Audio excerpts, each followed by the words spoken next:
Já, velkomin að Rauðaborðinu á Samstöðinni. Klukkan er 8. Hérna voru sagði fréttir einu sinni en við erum með þær í hléi. Það sem er svona óljóst hvort að Samstöðin fái fjölmiðlastyrk eins og aðri fjölmiðlar. Eiginlega eins og málið hefur verið kynnt að þá verður það ekki. En ég veit ekki hvort að við að taka séns á því að ríkisstjórnin muni breyta stefnu sinni. Að allir fjölmiðlar sem hafa fengið styrkingar til að fá það áfram nema Samstöðin. Af því að þeir uppfylla ekki skilyrði sem er búið að setja inn í reglunar. En svo þetta sé ekki sagðir hérna frétti, þá var eitt fréttamaður hérna, Sigurjón Magnús. Já, góð kvöldið. Herðu, það er alls konar í fréttum náttúrulega. Já. Svolítið stórar fréttir í heiminum. En það var skotið inn einn í skoðanakönnun. Já, það sem að staðfesti það að miðflokkurinn er ennþá í siglingu, komin upp í 22%. Samfylkingin er í 27%, það er nú ekki verið minni munur þarna á milli. Nei, hún lækkar flugið. Já, svona aðeins. Já. Svo er það kannski, þykir eitthvað frétt að flokkur númer 3 í röðinni. Já. Það er Viðreisn. Sjálfstæðisflokkurinn með 13,5. Já. Ég veit ekki hvað maður þarf að fara langt aftur. Ég meina konunina. Í aðdraganda síðustu kosninga að þá fór sjálfstæðisflokkurinn alveg niður í 13,3 og 13,4 hjá mannskipum. Við vorum ekkert að gantast með það hvort að sjálfstæðisflokkurinn færi niður fyrir fylgi Davís í forsetakosningum. 13,9. Nei, 13,7. Það er 13,7. Já, þannig að þeir eru konir undir það núna og hafa hér áður segru. Það var í aðdraganda síðustu kosninga. Já. Svo þegar það fór að líða kosningum að þá til dæmis í kosningunum þegar að sjálfstæðisflokkurinn var að mælast 13,3 og 13,4 að þá var miðflokkurinn í 19,4 og 19,9. Þannig að þetta er ekki nýtt. Þannig að síðan kom að kosningunum að þá reis sjálfstæðisflokkurinn upp og miðflokkurinn fór niður. Ég hef svona haldið í fram að þegar svona alvaran kemur og fólk fyrir að nálgast kjörklefana þá er miðflokkurinn kannski ekki alveg svona. Nei, en það er samt að gerast eins og Helgi Ás Grétarsson var að borgarfulltrúi fyrir sjálfstæðisflokkinn. Hann er genginn úr sjálfstæðisflokknum yfir í miðflokkinn. Það er náttúrulega var leiðtogakjör sem ekki varð og síðan á að raða í næstu sæti og líklega er hann búinn að hitta þá sem er að raða og hann veit að hann mun ekki verða stilt upp. Já. Sigurður Andersen fekk ekki brautagengi fyrir þessu þingkosningar og var felld í prófkjörinu þar áður. Hún fór yfir í miðflokkinn. Jakob Frímann, Inga Sæland tenti honum út úr, stilt honum ekki upp. Þannig þá fór hann í miðflokkinn. Þannig að þetta myndi sé svona Scrap United. Ég myndi halda að Helgi Ás væri þannig dæmi að ég held að Hildur sé ekki að hitta kjörnefndina eða hvað þetta heitir sem á að velja á listan og segja Helgi Ás er minn maður, ég held ekki. Helgi Ás held ég að sé að veri frekar svona óþægilegur ljár í hennar þúfu. Já, ég var í matvöruverslun í seinnipartinn í gær og þar var Helgi Ás Grétarsson. Ég var að vinda með honum og reyna að taka viðtal við hann þetta. Hann er verið að koma hérna á morgun. Þannig hann verður annað kvöld. Það spjalla við hann. Já. Herðu, síðan kemur Framsóknarflokkurinn, hann er með 7,1, hann er síðan svartara, hann er líka síðan bjartara. En flokkur fólksins er komin í 4,3%. Hann er bara komin alveg niður með smáflokkunum. Já, svo koma þeir allir hérna bara Sósíalistaflokkurinn, Píratarnir og VG, allir í kringu 4%, sem er bara með því mesta sem að þeir hafa mælst með, þannig að samanlagt þessi flokkar sem eru utan fylgis eru með 11,9 sem er helvít sem er slatti það séu 12% utan þetta er að valda svona einhverjum skekkju í lýðræðinu að það sé svona margir sem ekki eru með fulltrúa á þingi. En svo ég ættir að sjá það nú ýmislegt eftir að gerast nú næsta náttúrulega sveitarstjórnarkosningarnar Þetta er 8. hver maður sem er ekki með sem er ekki með það er svolítið mikið og við tilheyrum þeim hópi. Það er engin fulltrúi minn á þingi. Nei. Herðu síðan við veitum ekki hvaða það er sömiflokkar eru svolítið í fréttunum. Samfylkingin búin að vera mikið í fréttunum, virðist ekki skila sér í fylgi þar. Nei, það gerist líka stundum ef að flokkar er mikið í fréttunum að þeir missi Fylgi. Já, hitt oftar að bara til dæmis eins og við þekkjum í kringum landsfundi og svona. Ég held til dæmis að síðast landsfundur Sjálfstæðisflokksins hafi skilað svona 3% uppsveiflu sem hefur síðan fjarað niður. En það hérna sko af þessum flokkur sem það eiginlega bara miðflokkurinn sem í sókn. Og Viðreisn. Já, svo náttúrulega samfylkingin í sókn, sko. Hún fengur 20% fyrir árið síðan. Var að mælast 27, leiða ríkisstjórn. Ég held að, sko, samfylkingin hlýtur að vera spring og monti, sko. Já, getur bara vel við unnat. Já, ég bara, þetta fáheyrt, sko. Bara ekki bara á Íslandi, heldur bara í Evrópu, sko. Að hérna, flokkur sem leiði ríkisstjórn sé að bæta við sig í skólanum. Jú, þú segir þetta, já. Og Viðreisn getur unnað þessu ágætlega við sitt, þau eru bara við kjörfylgið. Flokkur fólksins lítur að glóra sig austum. Já, en það líka, sko, Viðreisn bara með mjög erfið ráðuneyti, sko, þeir eru með fjármálaráðuneytið. Það sem að engi peninga til. Já, og ykkur álögur eru að hækka á þetta og svo eru með atvinnuvegaráðuneytið, dómsmálaráðuneytið og utanríkisráðuneytið. Þetta bara, sko, virkilega, sko, þarna getur blásið sko. Já, en heldur að Þorgerður Katrín bara græði ekki að sumuleyti á hérna þessum utanríkismálum? Jú, eftir hvernig hún tala og hvað hún gerir. Já, hún að reyna að spila eitthvað þannig að hún sé að gæta hagsmuni Íslands og þetta sé ofvegli tímar og sumuleyti hljómar þetta svona eins og við að fylgja okkur undir flaggið, eins og sagt er. Já. Þannig ég myndi halda að það er engin svona hörð átök í utanríkismálum. Því miður. Ég held að þetta með miklu meiri svona valkosti. Það er alltaf látið eins og þetta sé gefið hvert við að fara. En fyrst að við erum nú farin að tala á þennan veg, sko, á Þorgerði Katrínu, þá erum við að skella okkur til Svíþjóðar. Já, sem það er kannski málið að auki fylgið út af sinninar. Já, getur ekki verið, nei. Það er engin annar flokkur sem að skaffar landsliðsmann. Nei. Og það er alveg svona bara beint, sko. Það var náttúrulega annar af kannski einn af 3 mönnum Lexis í gær. Já. Það er eiginlega eini sem að gerði eitthvað í sókninni. Ég bara tók upp sig eitthvað gamall mein í taugakerfinu á mér hann í seinni hálfleik, sko. Ég bara hugsaði, hvað á maður að fara að horfa á þetta aftur? En þeir voru segir. Alveg. En Viktor Gísli markinu. Já. Og Gísli Þorgeir. Já. Og svo náttúrulega Sonur Óla Steff sem kom inn og bjargaði vörninni. Já. Sem var tveir farnir, sko. Af þessum hörðu sem við erum búin að hlusta á að séu algjöri líkilmenni í vörninni og eru báði farnir. Já. Og þá eru bara eftir, sko. En vörnin klikkaði ekki. Það var sóknin sem því að minna meðað við hvernig Viktor Gísli varði, þá hefðu átt að vinna þetta, sko, með 7 mörkum, sko. Já. Þá var kannski dómarinn tók á okkur 3. Já, það var hins vegar, sko. Þeir voru okkur erfiðir. Já, en sóknin var, stundum er okkur sagt, alveg eins og þessi 2 séu lykilaðmenn í vörðinni, að við sem er besta sóknarlið. Já. En Ómar Ingi hefur ekki náðu sér áskriði. Nei, hvað? Það er engin takmörku ógn af honum banda, sko. Það bara er eitthvað sem að... Það var spekingan voru að segja að hann hafi, sko, þyrfti að verða hnykkjara. Af því að hann horfði alltaf, sko, svona þegar fekk boltan. Hann horfði aldrei á markið, sko. Það væri bara ekki... Kannski líka það að vera honum fyrirliðilegst eitthvað á hann, kannski, ég veit það ekki.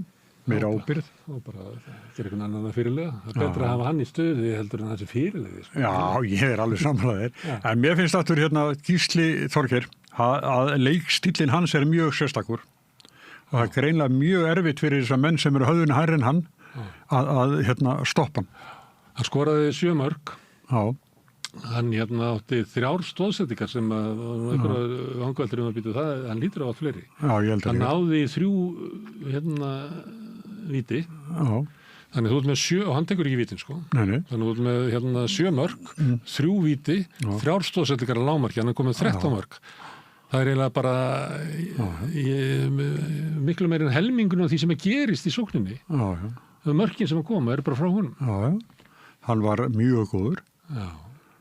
Alveg mjög góður. Og þessi, þegar hann er svo óvenjulegur anballamann, ofboðslega snöggur og ógnandi. Það er gaman áráðið. Svona, hvað heitir þetta?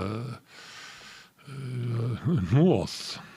Þannig að hnoða sig svona í gegnum vörðina. Já, stingu sem meira, sko. Hann svona... Já, heyrðu. Það var enginn sem stökk upp á skaut. Heyrðu, Trump, hann stökk upp á skaut, bæði í gær og í dag. Já. Það var með einhverja endalusa ræðu sem ég bara gafst upp á í gær. Já.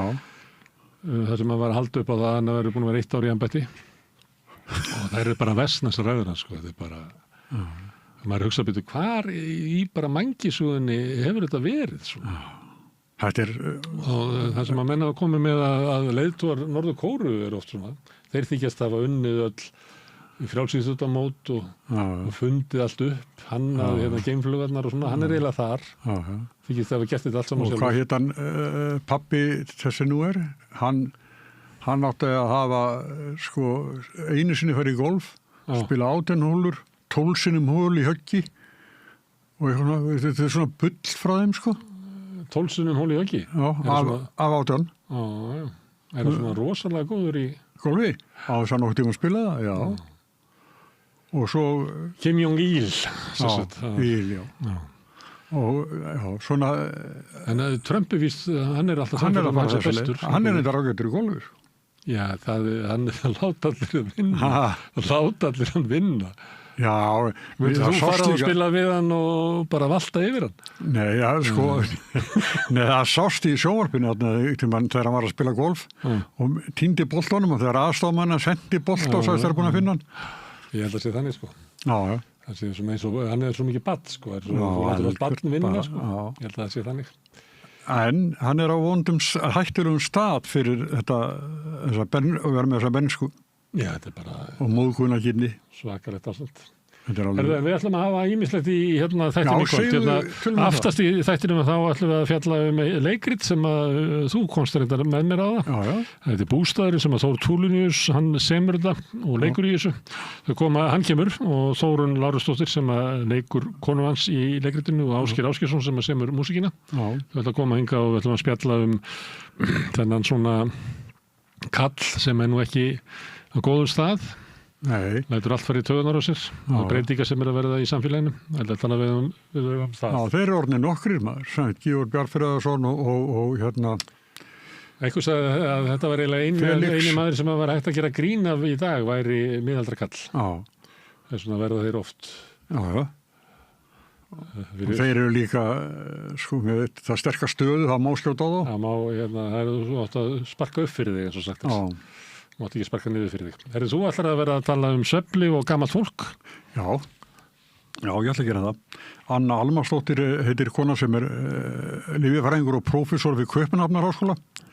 Hún kemur og ræðum þetta því að hún er búin að gera könnun og með henni kemur Drífa Sigfúsdóttir sem hefur verið mjög ötul í starfi eldri borgara. Er framsókna kona úr Keflavík, en hún er sem sagt... Hún var varaformaður Landssambands eldri borgara meðan að Helgi Pétursson til dæmis heitinn var formaður. Hún er ekki Drífa Sig í fyrsta sæti? Nei. Það var önnur. Já, þetta er Drífa Sigfúsdóttir. Hún gæti notað þetta slagord sem að þótti heldur gott. Já. Drífa Sig í fyrsta sæti. Já. Og svo Vanda Sig líka. Já, Vanda Sig. Já, en ég er búin að lesa við til, náttúrulega. Og þetta er alveg ótrúlegt, sko. Við erum að taka 6 sinnum meira af svefnlyfjum heldur en Danir. 6 sinnum meira og sem er alveg ævintýralegt því að svo að hún eftir sem að ég les að þá er hún að segja það að sko áhrif svefnlyfjana hætta að virka eftir að búin að taka í ákveðin tíma.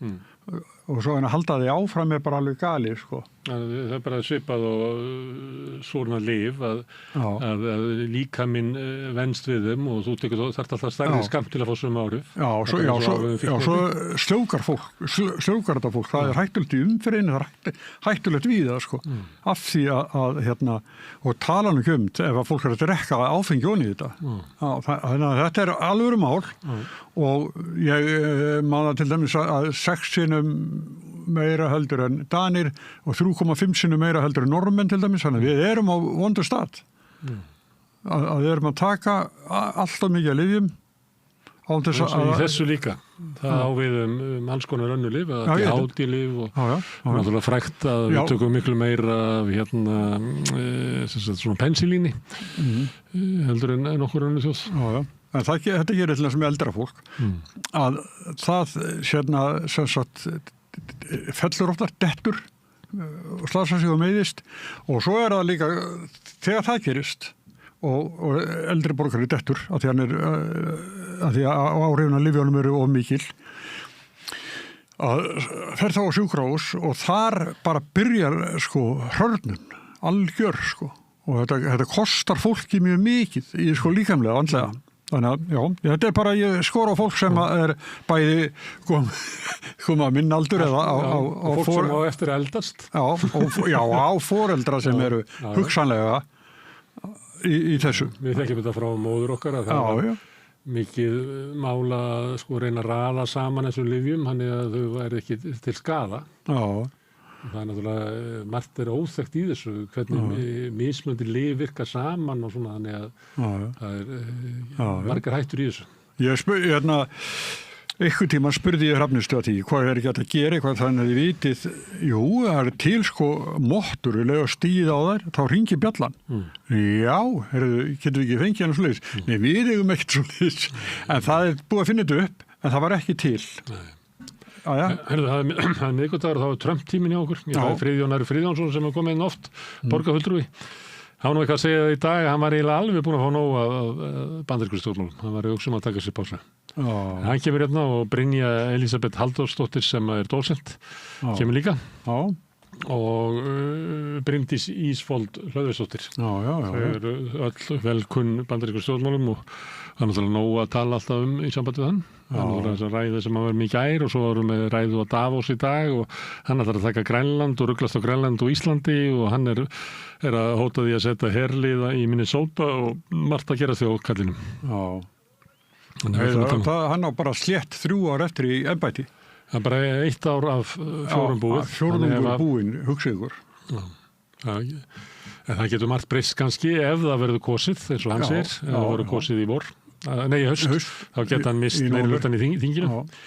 Herðu, þú ætlar að tala velsældarhagkerfið. Já. Þá koma til þín Kristín Vala. Já, og Ásgeir Brynjar. Þau eru...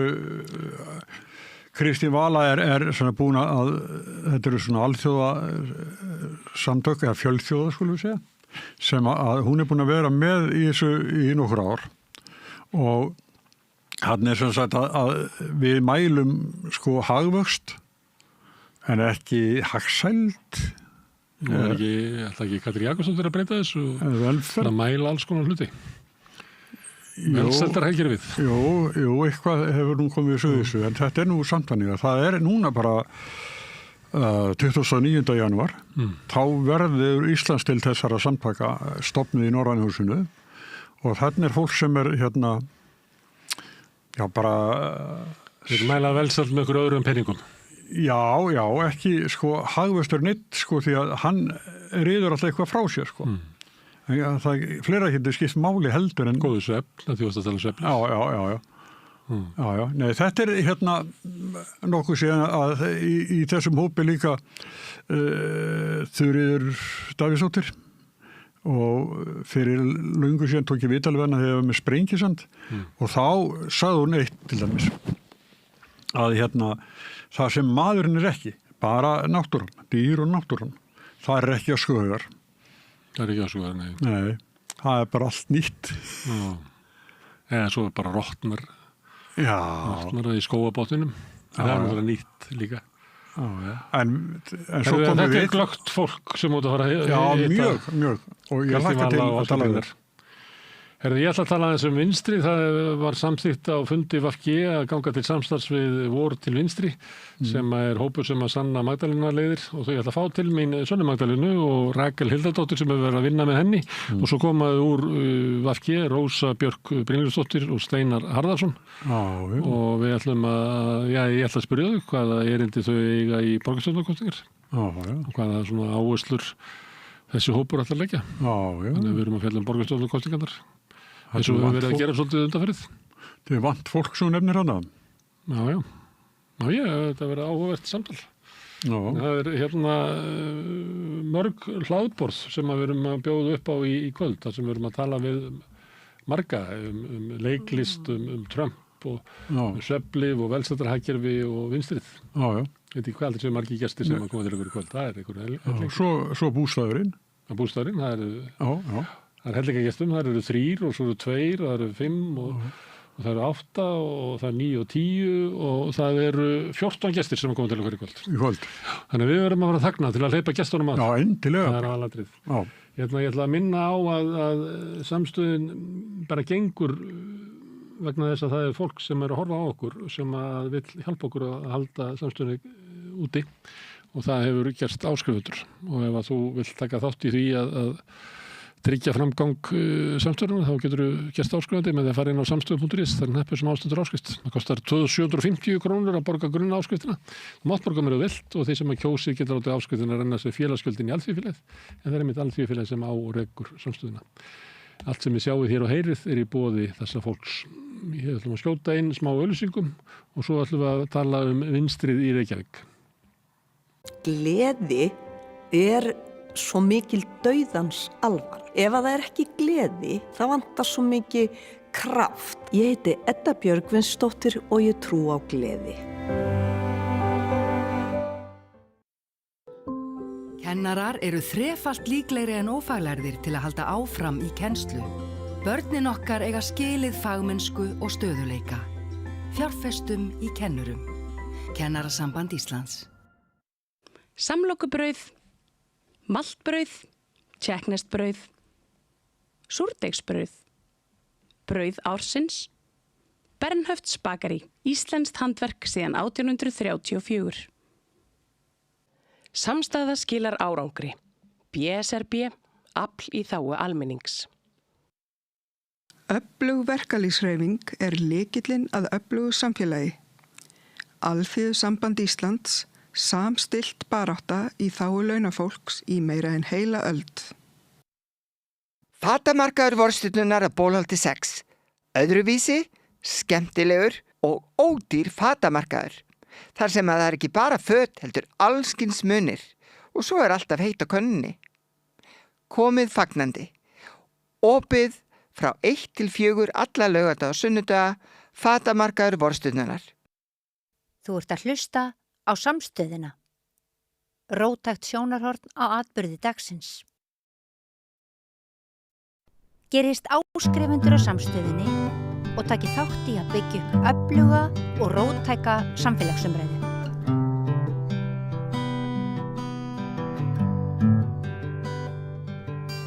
Já, erum við þá að tala borgarmálin. Við vorum með hérna fyrir vikunni heilan hóp af fólki sem er að bjóða sig fram í prófkjöri Samfylkingarinnar. Það er að koma svona ýmsar fréttir af framboðsmálum. Það er leiðtogakjör í Viðreisn, ekki kannski svo mikið að frétta annars staðar.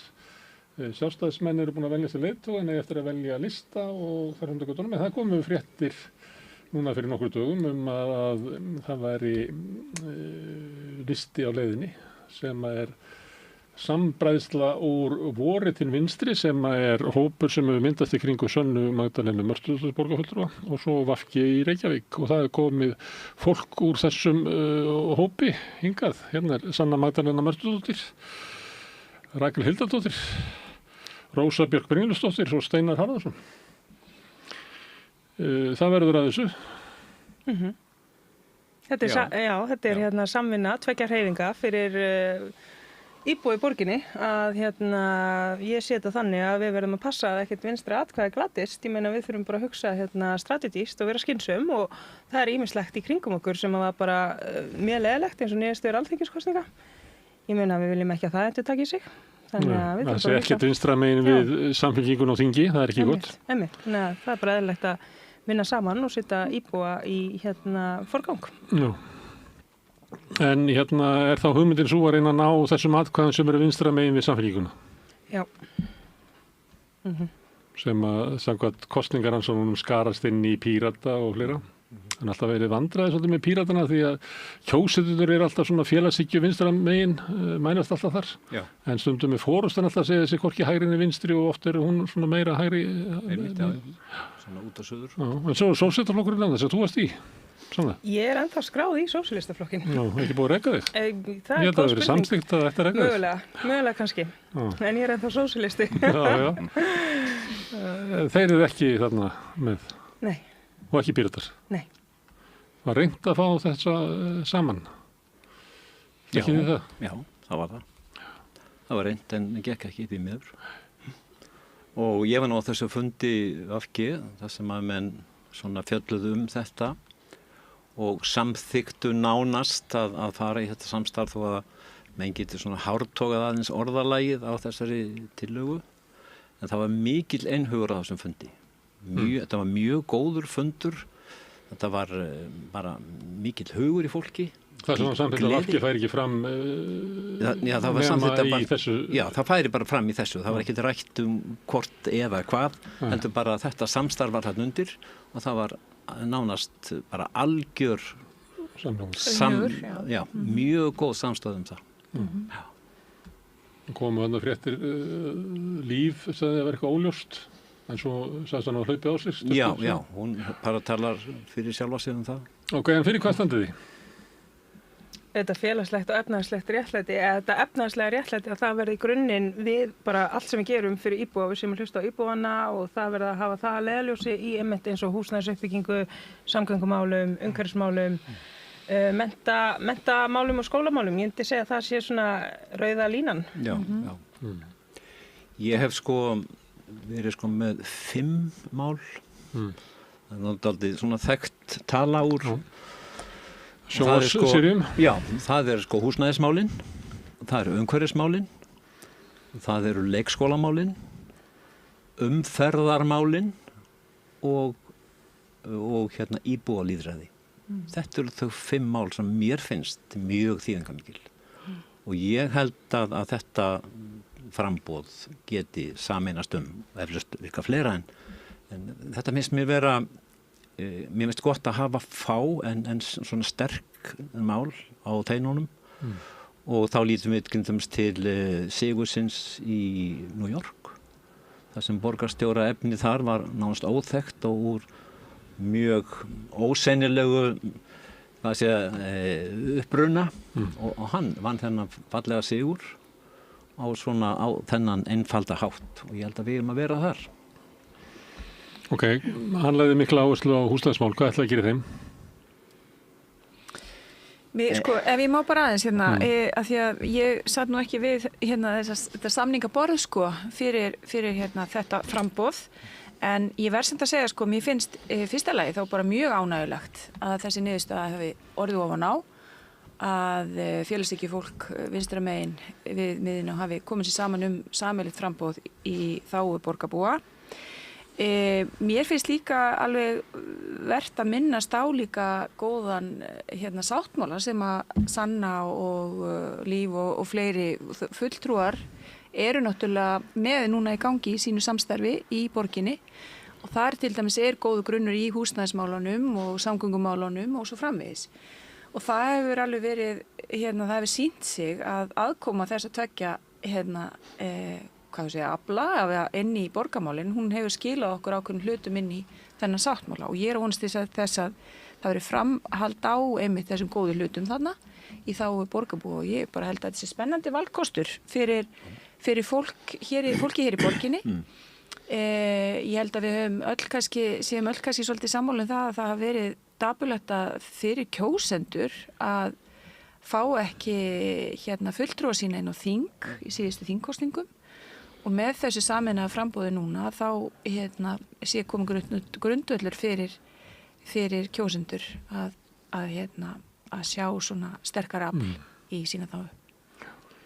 Þetta verður spennandi. Rósa er að vísa til þess að þið komið í veg fyrir að yrði hér hægri meirihluti. Hefurðu trú á því að það hefur verið ef þið hefur ekki náð saman þú og VG og stíðið svona inn í þetta að það hefði mögulega þráðurinn geta leiðist til þess að hér hefði orðið hægri meirihluti. Já, ég held það. Við stiðum þarna fram, ég og Líf, ég var að rifja þetta upp því í minningunni að þá liðu svo rosa margir dagar. Þetta var nú varla ár síðan, Já, aðdragandinn að meirihlutasamstarfinu, því að samstarfið varð að veruleika, að því ég var að rifja þetta upp, að því að Einar fyrir borgarstjóri, hann kemur fram 7. feb, föstudagskvöldið og er bara eitthvað, ég er ekki til í þetta og get ekki meira af þessu. Og í minningunni þá liður svo margir dagar þangað til að ég og Líf, eða sem sagt borgarstjórnarflokkur, sósíalistaflokksins og VG stigu fram þarna sameiginlega og sögðu við erum hérna í bandalagi og viljum hérna vera í svona félagshyggju meirihluta. Og sko í minningunni þá voru þetta rosa margir dagar. En þessi tilkynning var birt 8. feb. Þegar maður er í svona umhverfi, að maður var svo mikið í símanum og heyri öllum og ég var bara, vá, það er margir dagar búin að líða, þurfum við ekki að fara að birta eitthvað. Það var þetta bara daginn eftir, en ég held að það hafi verið mjög gott að við þetta bara stigum fram og sögum, þú veist, þessi 2 flokkar eru tilbúin að láta þetta ganga upp og við höfum líka verið að vinna saman í ráðum og nefndum og svona á undan. Þannig að ég held að það sé bara hafi verið mikilvægt. Já, og hafi verið myndað svona, ákveði bandalega inn í nefndum á vegum borgarna. Þeim er svolítið mjög gott. Herðu, húsnæðismál. Já. Hvað er það að gera í þeim? Húsnæðismál. Ég myndi segja að það sem við samþykktum í gær hafi verið mjög gott og að við viljum vinna áfram með það og þá vorum við sem sagt með tillögu félagslega uppbyggingu þar sem við erum að tala að það þurfa að setja meira eiginfjárframlag. Reykjavíkurborg þarf auðvitað setja bara meiri pening í þessa uppbyggingu af því að gengur ekki að vera alltaf einhvern veginn í þessum pælingum að leiga í sífellt að hækka svo hvað, fátækir leigjendur geti greitt fyrir fleiri íbúðir fyrir fátækir leigjendur á biðlista. Þannig að það er eitt að tryggja bara þetta stöðu að eigin fjárframlega meðan að félagsbústaðir geta fundið svona betri leiðir til að útvega húsnæði og þá er eitt af því hvort að borgin geti ekki bara byggt sjálf og þetta er ekkert eitthvað nýtt, ég meina þetta þekkist við í kringum okkur og við samþykktum þess að tillögu í gær að borgin myndi svona skoða hvort að þetta sé hægt og rýna þetta betur. En ég myndi segja að það sé mikilvægt. Þannig að þetta verður gert eða að verði skoðað og athugað og verður þetta glærusýningar eða verður bara byrjað að byggja? Sko ég ætla að keyra fasta eftir þessu skoðinu. Þetta var þetta tillaga að fara í lagalega rýni og fýsileika en ég líti á þetta sem fyrsta skref en þetta bara þurfum við að sjá hvað kemur út úr þessari rýni og hvort þetta sé hægt. En ég meina ég trúi því og ég mun keyra á því og það er alltaf ég held að aðrir í samstarfinu geti borið þess vitni hvað ég hef verið mjög eftirkin að ég að koma þess á dagskrá. En ég myndi segja að þetta óhagnadrifna og félagslega uppbyggingin að hún sé mikilvæg. Og mér finnst að byrja að byggja fyrir þá sem eru mestu vanda. Já, en mér finnst sko að þessi hugmynd mjög góð en hún ætti að sko verða víðtækari og borgin ætti geta byggt íbúð til sölu. Og varðandi til dæmis eins og verkamannabústaðirnir voru. Já, eins og verkamannabústaðarkerfi var á sínum tíma. Eitthvað svona félagslegt eignarýbúðakerfi. Já, og það gerði náttúrulega fjölda að sko láglaunafólks kleift að eignast þak yfir höfuðið og var bara stórkostlegt afrek á sínum tíma. Náttúrulega gamla hverfið vestur í bæ og svo Breiðholtið og Áratúnskverfið og öll þessi hverfi. En það sem að mér finnst sko að borgin þurfi að endurskoða, það er þessi gífurlega áhersla á gjöld fyrir byggingarétt. Og ef við skoðum tölur frá því aldamótin, þá voru byggingaréttargjöldin 8% af byggingarkostnaði. Nú, 25 árum seinna, eru þau 25-30%. Með sölunni á lóðinni eða ekki? Já, með þessum markaðsvæðingu. Það er náttúrulega gerðið þegar ég held að það gert með á tíma Erlistans að það var bara að bjóða upp lóðir. Það er rétt. Það var á tíma Erlistans sem enn byrjuðu þetta og sko rökin voru þau að það þyrfti að vera svona bara sanngjarnari og sko úthlutun þessara gæða, úthluta lóðum og það þyrfti að vera svona bara klárlega mynd af því hvernig þetta verið gert. Það þótti sanngjarnast að sá sem ætti mesta peningi fengi lóðina? Nei, það var kannski ekki það. Nei, það var sko á tímum Sjálfstæðisflokksins var það náttúrulega bara var úthlutað í miklu svona braski. Gæðingar fengur lóðir en hinnir ekki. En grunnhugmyndi var svo að þetta sé almannagæði og til þess að deila þeim út og þá bara er biðröð og það er bara biðröð eftir þeim og sá fær sem er fremstur í biðröðinni. Þetta þótti vera ósanngjarnt. Já. Af því að það voru margir sem þurftu að bíða og þá var ákveðið að bjóða upp og það er náttúrulega enda með því að svo sem hefur mest aðgengi að fær lóðirnar og við erum með verktakadrifna uppbyggingu á húsnæði í Reykjavík. Sko, þessi stefna hefur leitt til þess að húsnæði í Reykjavík er algjör markaðsvara og það sem menn voru áður að byggja yfir sig og í samvinnufélögum, það er algjörlega horfið. Þetta er algjörlega markaðsvætt. Þeir sem að búa íbúðunum ráða ekki hvernig íbúðunar eru. Nei, þessar grunnþarfir manneskjunnar það ekki verið höfuðið, þær eru orðnar gjörsamlega markaðsvæddar. Ég held að menn hafa bara ekki átt að sjá því. Haldið þið fáið aðra flokka til þess að breyta raunverulega lóðaúthlutun og húsnæðisuppbyggingu í borginni svona róttækt? Þá er ekki bara nóg mikið fylgi til þess að gera þetta bara sjálfs. Ok, herðu húsnæðismálin, hvað það gerir leikskólanum? Má ég aðeins tengja húsnæðismálin aðeins lengra? Mér finnst að menn hefðu getað notað Keldnalands verkefnið á félagslegum grunni. En í staðinn... Það bara seint, það var lagt inn í borgarlínu. Já, í staðinn ætlar ríkið að fá eins mikið út úr þessar lóðasölu eins og það getur. Því miður. En þarna var tækifæri til þess að búa til félagslegt kerfi og með aðkomu bæði borgarinnar og kannski verkalýðshreyfingarinnar, þá var þetta verið hægt. Ef mér minnir rétt, þá held ég að hafa einhvers stað að lesa þetta á tillögur ellist, en að hugsunin á baku þetta hafi verið svo að lóðirna væri ekki einmitt gefnar eða braskað með, heldur væri settur í svona hærri vermiði fyrir þá sem vildu byggja til þess að svona auka verðgildi lóðana í Reykjavík. Þau væri ekki bara einhverjir fámenn klíka sem að geti kannski verið að útluta lóðum svona til vina sinna og svo framvegis, þannig að það er þarna einhver vara sem væri svolítið verðmætt, sem væri þarna hús, lóðir. Það endar náttúrulega því að þeir sem eiga mest eiga allar. Já, svo hefur það gerst. En aðeins varandi að við vorum að tala leikskólamálin, þá varst mér svolítið áhugavert það sem að Heiða Björg Hilmisdóttir borgarstjóri var að minna á daginn í viðtali í Kastljósi að almenn ánægja foreldra með leikskólakerfi í Reykjavík er bara mjög há og hún er eitthvað 92% eða 4% sem er almenn ánægja. En vandamáli sem leikskólakerfi býr við er náttúrulega undirmönnun og það er líka laun sem voru náttúrulega hækkuð í síðustu kjarasamningum en kannski er ekki farið að koma til framkvæmda þar að segja það er ekki þessi hærri hækkunlaun en hún er kannski ekki farin að raungerast með því að fólk er farið að koma inn í leikskólan til að starfa. Því það er eiginlega stærsta vandamáli, það er að manna leikskólana. Það er aukinn kostnaður út á hærri launum og út á styttingu vinnuvikunnar. Já, svo er það styttingu vinnuvikunnar. Og Reykjavíkurborg virðist meta þannig að þau hafi ekki efni á því og vilja það bara stytta opnunartímann í staðinn. Flytja raunverulega vandan yfir á foreldra svipað verið gert í Kópavogi, Akureyri og víðar. Og þetta ég veit ekki hvað þessi tillaga er eiginlega núna, hún strandaði eitthvað starf, hún var stungið til stól bara. Þetta er í skoðun eftir bara það sem kom fram, þá veit ég að það bara verið að hlusta á það og það er náttúrulega alls konar sem kom fram og bara alls konar sem er rétt í þessu. Þetta verður ekki afgreitt fyrir kosningar. Þetta er bara of heit kartablað til þess að það sé, það er ekki raunægt að þetta verið afgreitt út úr meiri hlutunum fyrir kostningar. Fyrstu það, Sanna, því þú nú eina sem ert í meiröldum? Ég meina við þurfum bara að sjá til. Ég meina ég veit að þessi hópur er búin að vera að vinna mjög mikið, ég veit það allavega. Men við þurfum þetta bara að fara vel yfir þetta því að þetta koma fram bara réttmættar ábendingar frá foreldrum sem eru bara eitthvað, bíddu nú við. En svo er starfsfólki líka bara eitthvað eigum við bara að vera að hlaupa hraðar endalaust og hvað er í gangi og svo einhvern veginn kemur umræðan þetta ef ekki að hafa þetta sem fyrsta skólastig og þá þarf ríkið að koma inn í og þá er eðlilegt að þau koma fjármögnun.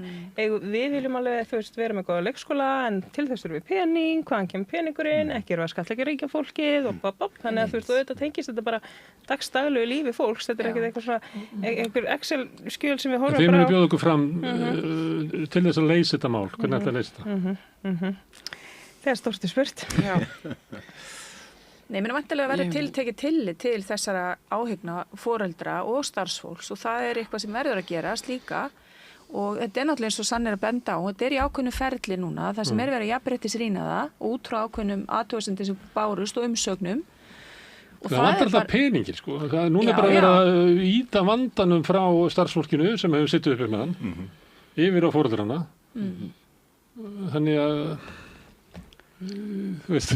Já, þetta er, þú veist, það vantar bara peningin, sko, til þess að reka almennilega leikskóla. Já, það er og sveitarfélögin hafa enga fjáröflun að leiðir. Nei. Þú búin að vera að leggja til útsvar á fjármagnstekjur í 8 ár, eða ekki þú búin að vera með 8 ár? Ég held að Rakel hafi verið að nefna þetta í grein. Já, þetta þarf að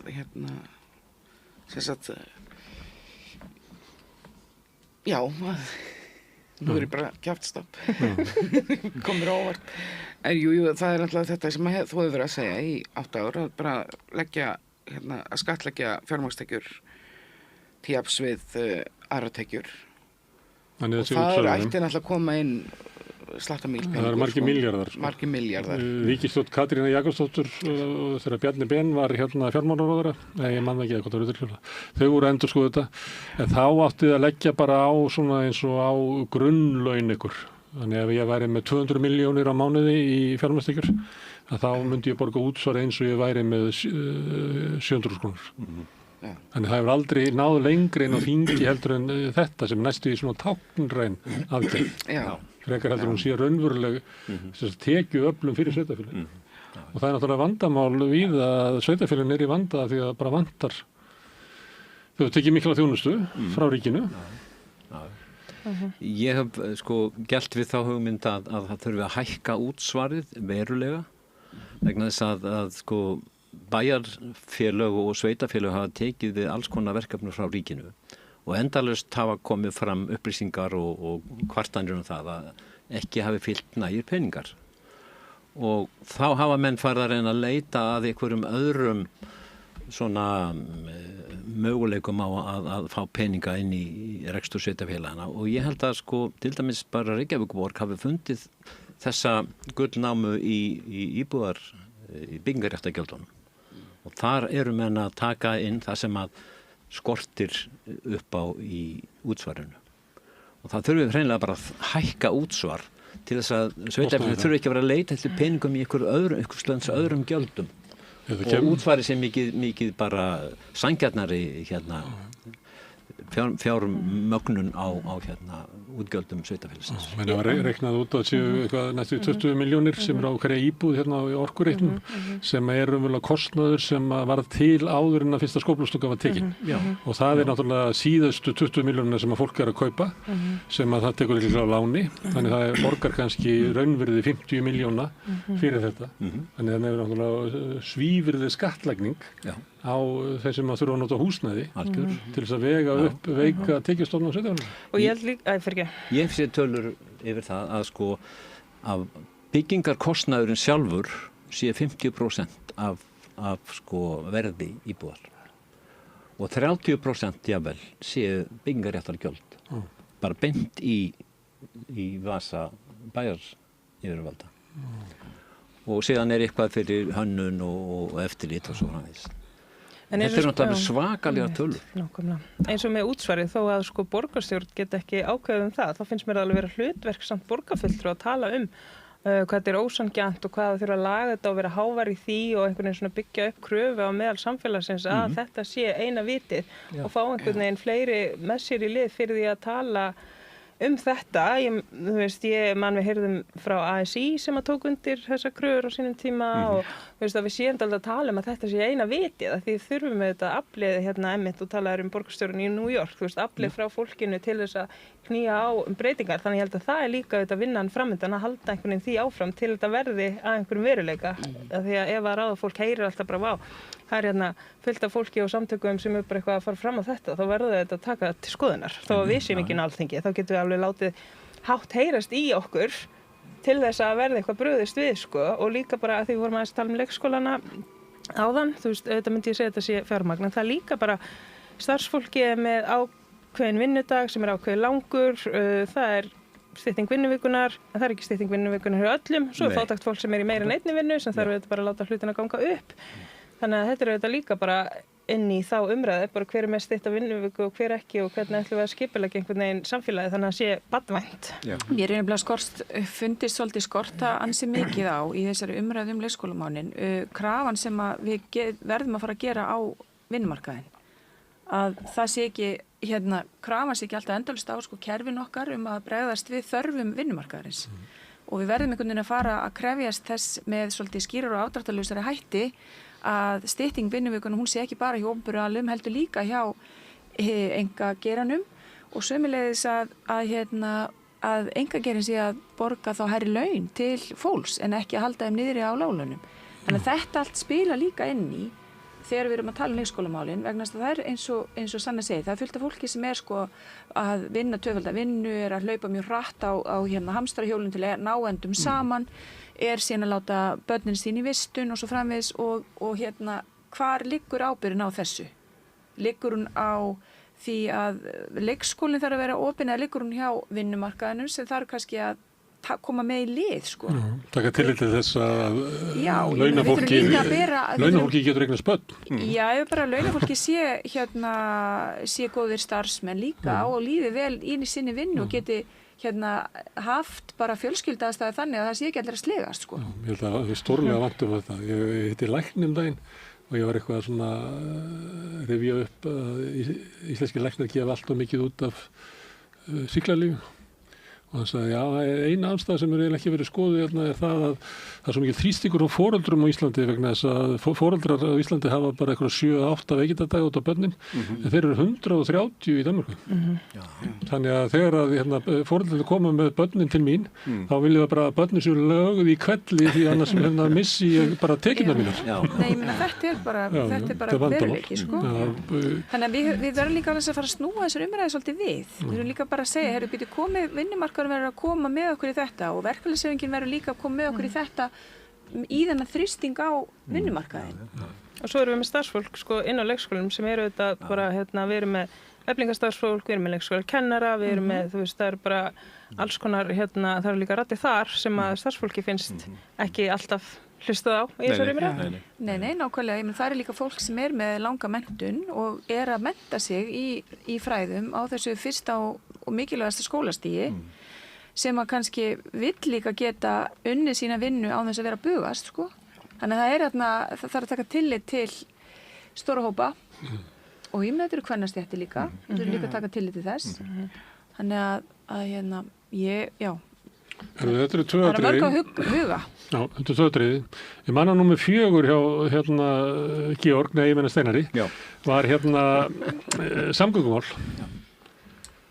Ég var að tala við samfélkingafólk og var að segja, ég meina, það er bara að vera að framleiða miðflokksmenn sem að vera að skilja fólk lokað eftir í bílónu sínum í 5 korter í einhverjum umferðarhnút og fólk bara byrjar að hringja inn í útvarpssögu og bara gengur í miðflokkin pyrringi út í meiri hlutan í borginni. Ég held að þurfi bara að flýta borgarlífinu verkefninu eins og hægt er. Það sé bara mikið atriði.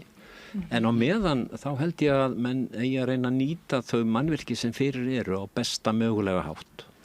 Og það finnst mér stundum borgin ekki gera. Og til dæmis, hann var nú formaður eða framkvæmdastjóri Félags íslenskra bifreiðenda, bara hjá þér núna í gær eða fyrradag. Og hann benti til dæmis bara á það að bara það að stjórna umferðarljósunum á réttan hátt, þá geti afkost þeirra mannvirkjar sem fyrir eru orðið miklu meiri. Þannig að eitt útilokar ekki annað. Þannig ég held að það þurfa að flýta borgarlínu bara svo hægt er, en það þarf líka að sjá til þess að þau mannvirki sem við erum með fyrir, þau nýtist á bestan hátt. Og það verður borgin að taka sér til. Ég er alltaf mjög fein þegar Rakel sækir mig svo ég sleppi við strætó, því ég er ekki á bíl, ég er bara að taka þetta mun hraða eftir. Það er lausnin að Rakel sækja okkur. Já, Rakel sækja okkur. Ég minn þrískipta vaktir, þannig ég er á bíl. En ég held líka bara, það er algjört lykilatriði eins og Steinar segir, algjört lykilatriði er að klára borgarlínuna sem er náttúrulega hluti af samgöngusáttmála ríkis og borgar og líka varpa líka svolítið ábyrgðin á þessi sveitafélög sem eru kringum okkur sem að hafa líka mörg hver undir stjórn sjálfstæðismanna hafa verið að svona ákveðin tafaleikur þar í gangi sem er eiginlega bara óboðlegt vegna þess að það eru risastórir vinnustaðir í miðborg Reykjavíkur sem eru Landspítalinn sem er fjölmennasti vinnustaður landsins. Það eru 2 háskólar á sama svæði og við erum líka með fólk sem er keyra inn út úr Seltjarnarnesi þannig að þetta er gríðarlegt. Svo erum við með þetta túristan sem kom á bílalögubílunum frá Keflavík. Já. Í morguntraffíkina. Það er líka, þú veist, það má líka alveg stýra ákveðni umferð, Það er líka alveg hægt, það hefur gert í öðrum borgum. Það er hægt að stýra því þannig að það er ákveðin númerplötur sem að, þú veist, fara út ákveðin tímum. Já, eða eins og bílaleigubílarnir, þeir eru bara stopp í Hafnarfirði og verður bara að taka strætó í bæinn. En ég held líka sko að því að þetta er raunverulegt vandamál. Það er fólk sem er að keyra í úrvinnu og er að eyða alltaf miklum tíma í bílnum sínum, en það er líka svolítið dapult að horfa á það ef maður er að labba meðfram þessu miklu röðum, að það er oft á tíðum ekki einmitt eins og Rakel og Sanna heldur oft á tíðum er þetta fólk sem er eitt í bíl og það er náttúrulega, það er einhver hugsunarháttur líka sem við þurfum að breyta og tala fyrir, sko. Það hafa einhvern valkost, sko. Já, en valkosturinn verður náttúrulega að vera borgarlínan og meðan hún er ekki komin að þá erum við föst í þessari teppu. Betri strætó. Já. En eins og Steinar lagði upp, þá er hann eiginlega gagnrýna það að við verðum að býða til borgarlínu og ekkert gert á meðan. Og svo er hann bara mjög algeng mistök sem að fólk gerir. Það ákom einhver stór lausn og svo gerir það bara ekkert og svo bara tefst þessi stóra lausn og við erum alltaf komin býtu, ég held að borgarlína átt að vera komin fyrir sko 3, 4 eða 5 árum. En það er samt búin að vera sko, það er búin að reyna að vera bæta þjónustu strætó og það hefur náttúrulega verið gert og það er kveðið á það í sáttmála núverandi meirihluta að þjónusta strætó meðan að borgarlínan er ókomin að þá sé þarna betri þjónusta og við erum náttúrulega að sjá líka fyrstu skóflustungu í byggingu nýra brúar yfir Fossveginn. Þetta er alltaf koma en þetta verður svona... Þetta er svo rosa hægt. Já, en það er þetta risastóra fjárfestingar. Núna erum við að fara í borgarstjórnarkosningar og við erum að fara að tala um Sundabraut sem við byrjum á fyrir 30 árum. Það er ekki að fara að tala um Miklubraut í Stokk sem að byrja að tala um fyrir 20 árum. Það er byrjað að tala um borgarlínu sem að líka byrja að tala um fyrir 20 árum. Og það er svo meira sem kemur hérna Pétur sem vilur oddviti í Samfylkinguna og byrjar að tala um að flytja flugvelli burt og fara að byggja 40.000 íbúðir þar og sem svona íbúi í borginu hugsa maður, hvaða grín er þetta? Er þetta bara alltaf sama kosningabaráttan og svo gerist aldrei neitt? Svona endursýning.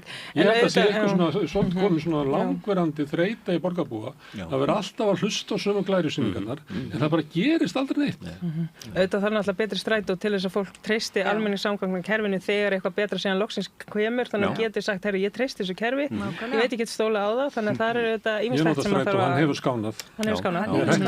Ég hef ekki kvartað bara í 2,5 ár, sko. Það er framfarir hjá þér. Mínu, en það er bara smá spotti sem ég nota. En það var alltaf þannig, hann var ekki séns að stóla á strætó. En það, ég hef getað stóla á strætó í 2,5 ár. Það er alveg búið að batna þjónustu strætó og það hefur verið gert alveg átak í því og á að gera núna, það sem eftir lifir kjörtímabilsins, það ekki? Við bara reynum okkur besta, það er að setja fókus á þetta, en ég held líka að það þurfi einhvern veginn sko að því þegar að vera að tala eins og eitthvað sé ekki með tapi eða sé ekki að skila einhverju nægu, þetta er svo vitlaus umræða að stilla þessu þannig upp sko. Þetta er bara þjónusta sem er á að vera til staðar inn í okkar borg. Kannski það er bara að reikna það, ef við komum 1000 manns í strætó og þá þurfum við getið frestað uppbyggingu mislæri gatnamóta 10 ár sem að kosta svona mikið. Já, en það er líka svolítið svona afvegaleiðing umræðunar eins og til dæmis að fara meðan alla sko rífast Sundabraut. Eða skilur við, á meðan við erum með þetta verkefni í gangi, eigum það ekki að vera einblína á það sko. Sundabraut? Nei, á borgarlínuna og betri samgöngur, þar sem að við erum búin að vera einblína á og erum í farvegi með. Kannski þarf að gera strætó á gjaldfrjálsan til að reyna að auka áhuga, kannski. Hver er reynslan á Akureyri á því? Já, ég held að það sé bara góð, en ekkert kannski mikil nýting, sko. En hann er gjaldfrjáls núna fyrir börn og unglinga og það er bara frábært. Mér finnst aðeins svo dýrt í strætó þetta. Mér finnst það eiginlega alveg að vera með efri kontum á svona borgu sem hefur komið til. Já. Ég bjó í París og þá hefði kostaði strætó kannski svona 150-170 kall. Ég held að kosti sko 650 núna. Það er ekki 670. 670. Þannig að við erum alveg á toppnum eins og þetta eigi að borga sig sem þetta náttúrulega gerir bara eftir að reikna peningi sem þetta sparar á því að hafa kerfið sko. Sem að verða að færri bílar. Ég misti 3. atriðið, því að 5. atriðið var lýðræðið. Ég tók húsnæðið. Umhverfismálin. Já, þeir eru VG, já. Já, reyndar. Það er náttúrulega mjög margt sem að menn þurfa að hafa í huga þegar þeir verða að skipuleggja svona borg eins og okkar. Náttúrulega umhverfismál. Ég man að þegar ég var í París fyrir mörgum árum síðan, þá fannst mér svo skemmtileg regla sem er eflaust eldgömul, að það var sko skylda þeirra sem skipulögðu að tryggja það að það yrði ekki nema x margir metrar frá hverju einustu íbúð út á grænt svæði, til dæmis. Ég held að við höfum ekki útbúið neina slíka reglu í Reykjavík, heldur hafa grænu svæðin verið bara svona orðið til svona fyrir bara tilvílum og svo hafa menn verið að byggja á þeim líka dálítið tilvílunarkennt. Þannig að einhver stefna það hvernig græn svæði deilast fyrir alla borgarbúa, hún held ég ekki til. Og eitt af umhverfismálunum er líka mengun frá bílaumferð. Þá held ég að sko góðar, vel stýrt samgöngukerfi með þó einkabílinn sé verður til þess að það verður minni tafir í umferð og auðvitað hafa náttúrulega rafmagnsbílavæðingin líka sinn hluta af því að minnka mengun frá bílum. Og þá þarf líka að byggja leiðslukerfi. Þá eru menn á nagladekkjum, eru menn á rafmagnsbílum á nagladekkjum. Já, hann vildi... Ég held að Svifrykið sko segja að meira mengun kannski, vissulega, já. En hann benti nú á það að formaður FIB að það getur nú verið aðrar ástæður fyrir því líka, bara lélegt malbik og illa gerðir vegir. En fjölgun grænna svæða, ég held að það sé alveg eitthvað sem við þurfum að sjá. Algjörlega. Og sérstaklega núna eftir að við höfum verið í mikilli svona þéttingu byggðar, að þá verðum við að passa upp á það, að grænu svæðin séu. Og annars þar í heiminum er þétting byggðar þannig að sé þjónusta inn í hverfunum. Einhverjum þetta vegna hefur þétting byggðar fyrst og fremst verið að tróða bara eins mikið af íbúðum hægt á eins lítið svæði. Þú nefndir París sem ég var sagt að einhvern veginn granda, ég veit eitthvað það sé satt, að hún er skipulögð þannig að gömul kona geti labbað til heimilislækni út í apótek frá íbúðin sinni. En það er ekki við hérna, það verður að fara að milli hverfa til heimilislæknis. Ég er á Hverfisgötunni og heimilislæknir er minnur út á Nesi.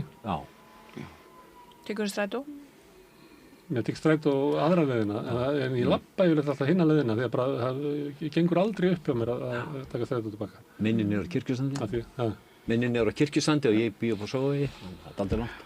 Þannig að þetta er svo hafi gleymst í öllu skipulagi hérna í Reykjavík að þjónustan sé nálægt íbúnum eins og þú tala um að maður getur labbað út í græn svæði og þá getur maður labbað til læknis og maður getur labbað út í maturubúð og maður getur labbað út í bakari og þannig að sko kerfið sé þannig oft skipulagi snúast að einhvern veginn eru einhverja flotta myndir eitthvað, ég veit ekki. Líka þessi gert ráð fyrir gangandi því stundum sko, þú veist, sér maður bara hérna er þetta að keyra en svo er maður að labba þá allir bara eitthvað, að ég bara hætta að labba hér, nú er bara að stoppa, ég snúa við eða fara yfir götuna og ég fór mitt daginn sko var að labba Suðurlandsbraut með barnakerru, það var ný upplifun fyrir mig. Það var ég labba ekki eins hratt, það sem vanlega tekur mig nokkra mínútur að labba. Mér fljótt, en það er aðeins öðruvísi þegar maður er að leiði 2 ára og líka með barnakerfi, þannig að ég er bara þakklátt fyrir þá reynslu, það var rosalega. Það hefur að vísa orðið bylting í sko göngustígum og reiðhjólastígum í borginni og það er mikið framför. Hjólastígum.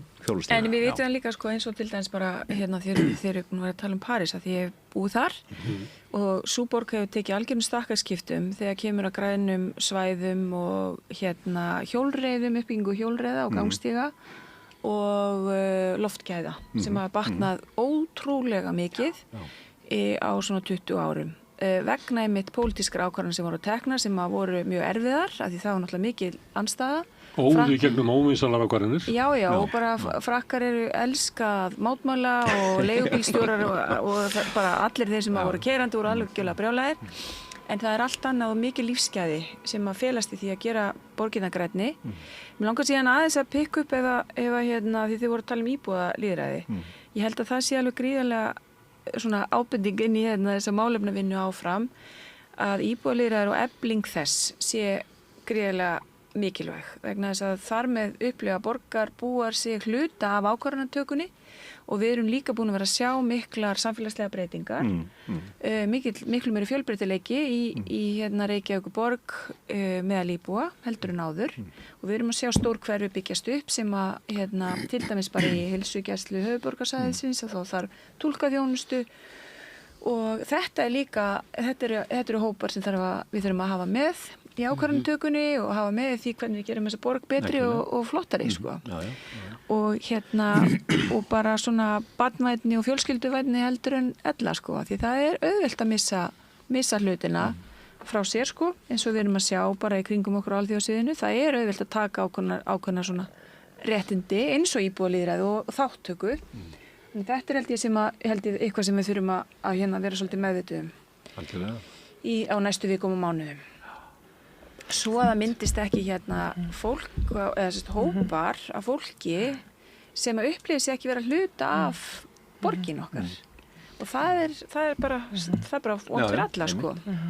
Ég held að Rakel hafi þetta mikið verið að Nei, ég er bara eins og með íbúðalýðræði og ég hef nú alltaf unnið, sko, sem sagt vaktavinnu eða bara mikið undanfarin ár og alltaf sem sagt þar sem ég seti ekki við tölvu og þetta íbúðalýðræði hefur mér alltaf þótt vera dálítið svona og veist, ég vinn ekki á skrifstöðu þannig ég fæ ekki að taka þátt og af því að einhverjum, veist að ég bæði var að vinna leikhús og svo núna vinn ég í neyðarskili og það er engin tími til að setja við tölvu og einhvern veginn fara svona yfir þetta og veist, og vera á Messenger í leiðinni að athuga að veist, ég myndi alveg auðvitað vilja sjá eitthvað íbúðalýðræði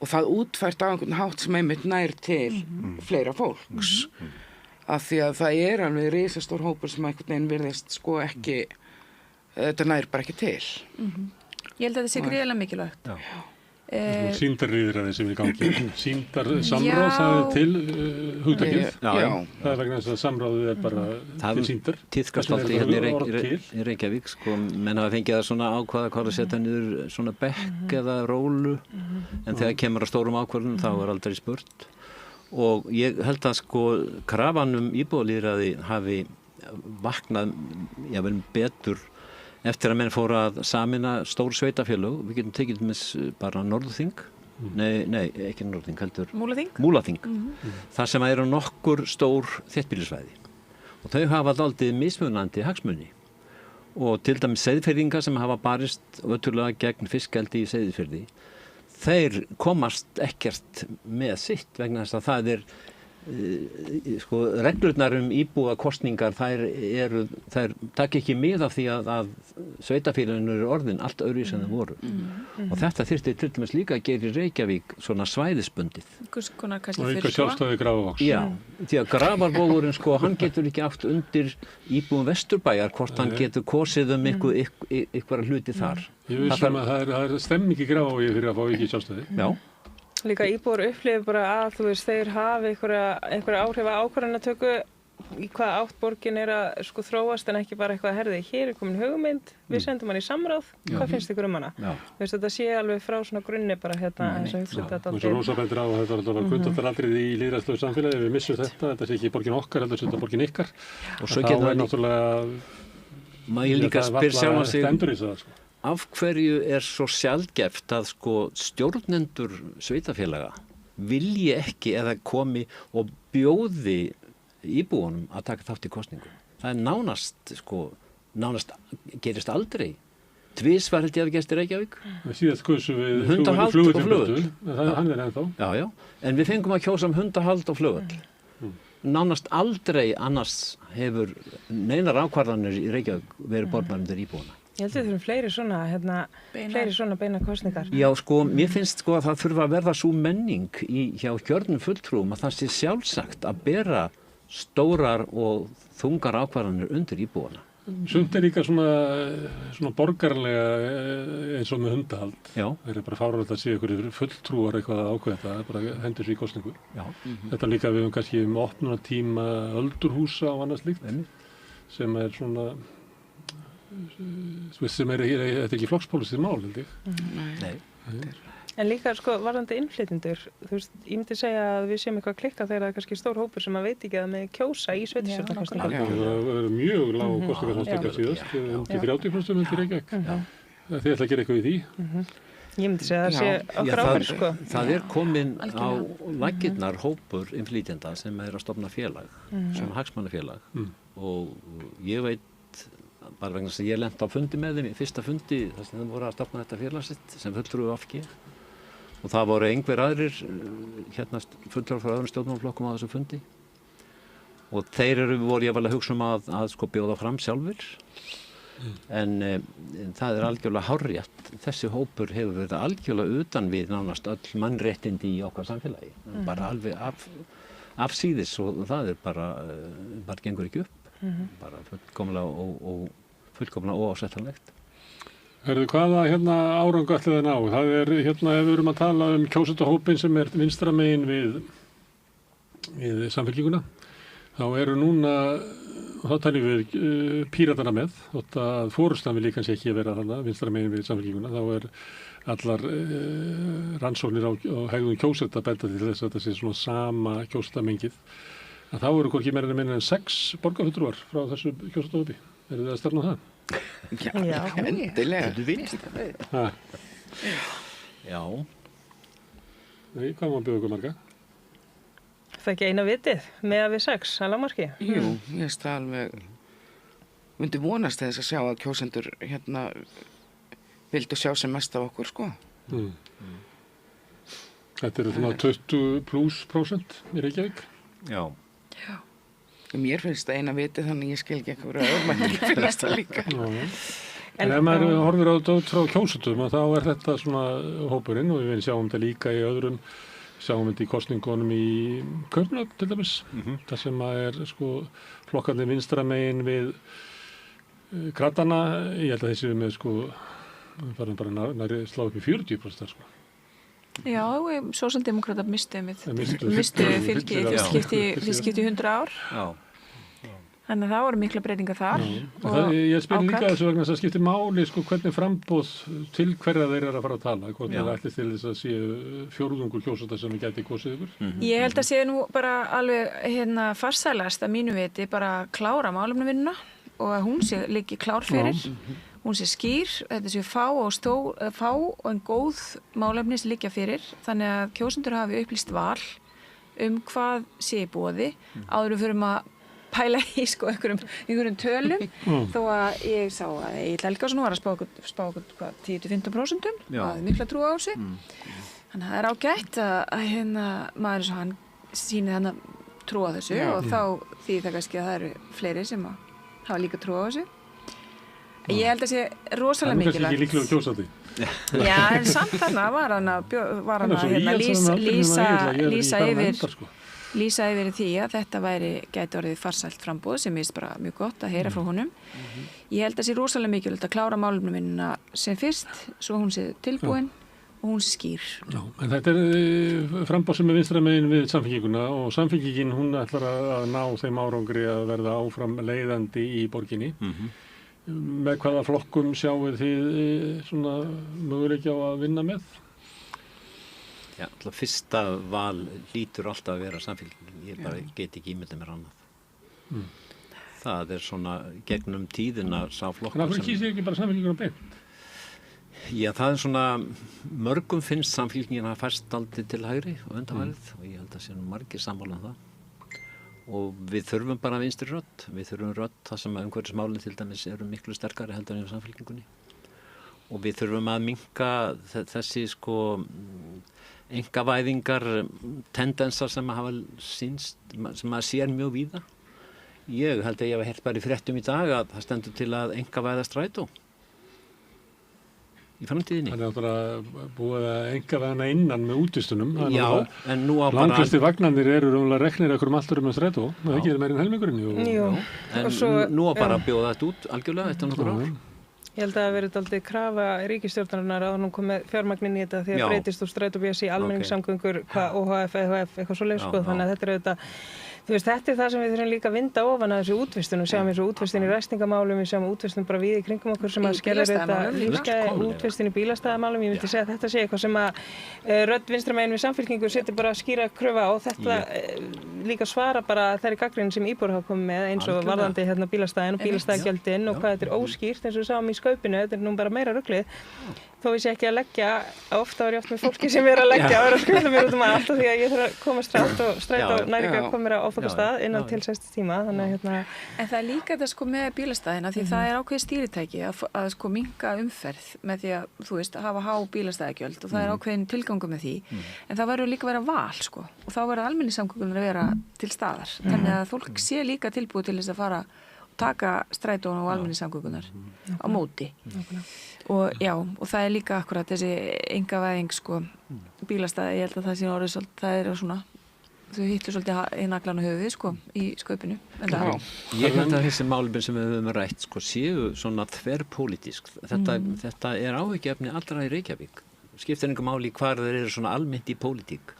Þannig að ef menn eru bara með skynsamlega lausnir á þessum vandamálum Reykvíkinga, hvort sem þau eru umferð, húsnæðismálið eða hvað sem það er, þá held ég vættum bara að hafa góða möguleika að ná góðum árangri. Ég myndi segja líka að sé að teiknast upp alveg skýr valkostur, því við sjáum eins og Sjálfstæðisflokkurinn og Viðreisn, þau vilja til dæmis selja þessi bílastæðahús og hvað ætli að kosti þá að leggja bílinn. En ég held að sé alveg að teiknast upp valmöguleiki í borginni hvort fólk vilji fara til vinstri eða hægri og það eru ákveðnir flokkar sem eru kannski opnari fyrir því að fara í eitthvað samstarf með hægrinu og það fer alveg líka eftir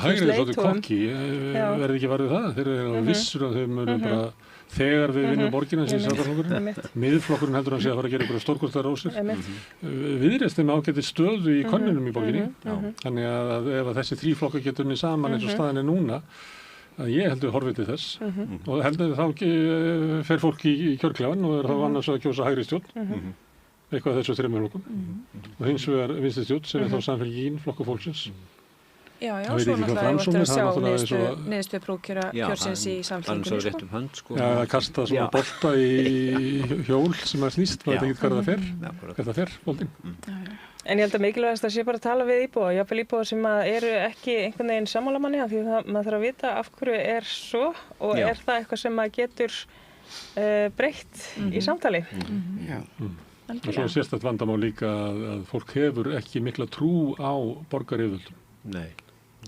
Og það ég tók dæmi af manninum í bílnum og ég flutti niður í bæ eftir svona nokkuð hlé fyrir einhverjum árum síðan og gekk svona hverfið mitt og talaði við kaupmenn og ég var alveg sleginn yfir því hvað þeir töluðu illa borgaryfirvöld. Já. Ég vissi ekki að þetta væri svona. Nei. Og það er náttúrulega kannski kaupmennirnir í Laugaveginum er svona sérstakur þjóðflokkur að sumu leyti. En ég hafði bara ekki heyrt svona tón. Nei, bara ef að Dagur B. Eggertsson myndi labba hérna framjá og myndi hlaupa út og það var bara og þú veist og þið kannist við þegar við erum að tala bara, við getum talað sorpirðu, við getum talað alls konar hluti og Reykingar eru bara mjög fljótir að fara bara upp á háasíðu. Þannig það er líka eitthvað verkefni að mér finnst þetta líka bara að vera áhyggjefni ef ég á að segja eins og mér finnst þetta áhyggjefni. Mér finnst þetta áhyggjefni hvernig umræðuhefðin hefur verið borgarmálum, mér finnst vera mjög aggressív og hörð og óvægin og ósanngjörn og mér finnst það ekki gott En þannig er akkurat þá bara, þú veist, það þarf að efla samtalið og fá fólk með Það er mjög margt gott, náttúrulega sem Reykjavík hefur gert, hún er til dæmis bara félagslega er hún framar eiginlega öllum nágrannasveitarfélagum hjá okkur. Við sjáum bara félagsleg vandamál Reykjavíkursvæðisins alls. Svo það er mjög margt sem Reykjavíkurborg hefur gert vel, en það er ýmislegt sem má laga og við ætlum bara að reyna að stuðla því. Og margt sem að borgir í nágrannalöndunum gera betur, eins og í húsnæðismálum. Já, sannarlega. Ekkert endilega í leikskólamálum. Nei. Ég held að við sumuleyti stöndum við betur þar en annars þess. Leikskólakerfið íslenska er bara betra en viðaskvars. Já. Það verður bara að segjast, ekki? Já, algjörlega, það er það. Þjónusta við fatlað og aldraða mætti vera betra. Já.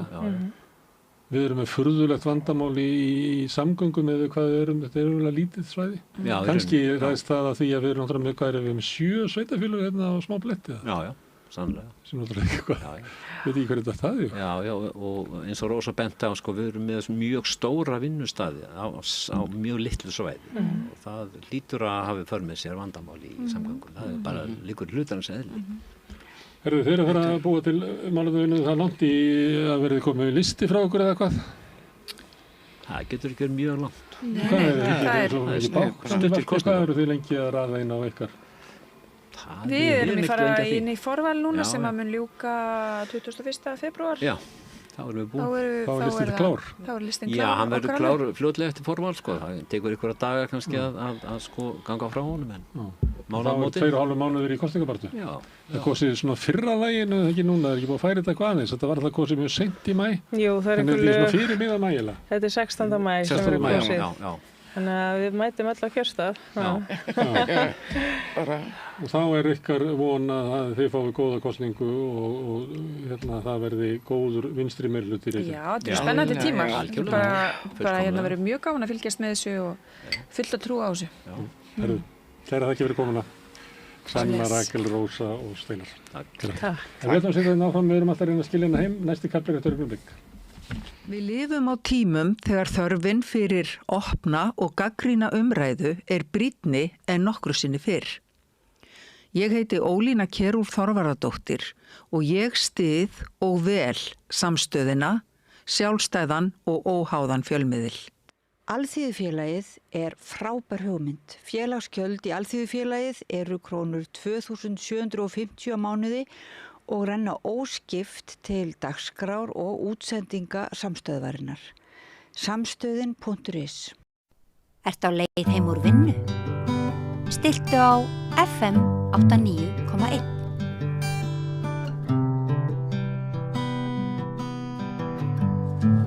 Já, komið sæl. Nú er það svolítið umhverfismálin. Til minni kom Kristín Vala Ragnarsdóttir og Ásgeir Brynjar Thoroddsen. Við erum bæði velkomin. Takk. Takk fyrir. Þið eru meðal stofnenda af Wellbeing Economy Alliance á Íslandi, Íslandsdeildinni. Við erum að fara að stofna Íslandsdeild en ég hef verið með þessum alþjóðasamtökum sem settu Wellbeing Economy Alliance á fót árið 2018. Og þá vorum við búin að hittast alveg síðan 2012 til að ræða þessi mál.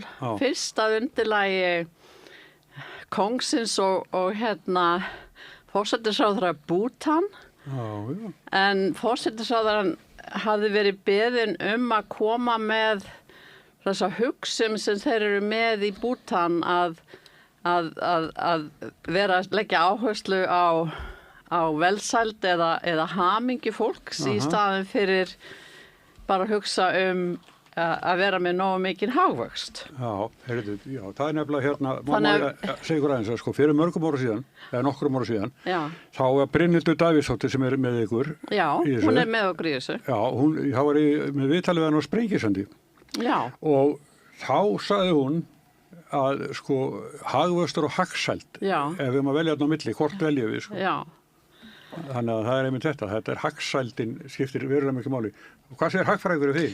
Já, sko, ég er með í þessu vegna þess að þetta er búið að vera í raun og veru í umræðinu innan hinnar framsæknu hagfræði alveg frá því í fjármálahruninu þegar ég lendi að byrja í mínu dóttorsnámi og ætlaði að skrifa hús en svo hrundi fjármálakerfi heimsins og ég fór að skrifa banka og þá í raun og veru strax bara 2009 var sett á fót nefnd sem Stiglitz Nóbelsverðlaunahafi og Amartya Sen Nóbelsverðlaunahafi og Fitoussi voru kallaði saman fyrst af Frakklandsforseta og síðan fyrir hérna Evrópusambandið og var síðan gefin út bók í Bandaríkjunum 2010 í raun og veru hvernig er hægt að komast lengra heldur en með hagvaxtar mælikvarðan sem er þessi svokallaða á íslensku verga landsframleiðsla eða GDP sem er mælieiningin á framleiðsluna í hagkerfinu sem þarf alltaf samkvæmt hefðbundnu hagfræðina að vera að vaxa og aukast til þess að við höfum efna á framþróun en allir vita og hafa vitað alveg frá því að þetta var búið til 1950 af Kuznets þessi mæleining sem er bara bókhaldsniðurstaða úr rekstri hagkerfisins að til dæmis stríð sem sprengir niður býr til aukinn hagvöxt þegar þú þarft að byggja nýjar brýr eða endurbyggja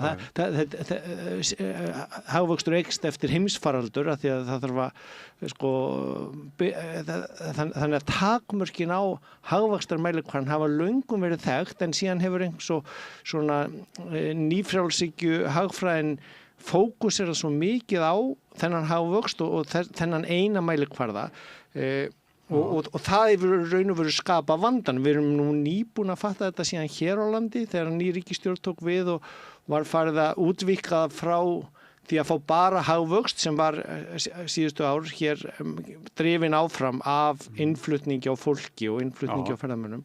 En í raun og veru sem nýja ríkisstjórnin er núna að leggja áherslu á hagvöxtur á mann er það sem skiptir máli og hann hefur ekki verið til staðar hér. En þetta er samt byggt á þessum gömlu hugmyndum að bara mæla hagvöxtin. Það sem að velsældar mælikvarðanir sem að var farið að þróa þarna með svona, inspirasjón frá Bútan sem mælir hamingju íbúana, að það fór svona á flug eftir hrunið og var að mótast þannig svona fram til 2016 og OECD til dæmis er núna bara með mjög mikið af efni á sinni vefsíðu og að reyna að finna út hvað eigum að mæla meira heldur en bara þessa efnahagslegu framleiðslu sem að hefur margþætta vanda bæði fyrir fólk, fyrir umhverfið og samfélagið. En Kristín Vala, þetta þá takast á eða mætast hagsæld og hagvöxtur? Við tölum velsæld þegar við tökum líka náttúruna með. Þannig að þessi venjulegu hagútreikningar þeir taka ekkit eyðileggingun á náttúrunni eða nýtingu á auðlindum með inn í hagtölurnar og þannig að einn af þessum sem að var að vinna með þessum hóp sem að ég hef verið í heitir Robert Costanza og hann er visthagfræðingur, alveg eins og Brynhildur, hún er líka visthagfræðingur og þá fær náttúran að vera með, ef það er eyðileggingar í náttúrunni þá það dreigi frá hagvextinum og þá hefur verið þróaðir af hópi visthagfræðingar eitthvað sem að heitir raunverulegur framfarastöðull. Það sem er neikvætt eins og til dæmis að það verið olíuslys og þá fer mikil maskina í gang og það fer inn í hagvextatölurnar en það er þá dreigi frá því það er neikvætt. Og það sem er jákvætt eins og til dæmis að alveg börn eða hugsa gamalmenni innan fjölskyldunar að það fer ekkert inn í hagtölurnar. En það er þá að bæta því inni.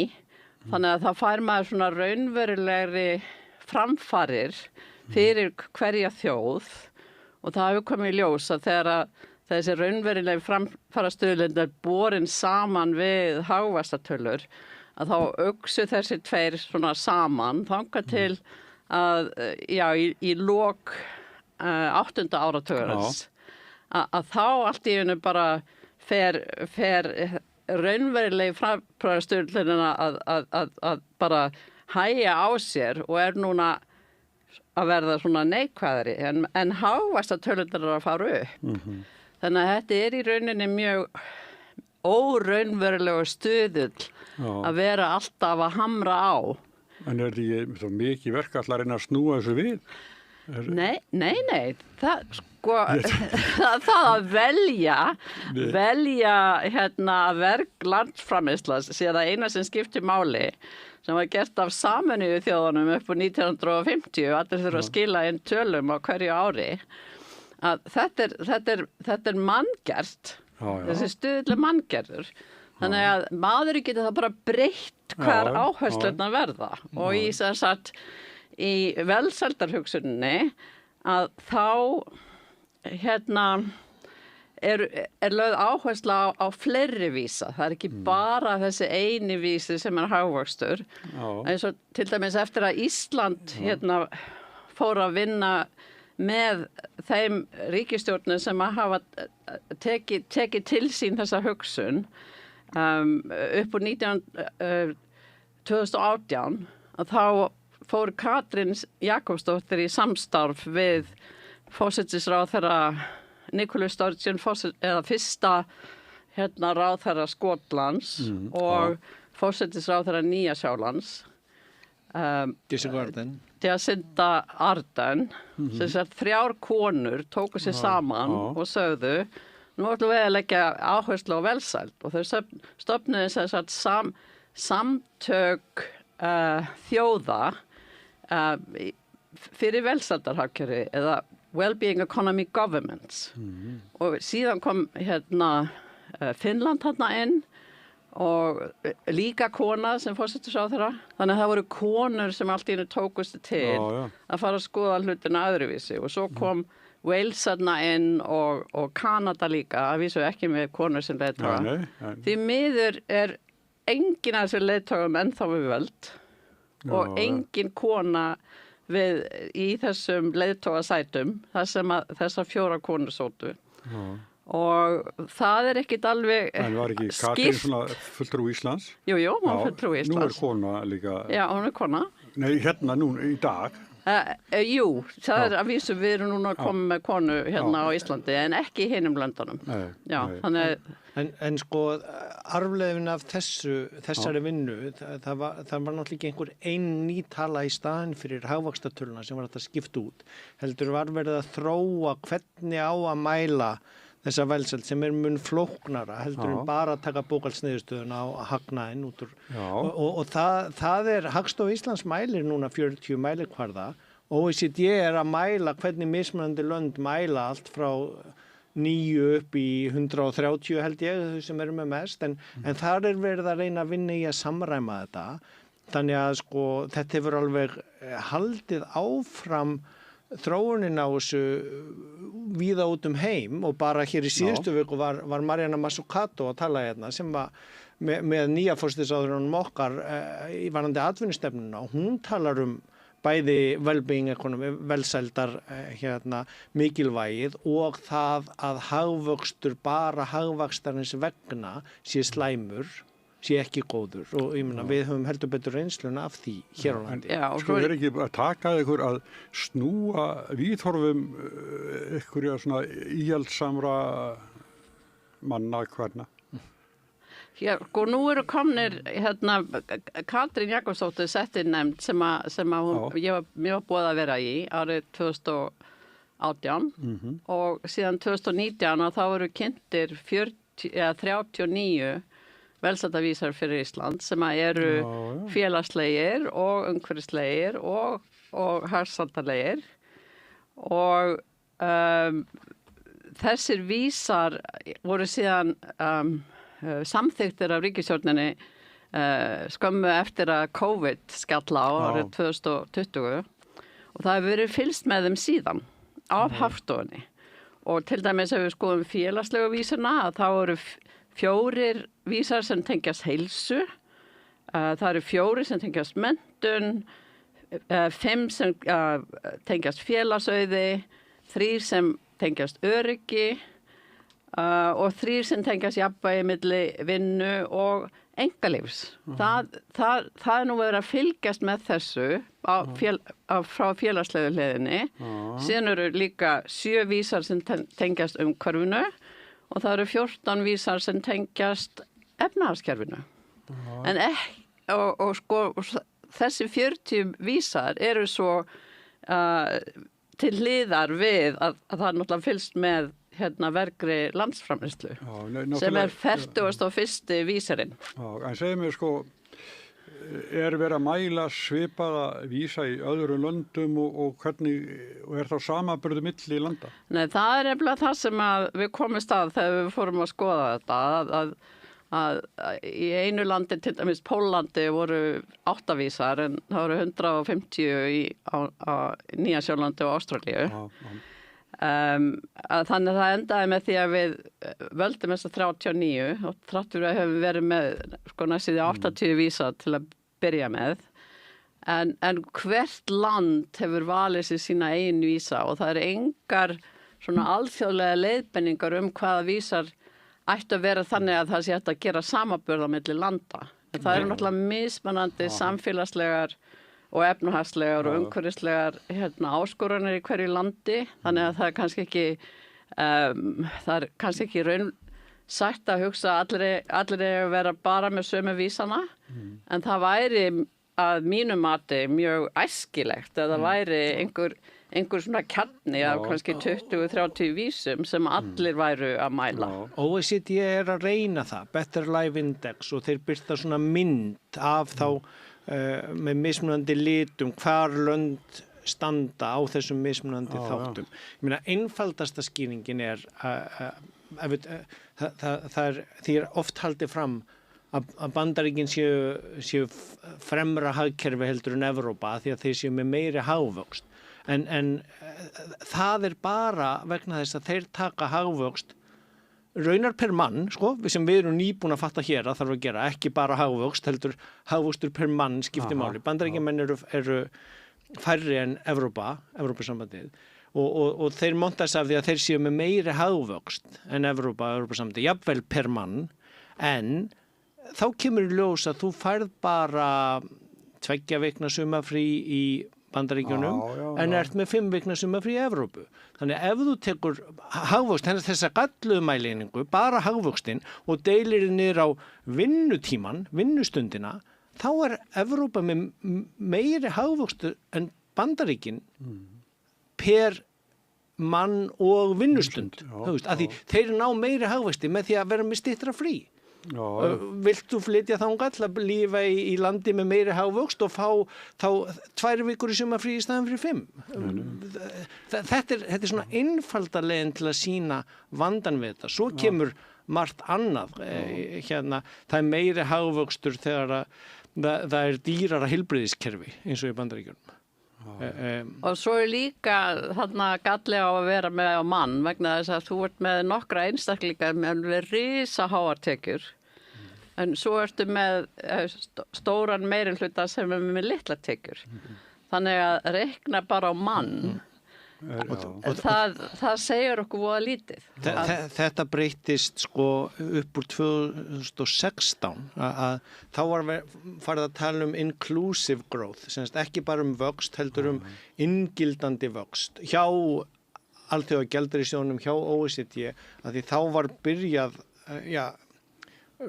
liðin þessi austerity að samdráttartími eftir fjármálahrunið, skuldsettari ríkissjóðir byrjaður að birtast vandinn sem af þessum krísum hlaust og nýjar krísur að byrja og þá var byrjað að leggja áherslu á að mæla niður á tekju 10 eða tekju 15. Þannig að allir seðlabankar heims nema reyndar, ég hef ekki séð almennilega hér á landi ennþá, því við erum stundum svolítið eftir á, og fjármálaráðuneytin birta afleiðingar af öllum sínum afgerðum niður á tekju 10 eða allavega tekju 15, fátækustu eða tekju lægstu 20% og tekju hæstu 20%. Þetta eru svona mæleiningar sem skipta miklu máli að því að eins og Vala var að benda á að meðaltali getur skekkst svo þegar að Bandaríkin að vera komin með sinn fyrsta triljarðamæring sem að með það hobby að fara til tunglsins og getur slögt á gervihnöttunum. Það málu fara bara verið þar áfram, takk. Og þarna við höfum verið svolítið fórnarlum þessa meðaltalsvanda hér á landi að því að það hefur í raun og veru verið flutt inn 20% landsmanna núna til að vinna hér að hagvaxtaruppbyggingun okkar. En þau eru ekki með kosningarétt og þau hafa mælst verð í varðandi bara leigu, allskins vandar af þessu, þannig að það verður að horfa á, hvað segir maður, meira granular, svona fleiri mælikvarða heldur en þennan eina. Þau sem hafa minna umleikis, fara þau betur með umhverfið og náttúruna? Já, sko, vegna þess að tilgangur velsældarhagkerfisins að tryggja sameiginlega velsæld á heilbrigðri jörðu. Það að segja að við erum að hugsa velsæld bæði fólks og náttúru. Það tilgangurinn. Ég verða þá vitni að því að, þetta mörg ár síðan tók viðtalið við Brynhildi Davíðsdóttur. Ég maður líka, hún sagði að, það sem náttúran ein og maðurinn kemur hvergi nærri, það engir öskuhugar. Já. Akkurat. Og ég meina, Ocean mynd David Attenborough hafið sem var frumsýnd í fyrra, sýnir að bara á svæðum þar sem búið að ofveiða Ef þú verndar það í 5 ár eða 10 ár þá er það ótrúlega fljót að ná sér á strik. Ef það er hægt að halda rányrkju mannsins frá og að því að þessi viðburður er í næstu viku þar sem við ætlum að stofna þetta í Norræna húsinu 29. janúar klukkan 3 að þar er auk okkar tveggja og Brynhildar Davíðsdóttur prófessors í umhverfis- og erlendafræði sem varst að nefna, þá er líka Dóra Guðrún frá landlæknisembættinu með erindi og landlæknisembættið í raun og veru fékk svolítið þennan bolta undir lok tímabils Katrínar Jakobsdóttur sem forsætisráðherra og það hafa verið haldnar alltaf í apríl á hverju ári stóra ráðstefnur í Hörpunni velsældarhagkerfið þar sem að hópar af alþjóðlegum bæði fræðimönnum og fólk úr stjórnsýslu annarra landa kemur og hittist. Það voru Alma Möller verið landlæknir. Já, en Dóra Guðrún drifið áfram þar sé að því að þessi velsældarvísar koma náttúrulega inn á heilsu, þó þessi bara einn þátturinn, það er umhverfið, það er heilsan, en það spila líka saman. En hún var líka þegar hún var í námi í Oxford og það var verið að tala voða mikið velsæld og heilsu og það er hennar sérgrein. Og mér langar aðeins að tala svolítið meira Wellbeing Economy Alliance vegna þess að í byrjun þegar við settum þetta stopp að þá ákveðum við þurftum bæði að vera með ríkisstjórnir sem myndi taka upp þennan bolta og fara að hugsa á þennan veg sem var síðan Wellbeing Economy Governments eða samband ríkisstjórna velsældarhagkerfi en við þurftum líka byggja upp grasrótina og svona miðstöðar í hverju borg eða hverju landi þar sem fólk væri að bara velta fyrir sér, þú veist, hvað þýðir velsæld og hvað þýðir fyrir mig og hvernig getur verið mikilvæg fyrir mitt samfélag. Og nú eru komnar svona miðstöðar út allan heim og meðal annars líka á Norðurlöndunum í Danmörku, Svíþjóð og Noregi. Og þannig að núna ætlum við að stökkva til og stofnast líka miðstöð á Íslandi þar sem að áhugasamir geta svo verið í vinnuhópum til þess að vinna að því sem að þeim finnst vera mikilvægt. Og svo fáum við líka aðstoð frá alþjóðasamtökunum sem eru mjög hjálpleg með upplýsingar og hvað hefur verið gert í hverju landi og þar með til göttanum. Þannig að það er við 4, ég og Ásgeir Brynjar og Brynhildur Davíðs og Dóra Guðrún Guðmundsdóttir frá landlæknisembættinu sem stöndum að þessu en við erum að bjóða öllum sem hafa áhuga að koma og vera með. Til ekki á borðið. Og Norræna húsið hjálpar okkur með að halda utan þetta. Þau hafa verið í hún Silja Elvarsdóttir hjá Norræna húsinu. Hún hefur verið að tala við fólk innan Norðurlandana sem eru á þessu svæði og sem og þessi alþjóðasamtök og aðstoða okkur við að koma þessum fundi á koppin. Og ég meina það er gaman að segja frá því bara að því ég fór með Völu þarna á eina af þessum velsældarráðstöfnum í Hörpunni hitti fyrra í apríl og þar hitti ég bara gamlan félaga minn frá því þegar ég var í dóttorsnámi Dana sem hafði verið líffræðingur en fór í dóttorsnámi í hagfræði og var þá búin að vera að vinna inn á þessar framsæknu hagfræði sem er búin að vera malla út allan heim þó að það hef ekki farið mikið fyrir því hér á landi og svona erfitt að koma því inn í umræðuna en hann er núna búin að vera einn af stofnendunum í þessum velsældarhópi í Danmörku og þau eru komið 5 starfsmenn. Já, ekki bara svona miðstöð, heldur er hann líka búin að setja upp rannsóknar stofnun velsæld og þetta, þegar hann kallaði til stofnfundara þá var hann alveg hissaði, hann þurfti alltaf að vera að fá stærri og stærri sal en einhver staðar held ég 1500 manns með 1500 manns sem að fyrirtækin hafa áhuga á þessu allstaðar að úr Danmörku sem vildu vera með. En er þetta sjá hvar við stöndum í samaburði við til dæmis bara Norðurlandaþjóðirnar, hvað haldið umhverfisvakning með Írin annars staðar? Það er kannski smá vonbrigði varðandi áhersluna á þessu frá ríkisstjórnarinnar hálfu þar til í síðustu viku þegar Mariana Mazzucato fór að tala um þetta með Kristrúnu en sem að því ég satt nú í fjármálaráðinu hana frá 2016 til 2022 og þá voru inn í fjármálaáætlunum alltaf nokkrar síður inn í fjármálaáætlunum velseldarhagkerfið væntanlega komandi frá þessum áherslum Katrínar Jakobsdóttur og þessar alþjóðlegu tengingar sem hún var með þannig að maður gæti kannski lesið 6 blaðsíður velseldina og það var verið að koma á fót þessum mælikvörðum sem að Vala var með í að þróa og fá Hagstofuna til að byrja að mæla þetta og þannig að það allt til og hérna landlæknisembættið núna með þetta á sínu borði en þegar ég las fyrstu fjármálaáætlunina hjá nýju ríkisstjórninni þá var ekkert velseldina og ef maður leitaði gegnum allt 300 síðna PDF-skjalið þá var minnst á velseld 6 sinnum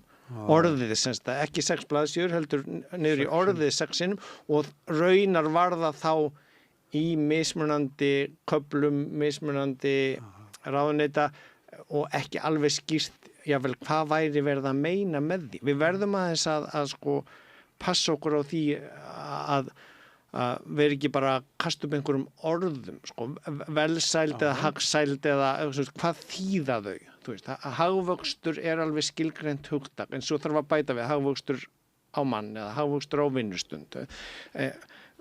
Velsældar hugtækið á íslensku þýðing á well-being economy sem að orðið núna alveg samþykkt hugtak inni í sko OECD sem heitir efnahags- og framfarastofnunin þegar það sagt á Ríkisútvarpinu heitir endar The Rich Nation Think Tank ef þú hlustar á alþjóðlega fjölmiðla en það eru ríku þjóðirnar sem að reka OECD skrifstofun í París sem að þó að reyna að fá alla inn á einhvern svona sameiginlegan framþróunar ás til hérna meiri hagvaxtar og þau eru að reyna að mæla þetta, reyna að samræma þetta milli landa, þannig að það svolítið út úr kúa ætla ekki einu sinni að fylgja sko með þegar OECD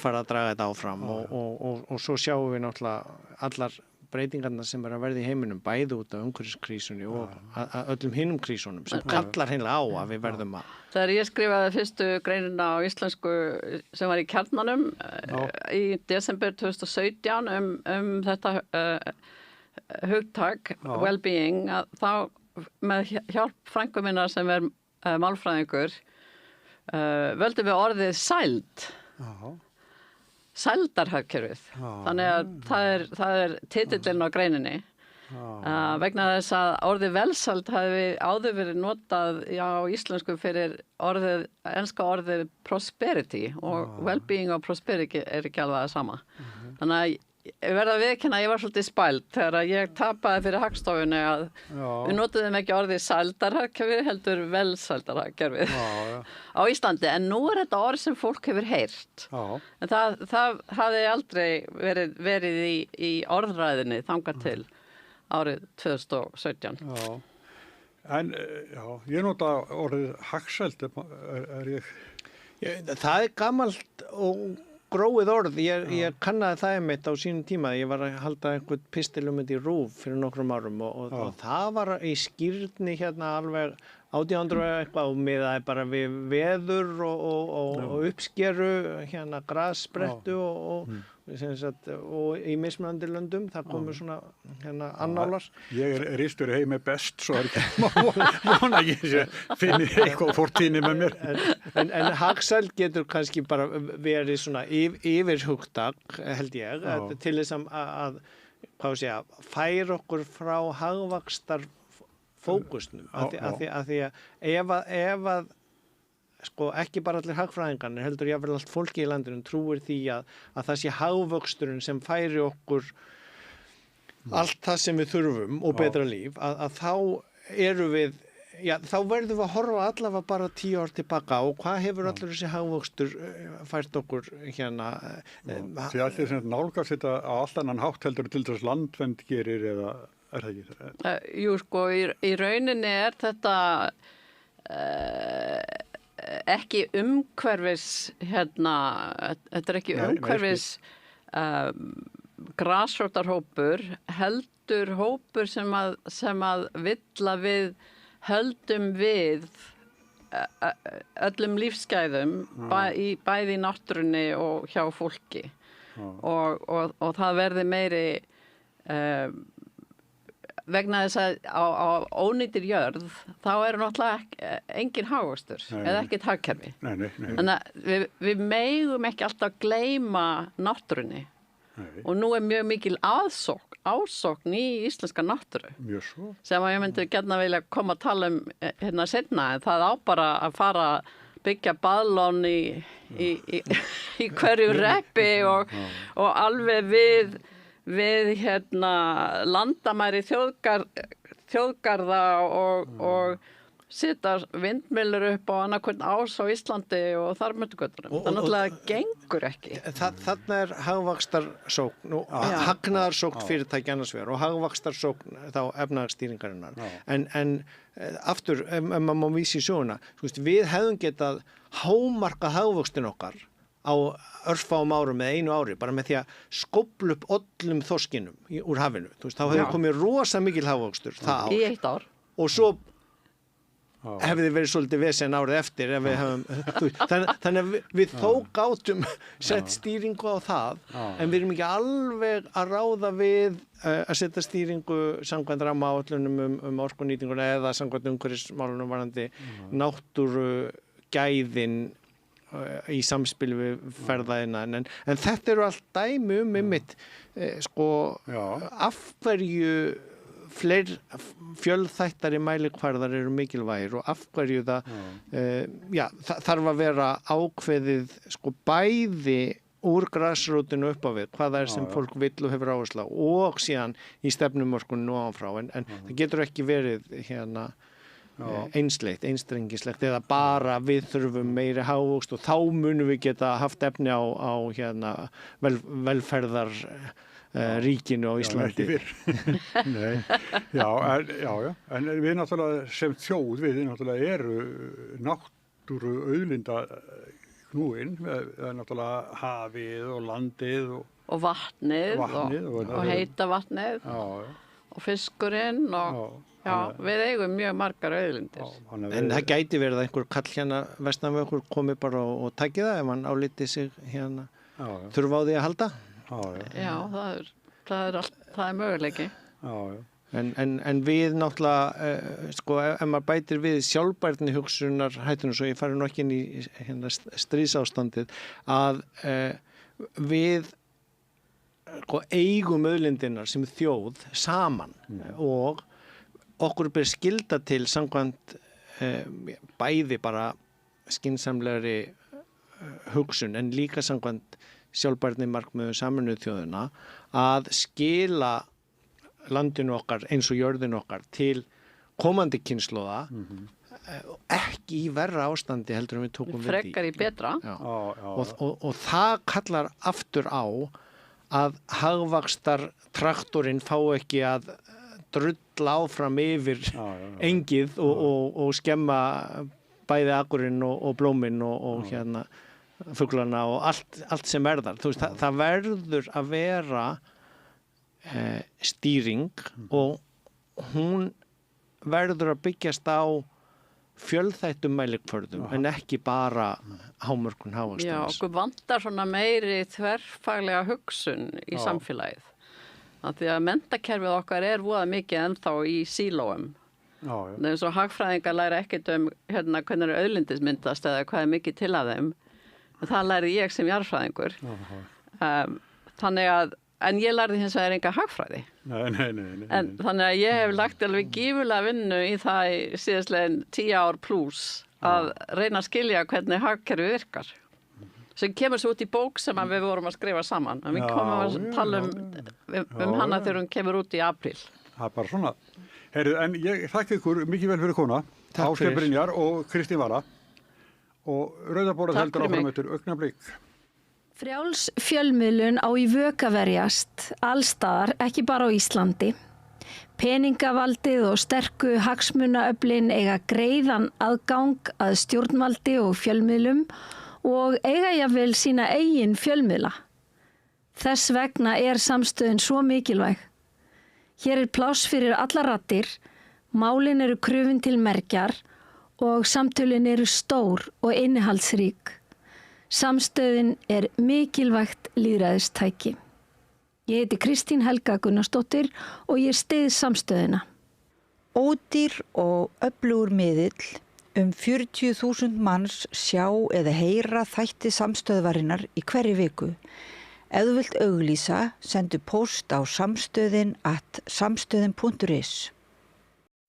Allir þættir samstöðvarinnar eru fáanlegir á öllum helstu hlaðvarpsveitum.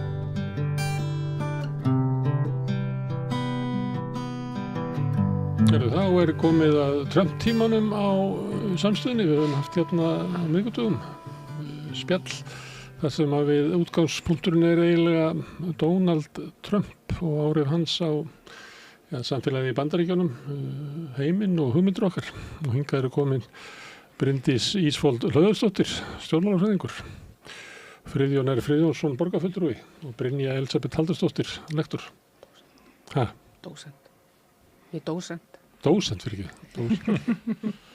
Ég tekið þetta eitthvað staðar af netinu. Já, eitthvað gamalt. Gamalt. Best að svo frá því. Nei. Herðu, en Trump var að tala á þann á Davos. Já, heldur betur. Talaði líka svolítið lengi í gær í tilefni að það var 1 ár frá því að hann var svarinn inn í embætti. Voruð að hlusta á þetta? Já, ég hlustaði á eitthvað hluta og saup kveljur eins og maður gerir þegar hann byrjar og maður vonar bara að hann hætti fljótt að segja svo margt sem svona ógbænlegt í stöðu heimsmála í dag. En jú, hann mætti svo sannlega á Davos eftir að hafa þurft að snúa við því að það var einhver bilun í flugvélni, þannig að það var mikil dramatík fylgst með honum á flugradar, einhver 60-70 mann sem lágu yfir því samkvæmt einhverjum fjölmiðli. Svo mætti hann og hóf sína raust og það sem ég hjó eftir að hann svona byrjaði að tala Evrópu og hvað hefði margt mistekist í Evrópu og var að stinga sér inn í raun og orðræðu þess að svona, ég myndi segja svona öfgahægri, fólk sem hefur talað fyrir því að hér verði, í Evrópu verði færri innflytjendum hleypt inn. Þetta er í takt við þjóðaröryggisstefnans. Algjörlega og í raun og veru endurspegla það sem hann væri að gera væri miklu betra. Hann væri núna að koma tilbaka með þessi störf sem hafa verið send úr landi í Evrópu, frá Evrópu, þessi svona verksmiðju störf og framleiðsla væri að fara að staða aftur í Bandaríkjunum og þetta ætti nú að Evrópa búið að gera og ætti að fara svona aftur tilbaka í einhvers konar, sjálfstyrtar búskap kannski, að vera að treysta á sjálfan sig og styrkja lönd sín og út af hans áherslum á NATO og kröfum að Evrópuþjóðir gæfi í þar, að væri Evrópa öruggari og allt þetta. Þannig að hann byrjaði á því að slá þessa tóna og greinilega að tala inn í ákveðna hópa í Evrópu sem að mér fannst svona, það er óvinnilegt að leiðtogi úr einu ríki talin í önnur ríki með þessum hætti. En í hvað hópa mennar AfD í Þýskalandi? AfD í Þýskalandi, við talum þennan mikla vöxt í Bretlandi í þessari hreyfingu og bara víða Evrópu. Það var minka eins og ég var nú eiginlega... Já. Það er svona aðeins vindurinn að fara úr blöðrunni í reform. Já, það hefur verið áhugað. 24%. Já. Það farið alveg upp í 33%. Já, og það er svona margir sem tala það að það geti verið að það sé að Nædel fara sér kannski bara svona að síga niður að því nú tekur hann afstöðu í raun og veru með hinum Evrópuþjóðunum varðandi Grænland og það auðvitað fyrir bæntalega líka bara misjátt í fólk og svo þetta svona, hann hefur verið svona einhvers konar besti vinur Trumps í Bretlandi og þannig að þetta var áhugavert en hann í raun og veru talaði svo heilmikið orkumál og mikilvægi þess að verða sjálfbær í því en hann fór svo auðvitað inn á umræðunum Grænland og sagði það að hann vildi eignast Grænland, það var ekki að gefa eftir því og Danir skulduðu sér þetta, hann hefði skilað Grænlandi eftir seinni heimsstyrjöld og nú þurfti hann bara á þessu að halda og hann ruglar saman Grænlandi og Íslandi nokkru sinnum og það var svona kannski þegar hann sagði að það hefði einhver maður sagt við hann að á Íslandi að Íslandingar elskuðu Trump og kölluðu hann pappa. Á svona hrökk maður upp en hann var vantarlega ruglað saman. En heldur að það sé ekki, það örugglega ykkur á Íslandi sem að gæti sagt þetta við hann, alveg eins og á Grænlandi. Já. Það er ekkert líklegra að eitthvað grænlendingur segir þetta. Það var skilti alveg inn eftir. Í mörkinni? Já, sem bara lengi sem var Trump skilti, sko. Þannig að það er alveg fullt af fólki sem styður hann. Það er ekki maður sem hringir mikið inn út á sögu sem að var með það skilti. Jú, líklegast. Sem er þarna með eitthvað svona íbúðir sem að leigir mest til innflytjenda. Það sem að skilti þar. Já. En svo áhugavert hvað þetta er mikil, sko, hvað er alltaf mikil þversögn í öllu sem hann er að gera og segja og þetta er rugglingslegt og hvernig fólk samt trúir þessu. Þú veist, tekur þessu sem einhvern veginn dauðans alvara. Þú veist, það bara, þetta er alltaf stór hættulegt, margt af því sem hann er að segja. En sumt af þessu líka er bara, hann er að veifa hendinni hér til þess að fela eitthvað annað. Men eins og til dæmis það er ekkert talað Minnesota núna.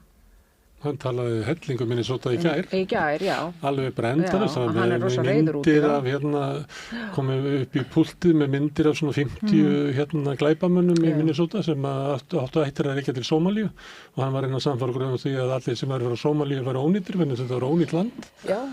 Og við þurfum að losna við þetta fólk. Já, það náttúrulega hjálpar ekki að það var þarna þetta svindl sem að þeir gerðu með hann á COVID-stóð sem að var að vísu rekið af konu, hvítri konu, millistilla konu, en hann sem vann fyrir eitthvað góðgerða fyrirtæki. En þetta er bara, að því að þetta er demokratfylki, þá er hann bara með þetta og hann er að notfæra sér þennan taktík til þess að hræða alla, ekki bara fólk í Minnesota. Ég er búin að vera í sambandi við fólki mitt í Minnesota í tengslum við þetta og þetta er bara mjög ógnvekjanlegt og hann talaði þetta í Bandaríkjunum en svo lætur hann þetta bara detta út fyrir utan það. Það er kannski ekki hægt að fara til Davos að tala Minnesota. Nei, en þetta er hernám. Hann er að stunda hernám í Minnesota. Það er alltaf enginn að tala Epstein-skjölin lengur. Nei, það sé miklu meira mál heldur en eitthvað annað. En trúið því að þú segir þetta, maður heyrir þetta og lesir þetta út um allt, að hann sé að ráðast inn í Venezuela, hótaði að sprengja Íran, ráðast inn í Minnesota, hótaði að taka Grænland til þess að fela Epstein-skjölin. Nei, en það hjálpar að það er ekki, þú veist, að athygllin dreifist eitthvað annað og ég meina þó að sko svona hluti af efnahagsstærðum hafi komið vel út núna í lok ársins á síðasta ársfjórðungi, þá er samt sem áður sko óánægja með stöðu efnahagsmála og hann er að mælast illa í efnahagsmálum og eiginlega öllum málaflokkum nema kannski sko innflytjendamálum. En þó alltaf lakar og lakar. Já. Þannig að þá og þetta hefur fyllt forsendum á seinna kjörtímabili að horfa meira út af við og minna inn á við vegna þess að þeir eru ekki leiðin í endurkjör.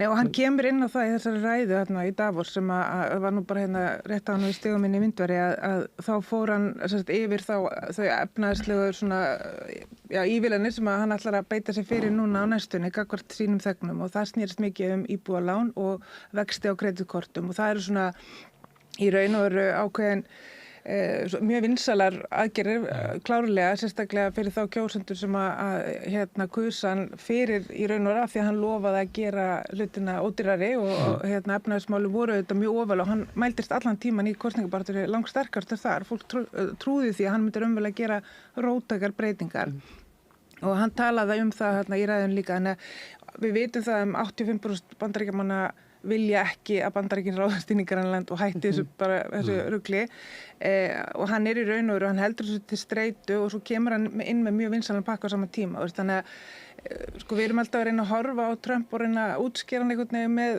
með framheilunum og allir skynseminu og hvernig hlutinni ræðast upp og svona. En hann stýrist mjög mikið af svona frumkvötum og það er þannig að hann beitir því auðvitað líka sem svona ákveðni taktík til þess að halda okkur öllum á nálum. Ég mun að segja að heimsbyggðin er núna 2 daga í röð búin að liggja yfir ræðum þar sem hann delirar fyrir ekki í 2 tíma og fyrir við hann við öll og ruggla saman alls konar og eitthvað. En hans, sko, við getum bara ekki hægt að horfa á það að hann forseti Bandaríkjanna sem ber upp þetta gríðarlega mikla hera. Það er valdamesti maður í heimi, ég heyrði eitthvað halda því fram að það var valdamesti maður sögunar. Þegar hann hefði dreigið sér svo mikið vald, sko, umfram það sem að forseti Bandaríkjanna hefur yfirleitt.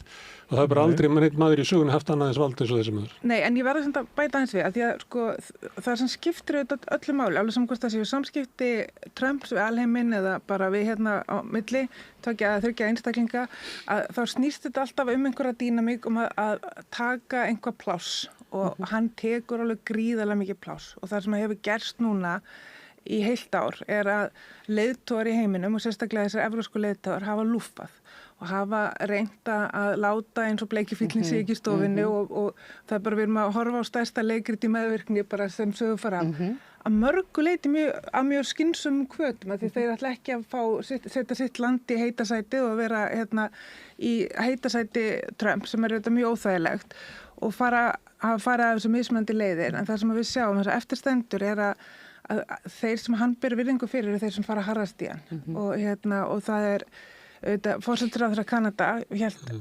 ótrúlega magnaða ræðu í Davos og ég mæli með að fólk kynni sér hana þar sem hann í raun og veru tekur á þessu akkurat að við erum öll einhvern veginn farin að færa okkur aðeins til þess að aðlaga okkur að heimi Trumps því við ætlum ekki að trufla hann, við ætlum ekki að stoppa þetta, við ráðum ekki við það einn en það sem að gerast núna í Evrópu að leiðtogarnir að standa saman vonandi sem einn maður en það ekkert víst að það dugi. Manni finnst það, sko, þegar Mark Carney talar þá finnst manni það, hann náttúrulega, þetta svolítið nálægt honum og maður tekur mark á honum. En þessi leiðtogar Evrópu sem eru nýbúnir að vera sleikjan upp, sko, og eru núna einhvern veginn með einhvern, sko, að sömuleyti hafa leiðtogar Evrópu spilað leiki við Trump kolránt í heilt ár, alveg hryllilega ránt. Og ég held að Evrópa ætti nú bara að skoða það hvort það verði ekki komið tíma til að skipta út eitthvað þessum leiðtogum, sko. Þú veist, eigum við að trúa því allt ínum mæti þeir og alltaf vera svo töff Trump, ég bara kaupið það ekki. Nei, ég meina, það verður ekki trúa því að Keir Starmer eða einhverju sko svona einhvern veginn rétti úr sér. Framkvæmdastjóri NATO til dæmis. En ég held að, ég held að þessar populísku aðgerðir í innanlandsmálum eru viðbragð við væntum ósigri í haust. Það að segja að hann er að reyna að koma með eitthvað mál sem til þess að auka vinsældir vegna þess að hann veit og hann hefur sagt að impeachment sem að er ekkert góð þýðing á embættismissis réttarhöld munu hefjast leið og demokratar ná völdum og eins og staðin núna þá lítur þannig út fyrir það að demokratar munu ná völdum í fulltrúadeildinni og það er erfitt í öldungadeildinni ef það verður kosið ef það verður kosið alltaf en ég held að hann sé að reyna að búa til auka sínar vinsældir og auka vinsældir republikana til þess að þeir eigi meiri möguleika í midterms. Og að reyna að svara demokratum á svæði þess að sem að veita hans þetta veiku fyrir sem er svona affordability eins og hann kallar það. Og er alltaf að velta fyrir sig hvort að það sé þetta hugtak sem að sé til. Einmitt. Vegna þess að það hefur aldrei vafist fyrir honum vegna þess að hann borgar ekki reikninga. Þannig að en og svo er hitt eitthvað legacy. Það sem hann er að gera varðandi Grænland, það snýst það að hann verði eins og Andrew Johnson sem að keypti Alaska og aðrir sem að stækkuðu Bandaríkin að það verði svona hans stóra arfleiði vegna þess að þú veist, ég held að þó að hann hugsi sér að lifa að eilífu að þá þú veist, er hann að hugsa einhverja arfleið og söguna og hvernig hans verður minnst og að hann verði besti forseti allra tíma og svo framvegis. Þetta sé svona persónulegt í honum og frekar heldur það að við til þess að byggja upp heimsveldi hér á vesturhveli jarðar þá þurfum við að eiga olíuna í Venezuela og við þurfum að eiga allar námur í Grænlandi til þess að treysta okkur til lengri tíma. Og hann er með skítsama næstu kynslóðir. Sorry, þetta er bara þetta sem ég held Já, en þetta er bara fyrir hann. Já, en svo er það að þú talar leiðtoga Evrópu og allt þetta og maður hugsa að þú ert í Ísraels stöðu, þú ert allt í einu með heiminn undir, alltaf þú ert stíga fram og fara mótunum og allt í einu vera að rugga bátnum, þetta er auðvitað sko, maður sér... Einhvern veginn no, sko. Það nefnilega mál og ég held að það sé núna sem að þeir verði í raun og veru og það virðist vera svona einhvers konar samstæða að myndast. En það sem maður horfir líka á eins og í Breitlandi, eins og í Þýskalandi að sko alternativið, það að segja, næsta leiðtogi sem að væri kosin eða væri farið í kosninga núna kannski bara mjög svipað þengjandi og Trump. Þannig að það líka held ég sko, ég held að... Þessi hugmynd að það sé eitthvað óhjákvæmilegt, sko þeir eftir að stilla upp listum þessi flokkur þarna. Og þeir eftir að ná þessum fylgi í kjörklefanum. Við þekkjum þessi miðflokkin hann meldist held ég bara með 6% meira fylgi 2 vikur fyrir kosningar heldur hann fékk. Svona þegar líður á kosningum þá svona þetta hrynur að þessum flokkum. Og ég meina að þegar byrjaði að gera það í reform og kosningar í Bretlandi með Trump í Washington, ég held að það sé ekkert góð staða fyrir Farage. Já, sko ég held að það sé kannski eitthvað sem við það er bara allir leitur Evrópa bara gefst upp fyrir þessu. Það núna verður við bara að taka upp Trumpisma, vera anstekkileg við innflytjendur og vera bara eiginlega verri en hann og sleikja hann upp. Já, það sem ég kannski meira að segja ég held að almenningur í þessu löndum horfi á núverandi leiðtoga, sjáu viðbrögðin og hugsi við erum með hann, við getum fengið ef við farum í kosninga og farum að krefast kosninga því það ekki tekið rétt á málum og þá erum við kannski komið með eitthvað allt annað upp á borðið. Þannig að ég meira að horfa á það allt annað verður með það sama. Já, þú ert með Keir Starmer sem að sleikja Trumpu. Já, sem gengur ekki sérstaklega vel upp. Já. Hvað er munur? Já, þú ert þá komið með meira öfga í heimalandinu, þú ert komið með Það Njúfsson ágættur hérna á Davos, hann sagði það komið með hellingan hnélífum handa leiðtogum Evrópu til þess að geta verið á hnjánu fyrir Trump. Já.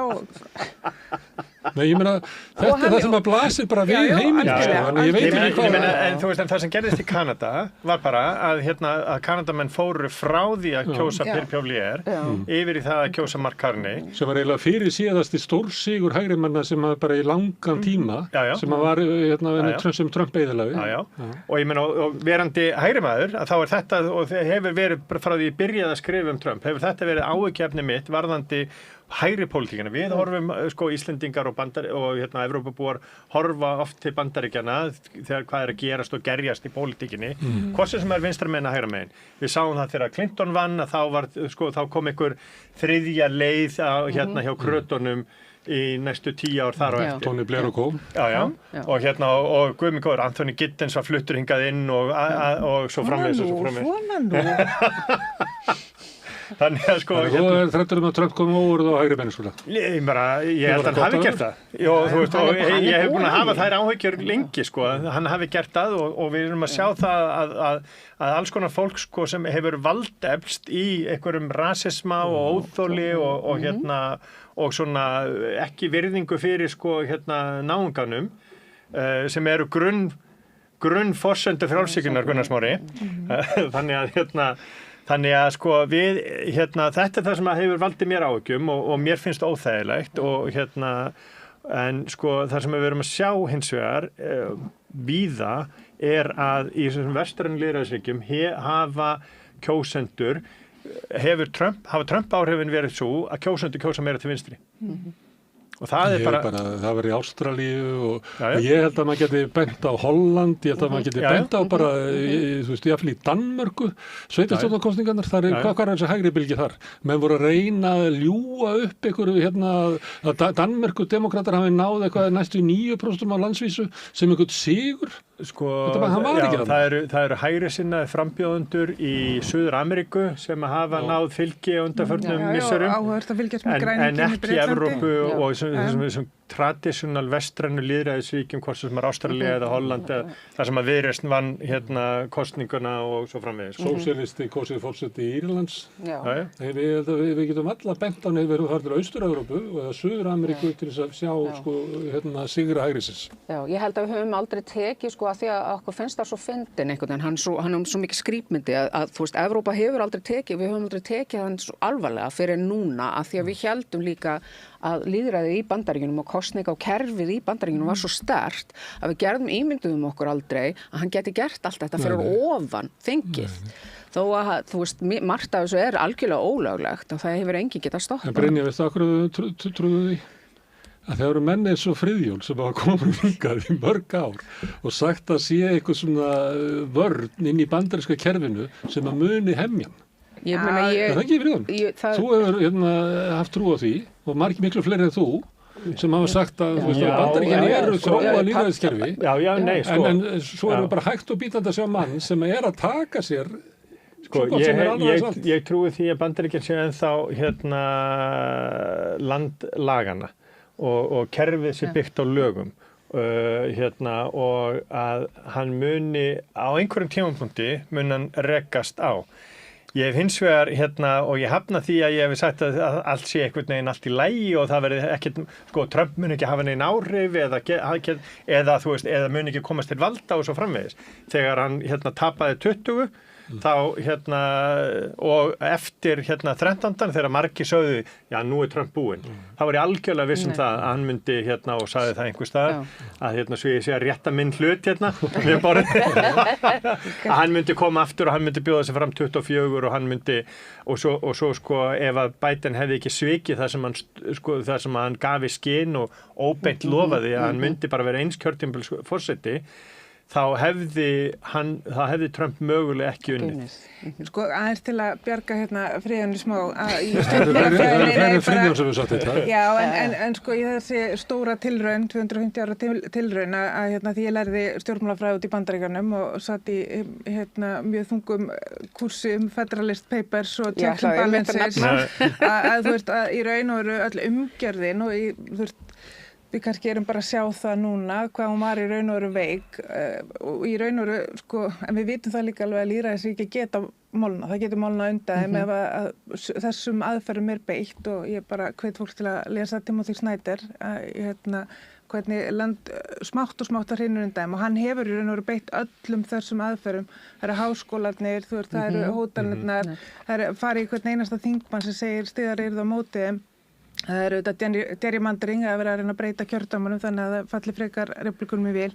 Þannig að þetta hefur verið í raun og veru umgerð, ekki bara kennd heldur sýnt fram á margótt. En svo er það sem að forsætisráðherra Kanada var að segja hann í ræðinni í gær að við erum líka búin að byggja upp alþjóðakerfi sem við njótum góðs af og hann talar það sjálfur, Kanada, en við höfum samt alltaf vita að þessi stæðst og sterkasti, hann getur einhvern veginn beitt sér ef hann getur riðlað kerfinu og það er það sem við erum að horfa á núna og nú er ég ekki talsmaður aukins hernaðar eða hvað en það er hins vegar alveg gigantískur munur á herafla Bandaríkjanna á Evrópu og það sem ég held að geti verið að gerast núna er að hann segist ekki ætla að fara með hervaldinn í Grænland en það eina sem það þarf að gera er að labba út úr Úkraínu. Þá erum við bara komin, eða Evrópa, komin í talsvert mikið vanda.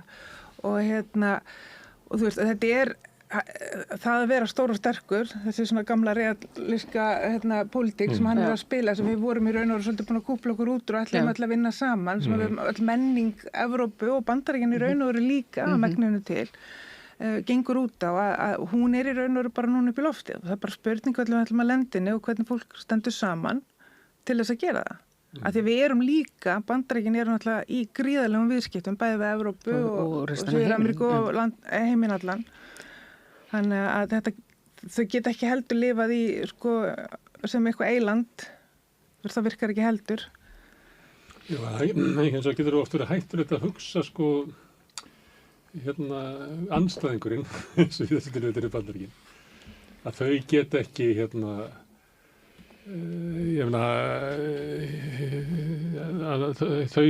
hann hlýtur að vita þetta og þetta og þess að gera hann þetta ekki það er ekki alltaf þannig hann bara gerir það bara samt. Ég held að ég er ekkert vissum að hann láti það stoppa sig þó að vel settir tollar á móti og okkur annað. Það er hins vegar spurning. Ég held að það ekki bara gott Já, en það er hins vegar spurning hvenar hans kerfi sem er þó ennþá til staðar þingið vaknu upp hvort þau gerir það eða og það verði einhvers konar af því við höfum náttúrulega líka síðan Suez-skurðurinn, við höfum séð alls konar mál þar sem að fyrir alveg á fullt og heimurinn allur einhvern veginn að horfa á hann og ekki tala um þetta annað og svo allt í henni bara komið eitthvað nýtt mál og það er bara við gleymum því. En ef við hýjum á leiðtoga Evrópu hvernig hafa verið gagnvart Trump þá getum við náttúrulega ennþá frekar hýjað á þingið í Bandaríkjunum. Já, það er absolutt. Það er bara það eiginlega bara alveg furðulegt og líka í raun og veru maður sér bara fréttaflutningur, hann bara hættur að snúast þingið. Þetta er bara fólk sem skiptir ekki einhver máli og það í raun og veru ekki rétt lagalega séð, þau hafa alls konar leiðir. Nei, maður fær rosalega lítið, finnst mér upp úr fréttaflutningi í Bandaríkjunum. Maður þarf að horfa miklu meira á lokalt til að sjá hvað í alvörunni að gerast eða bara vera með, fólkið í fítinu hjá sér eða eitthvað svoleiðis. Ég held að þau séu að vakna hægt og rólega, allavega demokratarnir eru hægt og rólega að láta til sín heyra meira. En samt, ég held að þau hafi verið með sömu hugmyndina, við skulum bara ekki trufla hann og leyfa hann bara að vera í svona litla heimi, hann ekkert að trufla neitt og það gerði þessi engin grein fyrir því hvað þetta var í raun og veru veikt og hvað var hægt að stuða og breyta miklu á stuttum tíma. Svo bara reif hann hálft Hvítahúsið, sko. Já. Svo það eins og þú varst eiginlega bent á að það getur verið svo erfitt að reyna að setja eitthvað vit í vitleysu. Þannig að við mikið mist vitið af því. Og það náttúrulega hægt að finna til með þess að maður sé bara blaðamaður á New York Times eða eitthvað sem ætlar að útskýra þetta og það er bara það er að þetta gert, sko. Við höfum ekki svona menningarlega undirbúning undir það að segja þessa sögu. Því þessi saga er svo trillt. Þetta er svolítið eins og verið í absúrt leik. Eins og alltaf í þessu samtali hér. Við veitum ekki hvort við erum að tala um stjórnmál eða hvort við erum að tala um sálfræði eða við erum að tala um... En það er það sem ég held að sé sko, við séum á þeim stað að við erum svolítið, og nú tala við sem Evrópubúar, að við þurfum svolítið að standa bara með því sem við höfum trú á. Og ég veit að það er hægara sagt en gert. Ég veit að það er líka ákveðin realpolitík bara í gangi sem við bara er óumflýjanlegt. En það er einmitt þetta að reyna að standa saman og að það sé ekki bara að því það sem hefur verið að gerast síðast ár er að þau hafa í raun og veru mjög lítið ítt á móti. Þau hafa í raun og veru bara verið að eldan og eiga fundi og reyna að vingast við hann og reyna að ná eitthvað og það hefur ekkert skilað neinum sérstökum árangri. Og í raun og veru bara þegar, og þetta sem ég var að tala um þessi samskipt manna á milli og þjóða á milli, þetta gengur auðvitað alltaf út á það, þú standir með einhverjum prinsipum, þú standir fyrir eitthvað og svo er einhver lína sem að þú leggur, sem að þú ert þá búin að segja, ok, hérna hingað ekki lengra og þá eru þetta ef afleiðingarnir eru þannig og stundum eru bara sambönd á milli fólks þannig en Evrópa hefur bara ekki verið í þessari stöðu. Þeir hafa verið svo háðir því að hafa Bandaríkin hérna inni til þess að geta háð áfram stríð í Úkraínu því að þau geta ekki gert það einn. Þannig þau þurftu eiginlega að beygja sig undir allt sem hann segir. Núna er komið þá sá staður að við getum ekki beygt okkur undir það sem Trump segir. Þá verðum við líklega að hringja í Pútín og semja frið í Úkraínu. Evrópskir leiðtogar eru bara ekki, því miður. Þeir eru búin að investera inn í einhverjum veruleika sem á endanum var bara aldrei til. Það var aldrei til að Bandaríkin myndu sitja refsitolla á öllu viðskiptaland Rússlands, að þau myndu fjármagna stríði í Úkraínu, það bara var aldrei í boði. Og allt innir Evrópa líka með allt niður sig. Það ekki?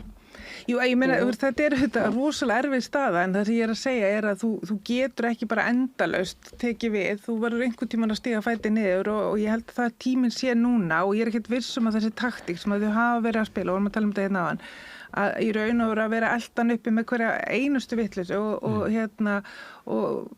í raun og veru bara, þetta er bara svo furðuleg samskipti sem maður hefur verið að sjá og láta eins og bara sem dæmi, það er búið að vera þetta stóra mál með gervigreinda fyrirtæki Elon Musk í Bretlandi og Bretar hafa verið að veigra sig við því að setja á hann sektir að því það eru bara ákveðin lög í gildi í Bretlandi þau veit að það hefur hafa áhyggjur af því að þau trufli Trump með því eða BBC sem er hugsa hvort að semja við Trump að því hann ákærði leggja inn einhverja kæru. Mér það sem var sterk setning hjá honum kanni var að nostalgía er ekki plan. Evrópa getur ekki hugsað þannig að við skulum láta eins og hlutin væru eins góður og við heldum þau væru og byggja á því. Við verðum að bara endurmeta alla stöðu. Við verðum að endurmeta hvað ætlum við að gera við Rússland sem er líklega ekkert að fara, hvað ætlum við að gera við Kína, hvað ætlum við að gera við Bandaríkin. Þetta og svo ertu með 27 eða fleiri lönd. Og kannski er það, ég meina ekki að gefa honum mikið kredit fyrir eitthvað svoleiðis en þetta hefur allt verið að artast lengi lengi, þetta ekki það sem að gerast núna, það sem við sjá sko sjóða upp úr, það búið að vera í stellingum lengi, ég meina Kína er búin að vera inn í Afríku alveg rosalega lengi og hafa áhrif og við höfum bara verið svona og svo, þú veist, þannig að eitt sem hann hefur kannski gert sem er kannski óviljandi hann hefur afhjúpað þetta allt saman, þannig að núna þurfum við mitt eins og Karni segir, nú þurfum við að virkilega að skoða sko naflan á okkur. Hann hleypur heiminn og gerir samning við Kína til dæmis. Já, einmitt. Það mjög áhugavert. Hann auðvitað mjög klár, hann búinn að gera samninga við bílaframleiðendur í Kína, hann alveg að spila öll spilin, sko. Já, ég menna, þú veist, og auðvitað erum við komin í eitthvað skrítin heim, sko, þar sem að, 2-3 vikum eftir tolladaginn mikla fyrir tæpu ári síðan þá var viðskiptafulltrúi Kína í Evrópu að fara á milli höfuðborga Evrópu og tala frjáls utanríkisviðskipti og hann var bara með Friedman og Hayek á bækurnar Heitir þú hann? Nei, og ég menna, þú veist, þetta var bara í fréttum að hann var að tala frjáls alþjóðaviðskipti og tollalaus viðskipti og svo framvegis, sem þetta hafa hentað kynverum mjög vel, Þannig að sá sem hefur farið best með Trump held ég að segja Alexander Stubb forseti Finnlands, hann góður í golfi og fór bara að spila golf og þeir eruðu vinir, þannig að við þurfum bara kannski að senda nokkra góða golfara til Florida og DC og bara halda honum uppteknum. Er það ekki bara málið? Bara hringi byrgileg. Ég held að í raun og veru, ef maður horfir á þetta er galið og eins og þú sagðir á hann, ég minna að erum við að tala um stjórnmálafræði, erum við að tala um sálfræði eða, ég held að aðalatri eina sem að ríki geta gert eins og ég var að tala um þetta að standa saman, við erum með eitthvað sameiginleg gildi en hitt svo að bara undirbúa sig það verður bara undirbúa sig undir alls konar scenarió. Þá verður menn ef menn ætla að gera það, þá verður menn líka að standa saman og það sem er óhentu til dæmis í íslensku orðræðu núna er það að vantraustið milli flokkana á þingi er þannig að ef ríkisstjórnin segir við þurfum að evrópska þjóðir og evrópsk gildi þurfa að standa saman, þá erum við að og þá liggja Viðreisn og Samfylkingin undir grunn það að vera að reyna að koma okkur inn í Evrópusambandið. Það er planið sem að bendi á að það þyrfti að vera að skoða fleiri kosti og þá er hún að svara frá sínu flokksfólki hvað viltu að við göngum í Evrópusambandið, þá var nú að skrifa grein í það. Bara leið og segir eitthvað sem byrjar á þannig við erum með þennan klopning í allri umræðu sem er kannski rótin af vandanum sem er í Bandaríkjunum. Já, en það sem ég er að segja ef við ætlum að taka umræðan að standa saman þá verðum við líka að taka þá inngöngun og í Evrópusambandi, þá má það ekki vera hluti af umræðunni, skilur hvað við, það að samstæðan felist í því að við sem erum andstæðingar þess að gangi í Evrópusambandið, ég og Gunnar og ég veit ekki með Brynju Ég hef kynnt mér það neitt sérstaklega en að við þurfum einhvern veginn að undirgangast það að við einhver orðræðu það að við sem að fara í Evrópusambandið, það sé hluti af samstöðunni gegn þessum yfirgangi að vestan. Þannig að fólk þarf líka Þannig að þú vilt ekki ganga í Evrópusambandið þá þú tröppisti. Já, nákvæmlega Já, en er það ekki eitthvað svona hugmyndafræði sem á sér stað mestmagnis einhvern veginn niður á þingi að því að maður heyrir alveg fólk tala um evrópsk gildi og það sér ekki allir einhvern veginn það að gangin í Evrópusambandið er margra ára prósess. Það gerist ekkert á korteri. Mér finnst það svakar eftir að ríkisstjórnin ætlar að skella þessari hlussu á borðið í umræðinni. Þetta er algjörlega hverfanda kvel í heiminum að allt í náttúrulega við eitt landa að fara að ræða það allt saman í gegnum aðildarviðræður á Evrópusambandinu. Mér finnst það bara, hverjum datt þetta í hug? Finnst það nú að taka ákvörðun hvort það eigi að fara í þessar aðildarviðræður? Ég held að það sé líka alveg mér sérkennilegt. Höfum við ekki nóg að tala? Ég veit ekki, greinilega ekki. En mitt bati það, þú ert búin að segja að þetta er í stjórnarsáttmálum, ég man ekki nákvæmlega tímasetninguna, það er ákveðin rammi að hann var gerður áður en að Trump tók við. Já, en þjóðin sem spurð, það verður líka sérkennilegt að draga úr möguleikum þjóðarinnar til að hafa áhrif á framtíð landsins í þessum aðstæðum, þannig að og síðan tekur þá við ef að það er þá samþykkt umræða aðild og samningaviðræður og ég meina þið munu hvernig það var síðast að þetta tók nú talsverðan tíma og náðist ekki eins og klára það. Þannig að ég held að það skiptir máli, en ég er alveg sammála. Ég held að, ég var svolítið hissa, ég var að horfa á Silfröðum daginn, eða núna á mánudaginn og horfa á þingmennina, utanríkismálanefnd. Mér fannst þetta ekki sérstaklega þroskuð umræða. Ég var svolítið saknaði þess, þið vitið þegar við stöndum saman alveg saman í hvaða flokki við erum þegar að það stæðjar ykkur ógn og þá eigum við að vera aðeins fyrir ofan þetta. Mér fannst þetta, ég var alveg svona, var svolítið leiður yfir því að við eigum auðvitað fullt af flottu fólki sem hefur mikla þekkingu á utanríkismálum og þegar við erum að tala fyrir hagsmuni þjóðar í svona aðstæðum þá eigum við að vera aðeins fyrir ofan. En það fórsetisráðherra bara í gær að segja nú sé tími til þess að ræða á Evrópumálin, sko. Já, ég meina það er auðvitað hluti af vörnum geta verið tryggð inn í Evrópusambandinu. Við vitum það líka og það þarf líka að fara að ræða það. Við erum með varnarsamningu við Bandaríkin. Hvað þarf að gera varnarsamningu við Evrópusambandið? Það eru ákveðið varnir sem að tengja það Evrópusambandinu í dag. Þú varnarsamningu GATT. Já, róa sig. Sko, ég er ekki sammála þessu. Ég meina, við erum auðvitað, ég meina, NATO er að verða mest megnis, það sem við munum treysta á ef að fer sem horfir, þá er það Evrópuríki. En Bryndís, þegar Bandaríkin draga hendi sína út úr Evrópu, að þá verður endurskilgreining á því hvað NATO er og hvað NATO getur orðið. Og þá mun komið ljós að það eru mjög ólíkir hagsmunir landana sem eru inn í NATO sem ekki komu fram vegna þess að Bandaríkin lögðu línuna. Og ég er hættur að sama muni gerast inn í Evrópusambandinu að þegar að vegna þess að Evrópusambandinu er sumuleyti hluti af, við getum sagt bara eins og þetta Bandaríkina, en að þegar að Bandaríkin eru farin út úr Evrópu að þá held ég að við nefndum til dæmis bara eins og við Rússland og Úkraínu, hvað að gera við það ef að Bandaríkin ætla ekki að leysa það mál? Það verður auðvitað að Evrópa að gera það. Ég meina og þá kemur í ljós að það eru bara ólíkir hagsmunir sem landa og það er kannski ekkert svo gott kerfið sem er innan Evrópu í því að taka ákvarðanir í öryggismálum.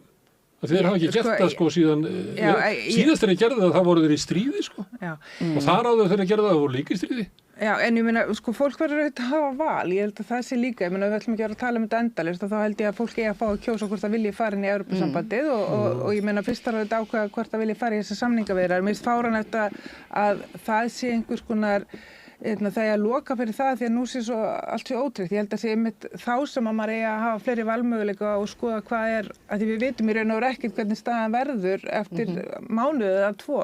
Þannig að ég held að þú tekur ekki valmöguleika frá fólki en sko þetta er bara tímasetningarnar sem að sko að Evrópuumræðan sko ef að allt er svona hverfandi vegna þess að það er svo mikið rót í alþjóðakerfinu, vegna þess að það er svo mikið rót á því hver staðan verður þá finnst mér og kannski einhverjum fleirum og greinilega Gunnar líka það vera svona frekar óábyrgt að skella Evrópumálunum þá á borðið til að ruggla þessu umræðu sem við þurfum nauðsynlega að ná í gegn. Því að við erum að tala ef við ætlum að tala að standa saman. Ég ætla aðeins að segja, mér finnst miklu áhugaverðari til dæmis sko, ef við erum komin í einhverja nýja heimsmynd, þá finnst mér miklu áhugaverðara við ræðum við sko raun þjóðirnar á Norður-Atlantshafinu sem eru þá Bretland, Noregur, Danmörk, Ísland og Kanada einhvers konar varnar- og öryggissamstarf frekar heldur en við förum að stóla á það hvort að Frakkar eða Ítalir koma ekki til varnar. Þannig að og ef að Bandaríkin er komin í eitthvað allt aðra vegferð. Þannig að sko, og við þurfum að taka þá umræðu áður en við förum að tala um það hvort að við ætlum að fara í Evrópusambandið ekki. Ok, sko, ég held að þið minna ekkert skiptum sko hvort að við í Evrópusambandið ekki, þið megin nota þetta.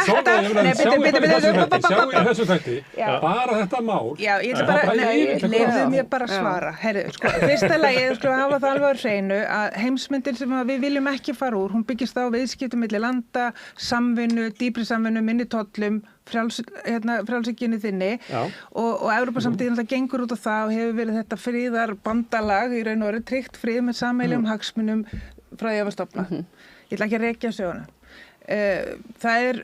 Það að bjóða fólki að skoða þá leið er ekki að fara að snúa okkur á hvolf. Við höfum farið í þessar aðildarviðræður áður, það er helling til, það er búið að landa einhverju og síðan kemur einhver samningur, þá getur fólk tekið upplýsta ákvörðun hvað á að gera.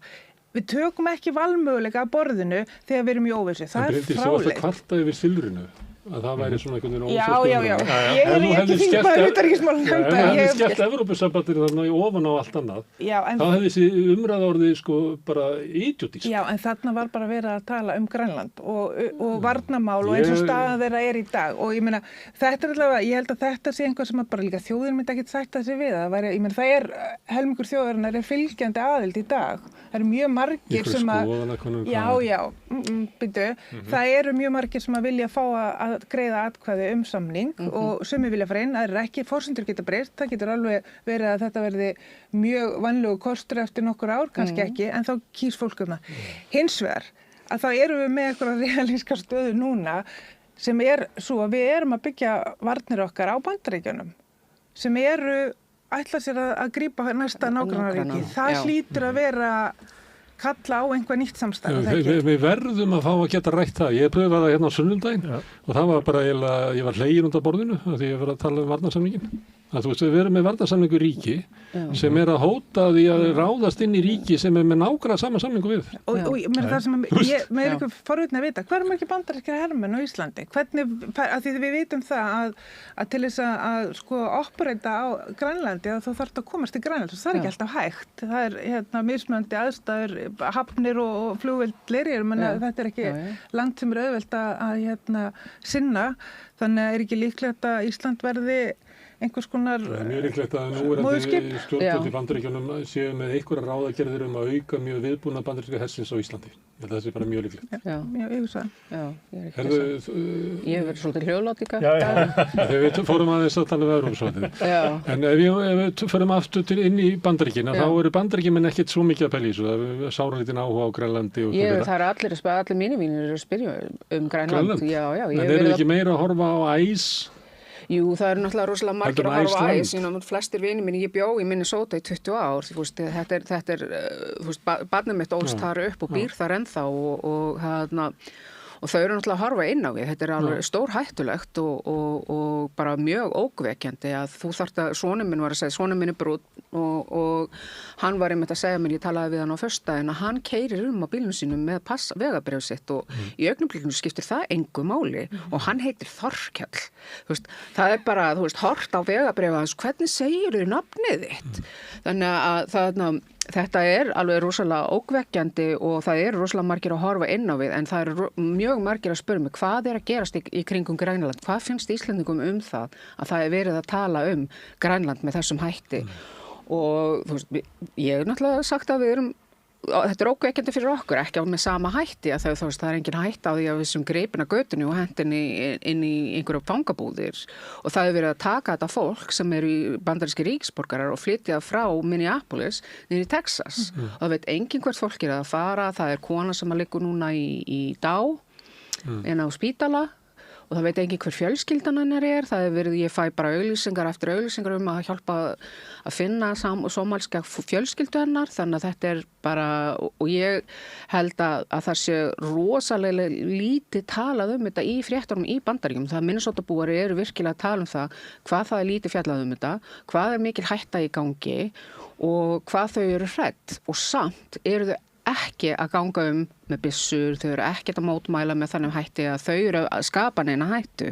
Men það var, ég sá vídeo, ég veit ekki hvort þið hefur séð þetta, að maður sem að sata á þarna svona slátturvél sem var klæddur eins og nóm, eins og lítill álfur og æs var að elda út allt inn í Minneapolis, þannig að þetta er það sem þau eru að gera til þess að mótmæla því sem æs er að gera. Búið til svona grín úr þessu, sko. Og búa til gleði og það er allir að koma saman og vinur mér var að segja mér í gær, ég talaði við hann að þeir sem eru að bjarga þessu í augnablikinu, það er fólk, það fer ekkert út úr húsi, þetta fólk getur ekki farið út að kaupa mat, getur ekki farið að vinna, það er verið að loka öllum búðum og allt svoleiðis í gangi og þannig að þetta er verulega að hafa efnahags áhrif á bara umhverfið út alla Minnesota, þetta er ekki bara í stóru borgunum, að það eru konurnar. Í fyrsta skipti eru hvítar konur að taka sér saman og hjálpa minnihlutahópum að því við vitum að 50% af hvítum konum kusu Trump og var til þess að hann kom til valda að það í Minnesota eru þessar konur sem er að standa fyrir samfélagi og efla samfélagi til þess að halda áfram án þess að og minnka hræðsluna. En heldur það þessar aðgerðir hans í Minnesota séu ekki fyrir kjósendur í, ég veit ekki hvar, bara Alabama eða Texas? Jú, bæði og, en maður líka að sjá. Þetta væri ekki í fréttunum? Fólk er á samfélagsmiðlum. Já. Þannig að það er... En hann leggur áherslu á þetta. Hann kemur eins og í ræðin í gær sem að var til þess að halda upp á, hann kom með veifaði ykkur svona bunka pappír sem var afreksskráin og svo fór hann að þylja upp alla þessa menn frá Minnesota sem áttu eftir að reykja til Somalíu sem voru glæpamenn, ég veit ekki hvað var alltaf ekki verið 50 nöfn þar. Ég held að það svolítið langt gengið. Hann talaði hálftíma þetta, hann talaði að ákæra bæði fylkisstjóran og borgarstjóran fyrir og það er búið að leggja ákærur á það. Þannig hann var eiginlega að tala að taka yfir Minnesota.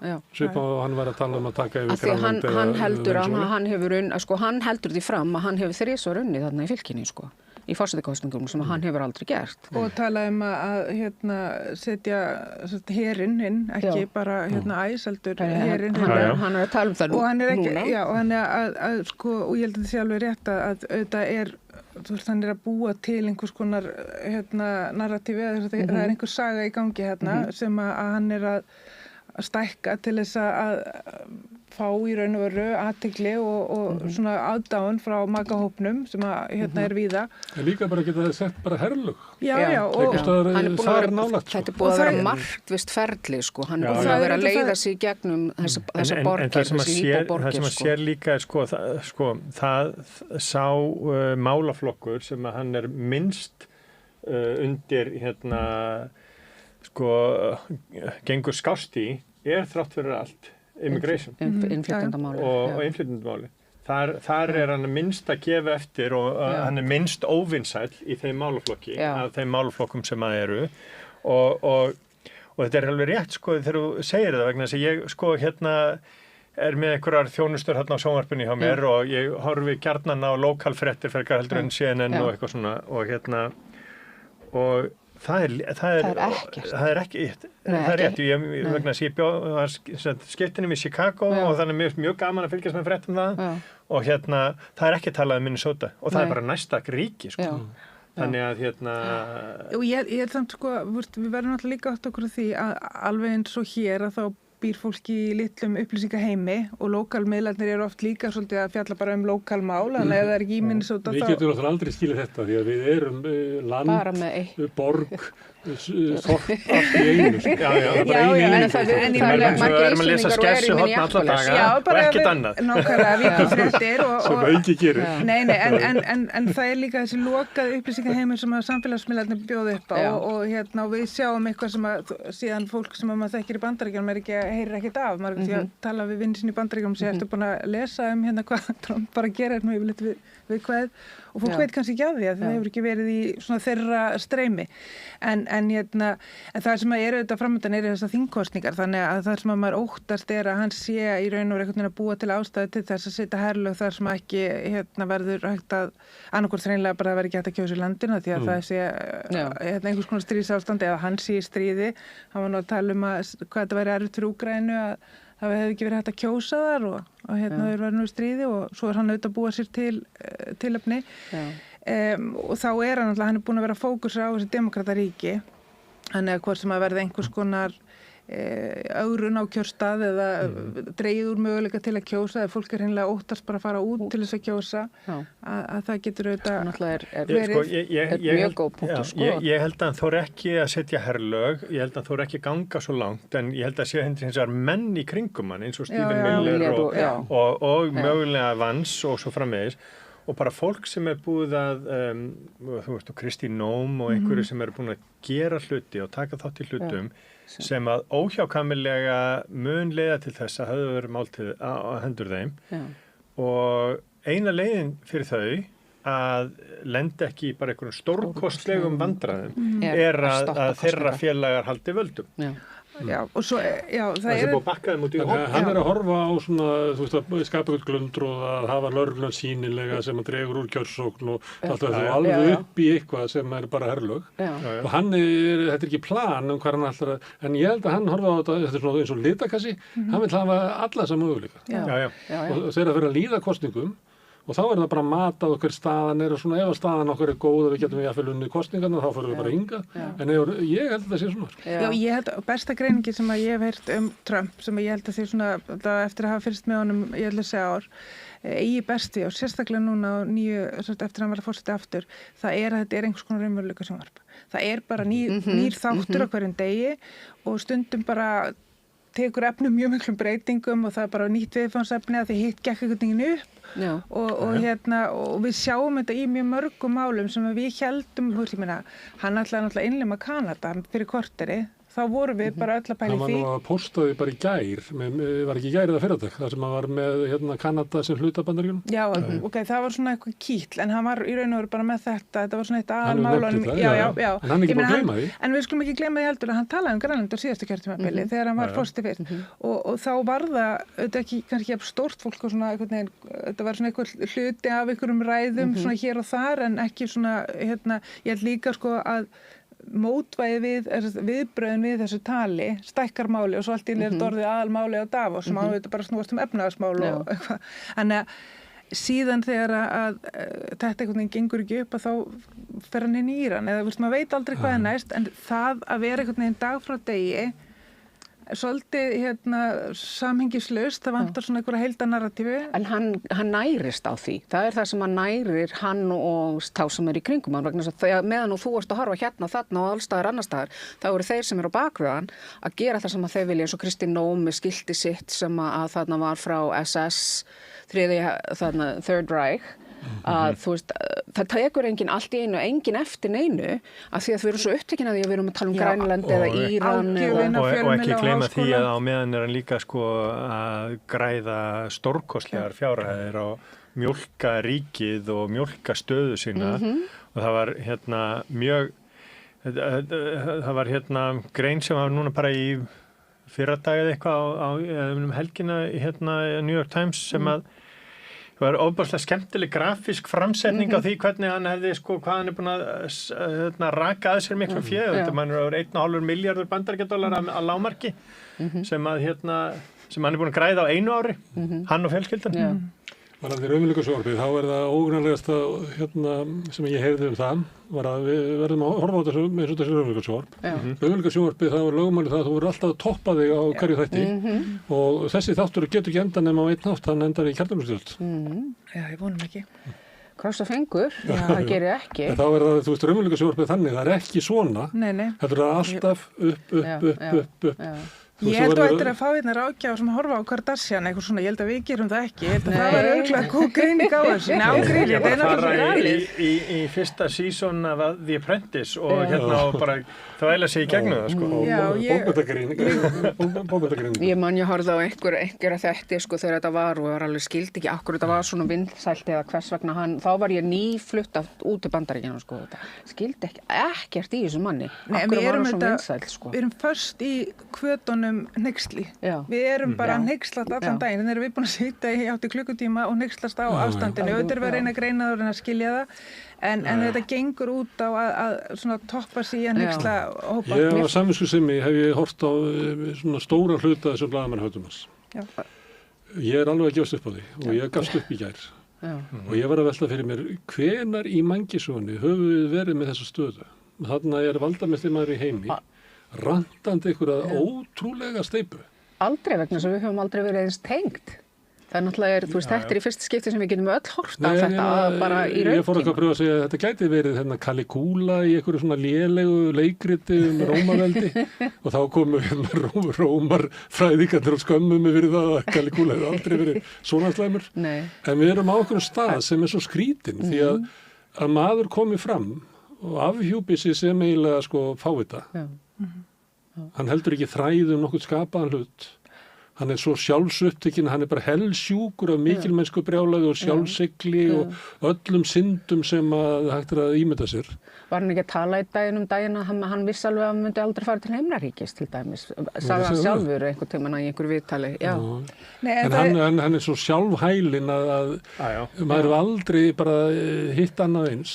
Það var blaðamaður sem fylgdi honum í kosningabaráttunum 2016 sem og ég reyna að muna hvað hann heitir, þekktur blaðamaður frá Newsweek og hann sagði sko að Trump væri sko eitt snjallasti stjórnmálamaður sem að hann hefði fylgst með síðan Bill Clinton vegna þess að hann væri svo góður í að stjórna umræðinni og hefði verið hann í kosningum 2016 en leið væri hann sá maður sem hefði minnstan áhuga á nokkru öðru heldur en sjálfum sér og þannig að hann var alltaf með sjónvarp í gangi og ef það var ekki verið að tala hann þá skipti hann stöð og þannig var hann bara dund hann alltaf að taka selfie og alltaf bara fylgjast með hvað verið að fjalla hann og ef það er ekki verið að fjalla hann þá vildi hann að það væri verið að fjalla hann þá henda hann inn einhverju nýju máli og þú veist það voru Mexikanar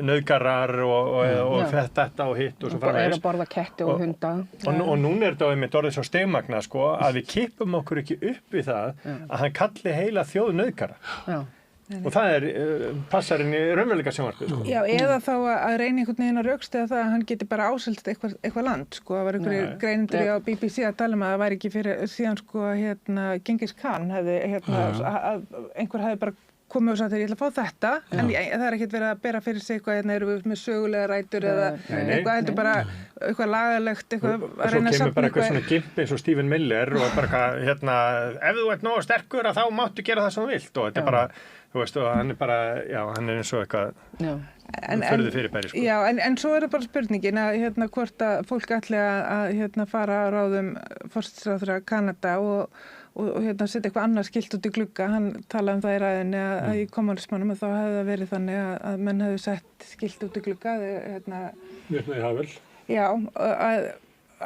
og það hefði bara menn hefði gert og maður sá þetta maður færast Túnis þá var alltaf hvað heit hann Ben Ali fórsti Túnis þá var það allstaðar öllum stöðum þetta var bara skilda þetta hangi uppi á okkur samkomlega okkur þetta í gangi já bara við bara fylgjum reglunum nú bara erum við allast í að Trumpa því að það er hættulegt að gera það ekki eða þá hvað sem það er og hvenær ætla fólk að taka niður skilti og segja ég trú ekki á þetta er bull, ég er ekki með þessu og það er auðvitað það er þetta moment þar sem að fólk segir bara heyrðu og áhyggjurnar eru náttúrulega líka að við erum alltaf að horfa á bandaríska þingi því það ætti að vera að bremsa þetta af að það hefur kvarnast úr hópnum fólk sem hefur talað gegn honum verið inn á þingi, republikana megin þegar það hefur gert það að það hefur það hefur verið svo mikil ágjöf og það hættir á þingi af sjálfstæðum það er bara búið bara á því bara persónulega og það er bara en meiri hluti núna er svo næfur þunnur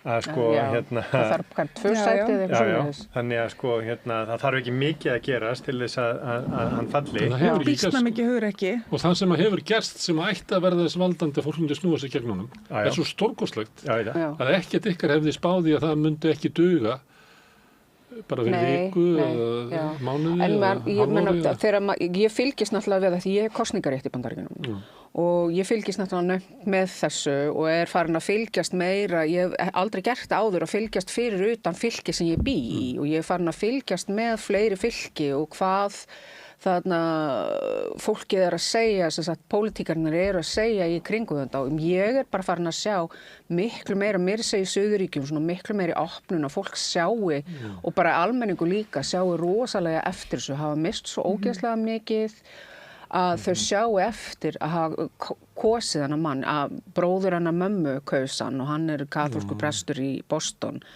og hann bara talar þegar ég tala við hann talar hvað hann er bara ógeðslegur og bara er hvað segir maður á íslensku evil hann er illviljugur þannig að þú veist fólki sem að hefur einhvern veginn dást aðunum er hægt og rólega Já, hann hefur gengið fram af svona, sko, einhverjum svona bro-podcasturum eins og Joe Rogan sem að hefur ekki, sko, sem að hefur, sem á nú einhverja sög á fylgjum.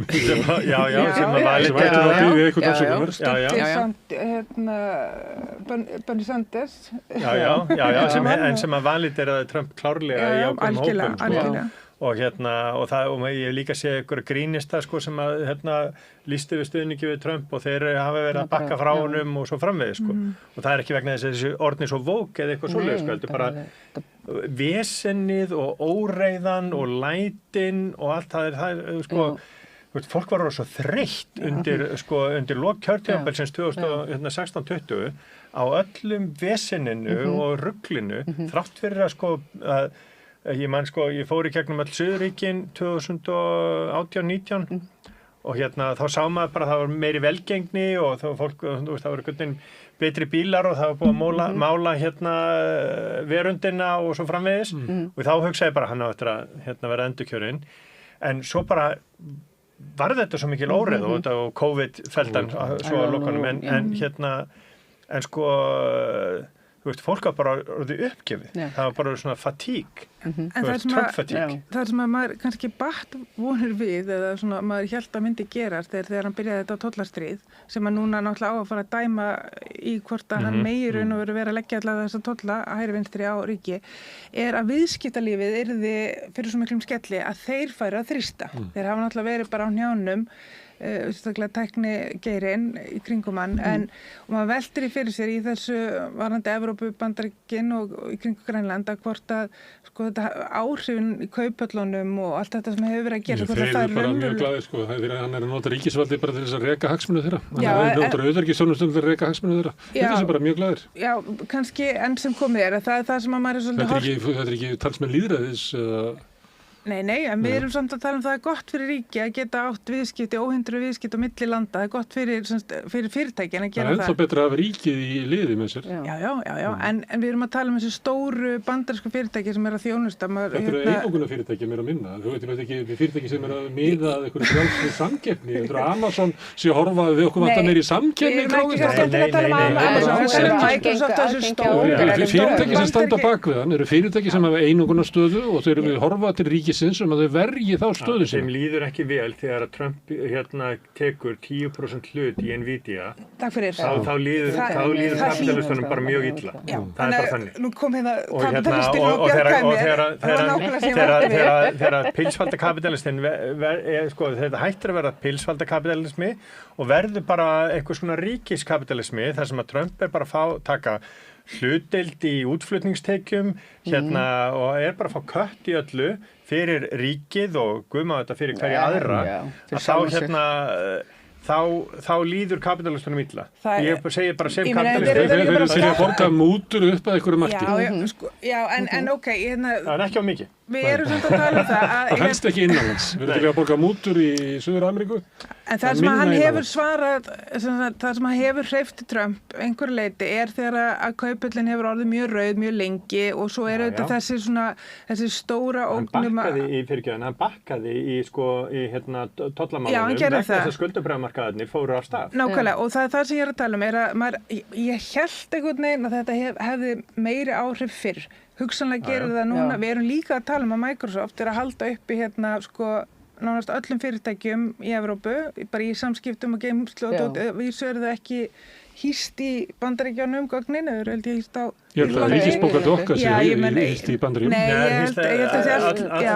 ég held að Microsoft hýsingin er á Írlandi. En við erum að operita fyrirtækin okkar meira og minna í stýrikerfi sem að hægt er að slökka á aukstæðar. Nei, en það er það sem ég er að tala er að þessi viðskipti... Svo eru það að hlusta á fréttir að Kínverjandi getur slökkt á strætó sem verður eitthvað öryggismál.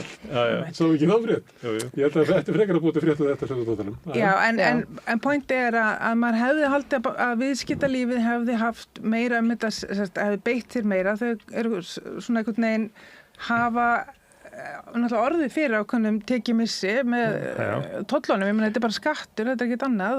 En ef að Microsoft slekkur okkur þá hættum við að borga licensing fíin gjöldin til þeirra Ég gerir mig grein fyrir því. Þeir vilja peningin þeir eru ekki bara það er kostur við markaðinn Sambandið andstöðuna innanlands af því að þú talar um að grínistar sem hefðu stuttan verið búin að snúa ég er að horfa á svona undan þannig daga að það Bandaríkjamenn kunna alveg stjórnarandstöðu í gríni það er til dæmis þetta með Nóbelsverðlaunin eru bara heimsmeistarakeppni í fyndni það og gengur hratt yfir og ég sá upphafsatriðið í Saturday Night Live núna sem var helgina það var ótrúlega svakalegt grín á þá félaga alla Þannig að Bandaríkjamenn kunna þetta berjast í gríni, sko. Já, það hefur bara verið löng saga á því, sko, með George Carlin var alveg þekktur fyrir þetta, sko. Algjörlega sundur og saman. Þess að veit ég hvort að grín být eitthvað, það var nú talað það svolítið fyrra kjörtímabilinu,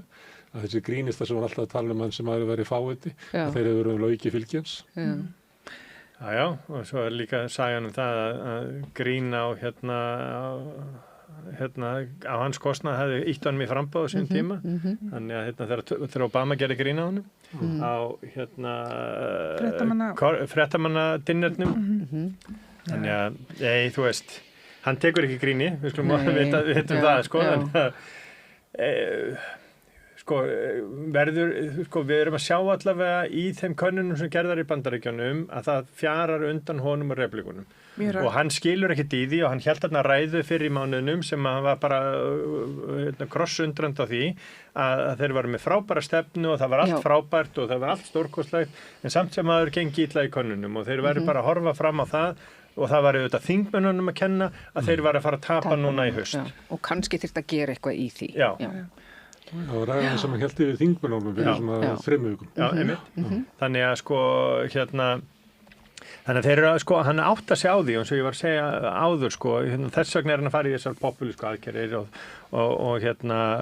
og við sjáum það sko, Bandaríkjamönnum misbýður aftur Grænlands aðförin og allt þetta dótari sko og ég er vongóður maður og trúi því að á endanum fjari þannig undan honum að við endum ekki einhvers konar að hinn ágæta bíómynd Civil War verði ekki ekki forspágildi þannig að Nei, en sko, ég held að það eru líka alveg að taka inn í að við erum með Project 2025 og við erum með þjóðaröryggisstefnuna, þar stendur heilmikið sem að hluta til að raungerast, þannig að þetta er mjög upptekinn líka af orkuöflun og hjó eftir í ræðunni áðan að hann talaði að á norðurhveli væri olía að finna og skildi ekkert í Bretum að vera að flagga þessum vindmyllum, að það væri bara kjánar sem væri með vindmyllur og það væri Kínverjar sem væri að selja þessar vindmyllur en væri ekki að nota þær sjálfur sko, sem hann algjör della, þannig að þetta er allt saman einhver della. Já, og svo rosa mikið sko, og kannski líka fólk átti sig á því að það sem Trump segir er mjög oft bara ekki rétt Það er eiginlega líklegra að segja. Já, eiginlega, það er í það minnst ekki alveg rétt en og hann er svona fókusar og það í þjóðaröryggisstefnunni þá eru þeir að tala orkuöflun og þetta tryggja þetta svona sjálfsögsta búskap að geta verið sjálfu rekið sitt eigi ríki og það er þetta líka að taka innan heim. Með því að taka frá Venezuela, frá norðurhveli jarðar ekki sitt eigi ríki sjálft en já, og þetta er svona gamaldags pólitík sem hann er að koma með þarna og hún er ekki meira gamaldags en þetta er bara pólitík dagsins. Já, hjá honum, hjá Trump í það minnsta. Þetta er breytingin sem verður. Já, við kannski mörg önnur ríki sem að vilja hafa það öðruvísi og það er það bara spurning hvernig hvort að viðskipti, sameiginleg viðskipti á milli landa verði yfirsterkari heldur en svona einhver einhver ákvörðun sem að Trump tekur bara í einhverju tómi að hann vilji eitthvað. Það er að koma fram eitthvað starf í umræðinni í Evrópu, ég veit ekki hvað hann á að koma fram, það hvert viljum við fara? Það vera það sem að forsætisráðherra Kanada var eiginlega hvetja fólk til þess að fara verðum að tala um það. Það þýðir ekki að láta eins og eitthvað sé sem er ekki lengur. Nei, það er rétt og það sem að mér finnst forvitnilegast á næstu 6 mánuðum er þegar við spurum hvert viljum við fara. Ég hefði viljað fara á HM í fótbolta en Svo er það annað. Og það sem að sko ætlar að stefna 48. Ertu með Facebook sem að getur opnað til þess að sýna þeim? Þetta eru fáir að fara til Bandaríkjanna? Góð spurning. Ég meina, svo hefur umræðum það að Evrópuríkin eigi bara sleppa að mæta og kannski fleiri ríki. Nei, það verður það. Mikilvægt fyrir þig að komast til Bandaríkjanna. Já, ég meina, komist ekki það. Ég er ekkert sem ég vilji fara. Þú veist, það bara er þannig spurning. Ég fer allavega 1-2 á ári sem hitta fjölskylduna og svona og ég er ekkert viss að ef það er ekki búið að greiða aðeins úr þessu máli núna, að þá fer ég ekkert í apríl. Ég fer venjulega í apríl. Á hverju ferðu ekki? Því bara ég óttast að geta ekki annarkvort að komast ekkit út aftur, þú veist, að komast ekki heim til Íslands, af því að þú veist, náttúrulega bý ég hér og allt svoleiðis og ég hef ekki mikinn áhuga á því að búa lengur í Minnesota, ég til dæmis fer aldrei á veturnar, ég myndi aldrei gera það lengur, en já, ég hef mjög miklar áhyggjur, þegar ég tala við son minn og bróður minn, þú veist, þeir megi koma hvernig sem megi vera eins lengi og viljið, heima hjá mér, það þú veist, og vini mínir, ég var með eina vinkonu sem kom og bjó hjá mér núna í síðastliðið árið vegna þess að henni leið svo illa í Minnesota eftir allt að hún gat ekki verið þar í heilt ár, sko. Fjölskylda konuna þeirra, hún í Bandaríkjunum? Já. Og minna farið eða svona hugsaðu tvisvar eða hvað hefur þetta áhrif á, ég bara spyrir hvort það voru bara persónulíf fólks? Sko, nei, sko, ekki á þau persónulega. Ég hef reyndar ekki farið núna svolítið lengi til Bandaríkjanna í einhver 3 ár. Er eitthvað frendi sem að kaus Trump þarna í fjölskyldunni sem að verið erfitt að... Það hefur bara ekki verið rætt, sko. Þetta rætti ég við, sko, Rússa sem að búa á Íslandi, að það var bara rosa erfitt að fara heim og tala við sitt fólk. Af því að það bara sprakk allt við morgunarborðið og mann þurfti bara að læra upp á nýtt að eiga samskipti í fjölskyldunni. En sko, náttúrulega, sko, fjölskylda konunum minnar eru innflytjendur og ég efast að þau hafi kosið Trump. En sko klárlega einhver vinir og kunningjar tengdafjölskyldunar klárlega þau búi í Kansas þannig að það sem að Trump vann svolítið góðan sigur en já, ég meina þú veist, ég veit líka bara fólki finnst óþægilegt sko, við höfum talað þetta varðandi sko fyrir krakka sem eru að klára menntaskóla og háskóla og svo framvegis það eru færri að horfa til Bandaríkjanna heldur en áður vegna þess að krakkar vilja frekar fara til Evrópu heldur en að fara til Bandaríkjanna og það það sem verður svo áhugavert sko, til lengri tíma litið því að Bandaríkjan hafa verið segullin á klárasta og duglegasta og flottasta fólki alls þar í heiminum og núna þeir að segja og ég horfði á viðtal við eitthvað vitlýsing frá Flórida sem ekki bjóða sig fram held ég til ríkisstjóra eða eitthvað annað að alveg brjálaður yfir því að Trump gerir samning við Kína og það myndi 600.000 kínverskir námsmenn fá að komast í háskóla í Bandaríkjunum. Hann dróð það ályktun að 200.000 þeirra kæmu inn í háskólakerfið í Flórida og myndu taka pláss frá Flórida, frá krakkum frá Flórida. Og hann ætlaði nú aldeilis að stoppa það. Það er eitthvað pínu lítið af þeim. Já, ég veit að þetta er allt saman einhver della, þú veist, dellan er ekki bara þarna, hún vellur niður, sko.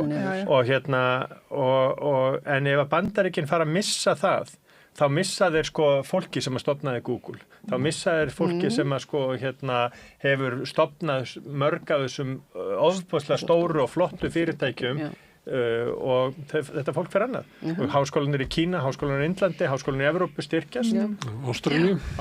Ég meina það er náttúrulega, þú veist, sorglegt að umræðan sem var í haust hér innflytjendur og nemendur sem voru komin í Háskóla Íslands að það hafi komið svona upp að því að þetta er akkurat kjöri tækifæri fyrir okkur að líta út fyrir og sjá, heyrðu, hvernig getum við, þú veist, lokka fólk hingað og breytt samfélaginu og breytt námskerfinu. Og líka mikilvægt fyrir Íslendinga að hafa tengsleil út allan heim, sko. Nei, ég meina, þú veist, við bara ef við eins og jarðhitaskólinn sem hefur sko skapað bara alls konar tækifæri. Ef við ætlum að fara lengra inn í sko svona verkefni eins og Alvotech með og inn í þessi líftækni vísindi og svo framvegis, við erum ekki að mennta fólki í þetta og við verðum að flytja fólki inn og við höfum verið að flytja fólki inn til þess að vinna í svona mjög sérhæfðum mjög tæknilegum og vísindalegum störfum og og ef við ætlum að láta þann hluta af samfélaginu vaksa til þess að við eigum til þess að standa undir velferðinni, þá verðum við að fá þetta fólk inn. Og þá verðum við að vera opin. Já, og líka aðeins sko, að því ég nú mennti í Bandaríkjunum og borgaði morfjár fyrir námið mitt og ennþá að borga því að það eru, og ég bjó í New York og Seattle, þar náttúrulega Trump bara ekki vinsæll, og ég var að vinna í pólitík og ég var þarna í nóvember og við vorum rættum það daginn og fylgdist með Zohran Mamdani sigra þannig að fólki í kringum mig er mjög vinstri sinna og það Bandaríkjamenn bara. Já, svona, þú veist, og ég var auðvitað að vinna fyrir demokrata, þú veist, alls konar demokratar og inn í alls konar herferðum, en það sem að kannski mér var svo sérkennilegt að fara og auðvitað var ég að horfa á einhvern sósíalista sigra New York sem auðvitað bara mjög áhugavert. Ég var að vinna fyrir borgarstjóra í kosningabaráttunni fyrir einhverjum 8 árum eða eitthvað, 12 árum.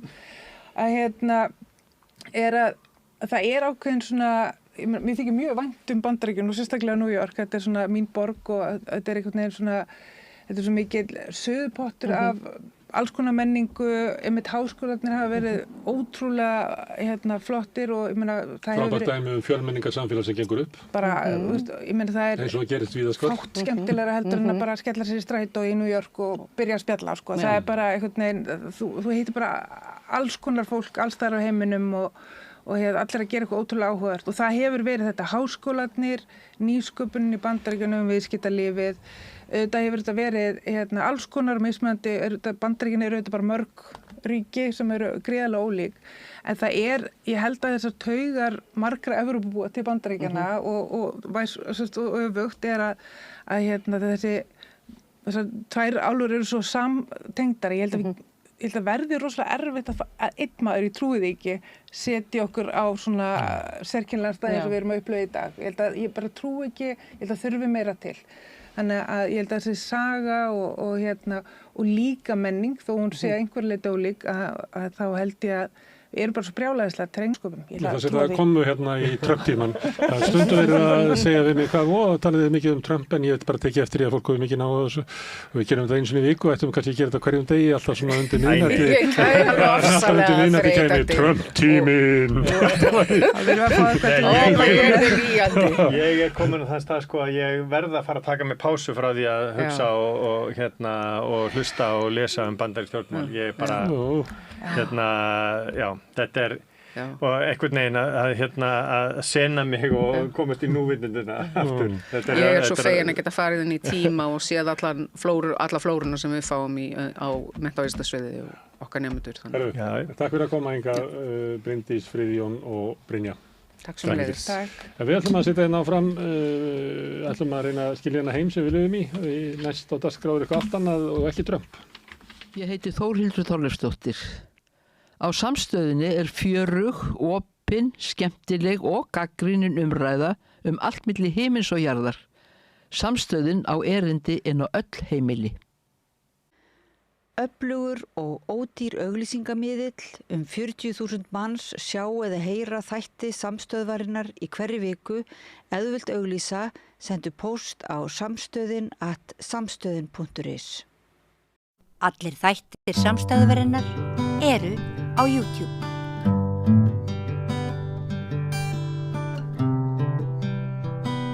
Já, komið þið sæl. Við ætlum að halda áfram hérna með rauðaborðið og nú ætlum við að tala svefnlyfjanotkun eldri borgara. Til mín eru komnar Anna Birna Almarsdóttir sem er prófessor við Kaupmannahafnarháskóla og Drífa Sigfúsdóttir sem verið ötul í starfi fyrir eldri borgara, fyrir bæjarfulltrúi til dæmis.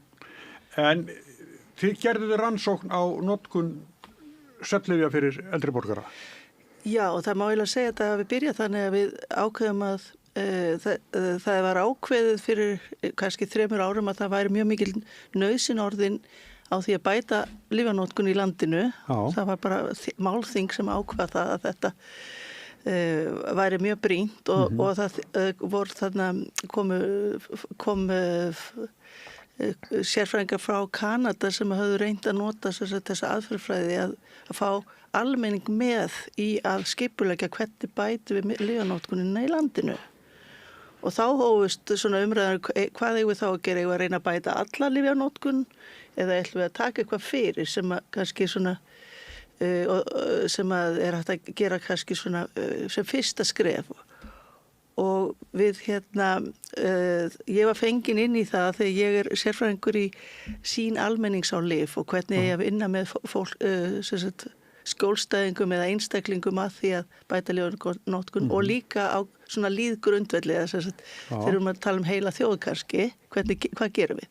Og þessi Kanadamenni, þeir eru svona alltaf skrefin á undan okkur, búin að vera að vinna í þessu mjög lengi að fá fólk til að hætta á lyfjum sem það þarf ekki að vera á lengur og svefnlyfin eru eitt af því sem að er mjög algengt að fólk sé á mjög lengi en þau eru bara fyrsta lagi eru þau bara ekkert að virka sérstaklega vel þó að fólk finnist að þurfa að taka það og í öðru lagi sem er miklu mikilvægur að þau eru hættuleg sérstaklega eftir því sem þú eldist þá verður þau hættulegri og hættulegri sko heilsuðinni.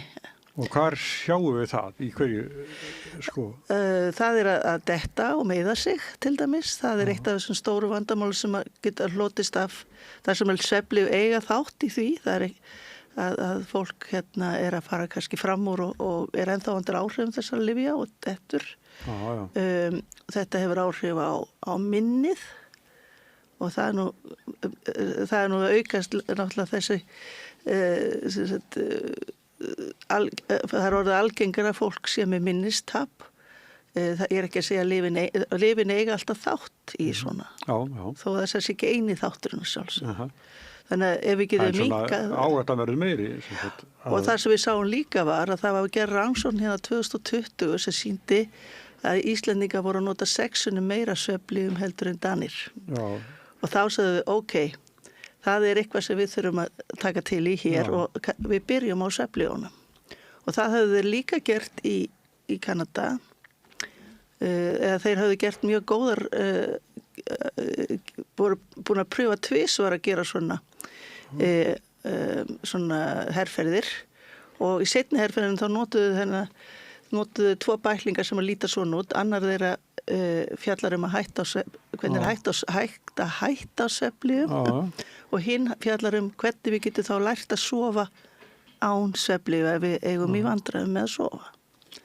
Og þetta er búið að vera núna frá því mars síðastliðnum aðgengilegt í apótekum landsins og á heilsugæslunum og jafnvel í heimahjúkrun á sumum stöðum.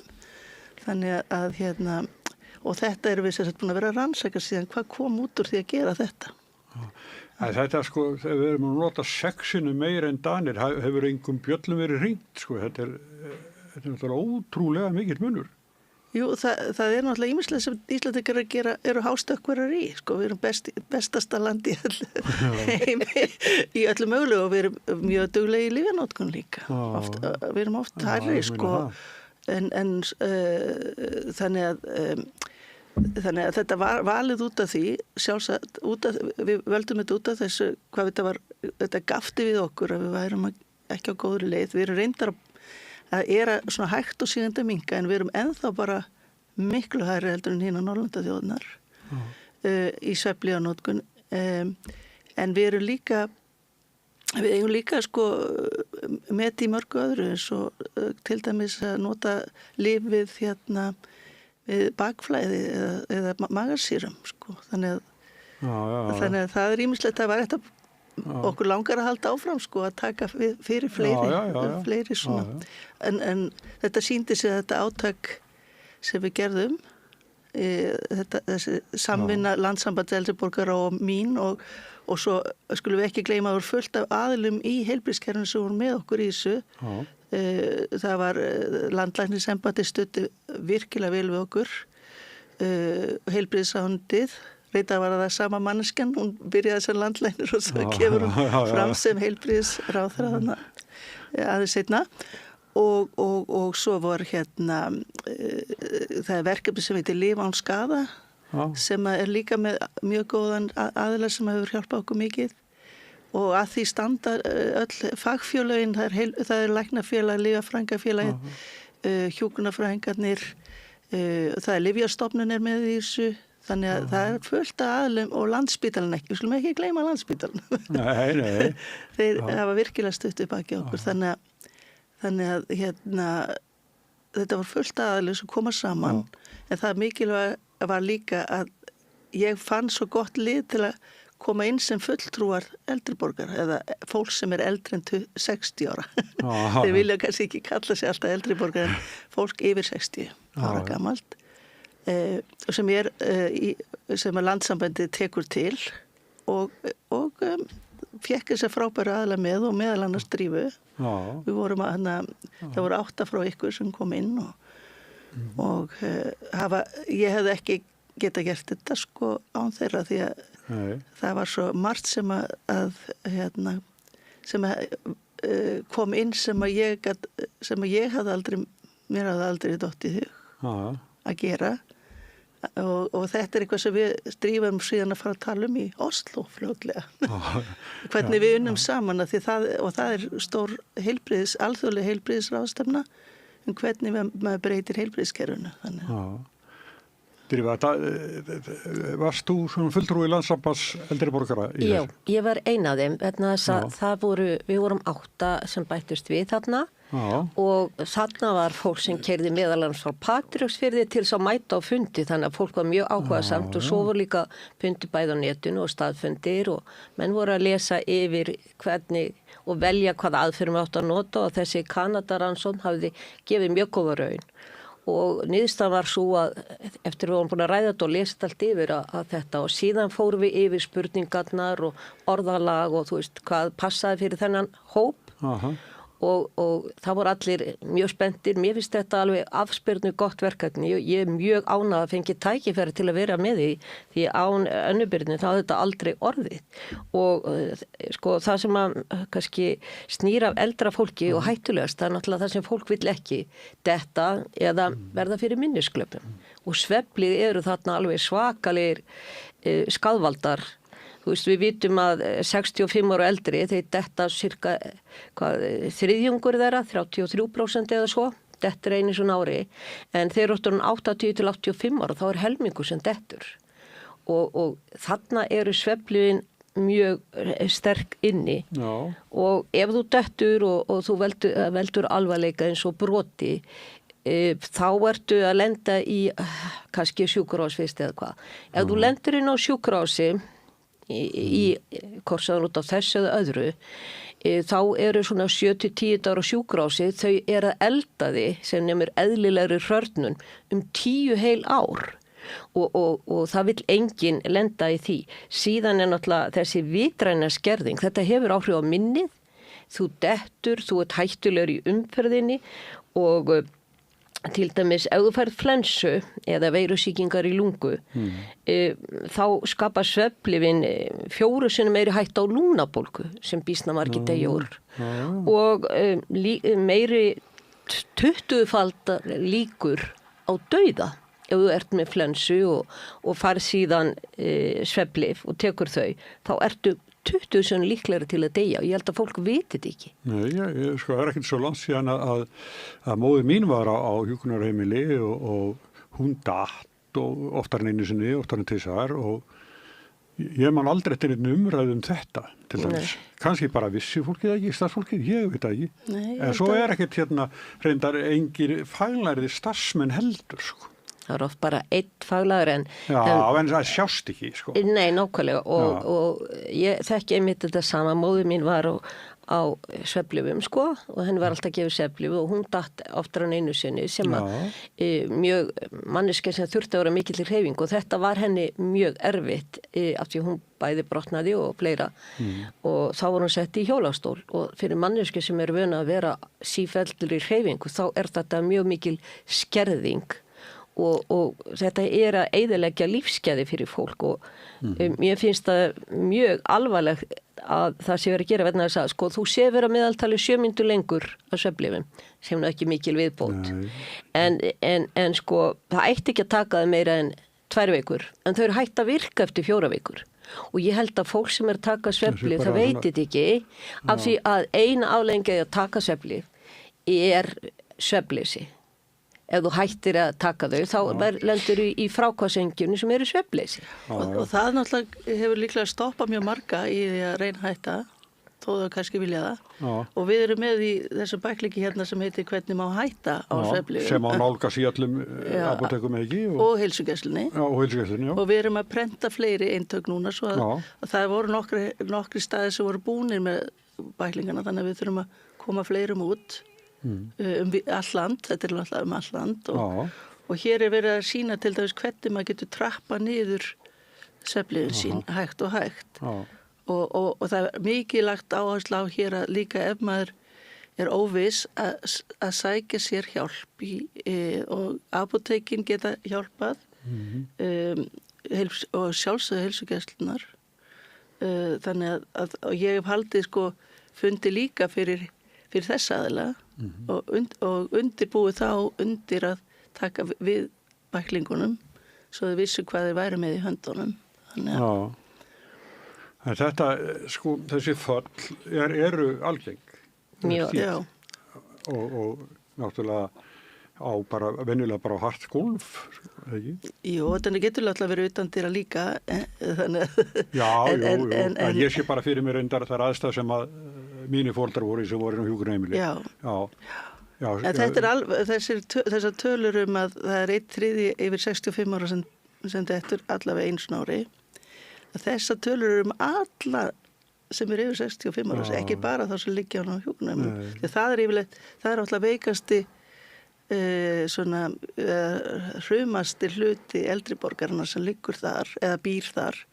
Þannig þetta er líka við okkur hinn, ég er yfir 60 sko, við sem ennþá búum heima, að við erum líka hætt. Alveg eins og þeir sem liggja þar inni. Og fólk þá jafnvel sko líka með bílprófi keyrandi. Já, og það er að valda einmitt slysum sko, til dæmis ef þú tekur svefli eins og algengt Ímovan, þá ertu með skerta aksturshæfni daginn eftir, bara eins og sért með áfengismagn í blóðu yfir þau mörkum sem mátt keyra.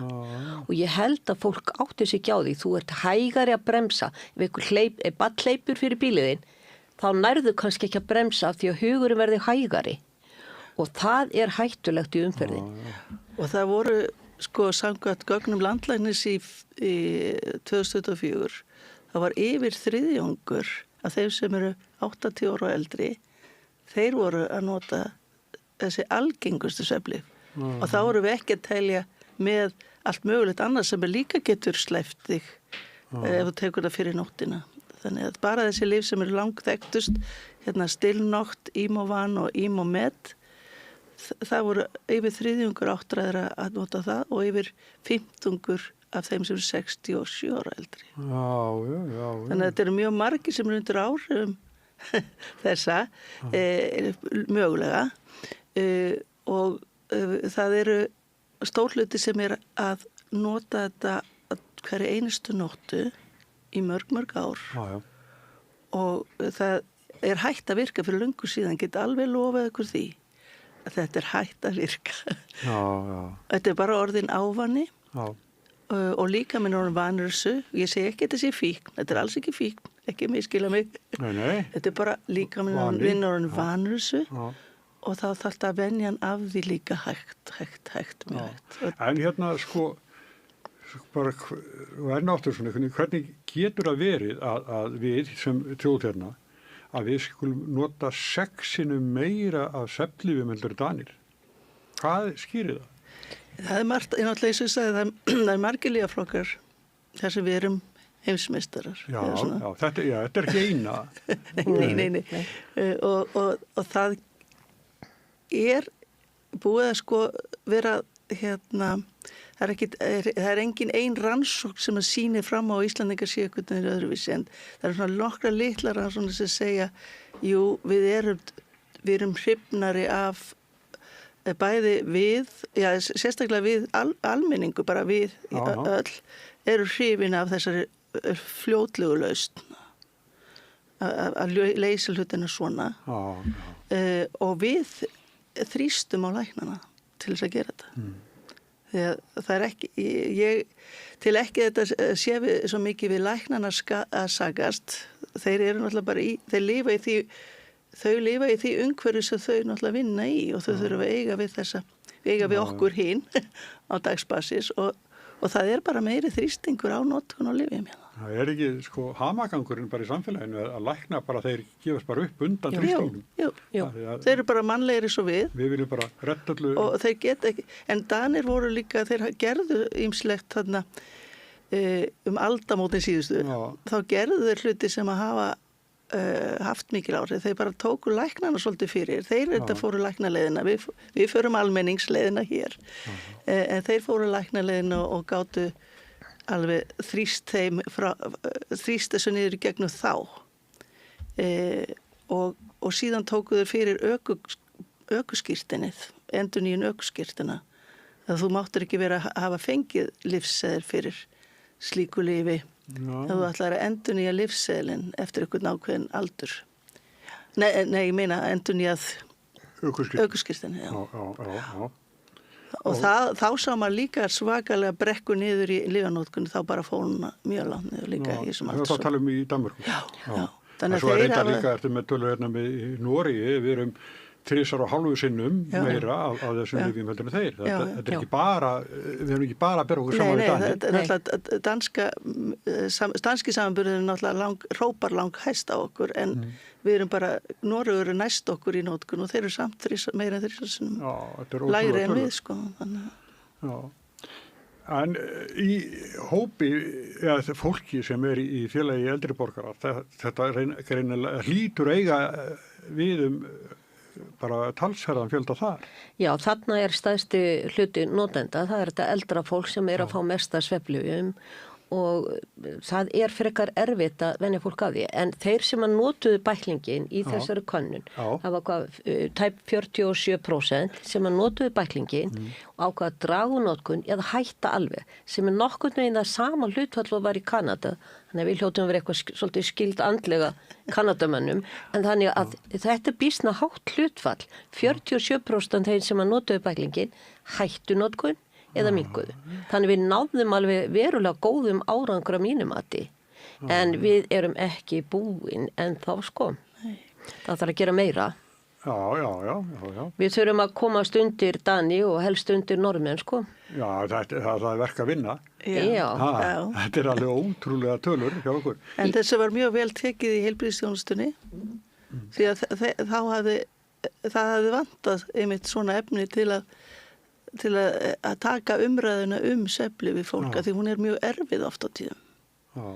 Fólk er mjög ánægt með sín svefnlyf, vill ekkert mikið tala þau, en þetta var að fínasta tól fyrir, og líka þegar fólk hafði kannski áhuga en var hrætt við að reyna þetta, þá hafði maður loksins eitthvað í höndum til þess að vinna með fólki.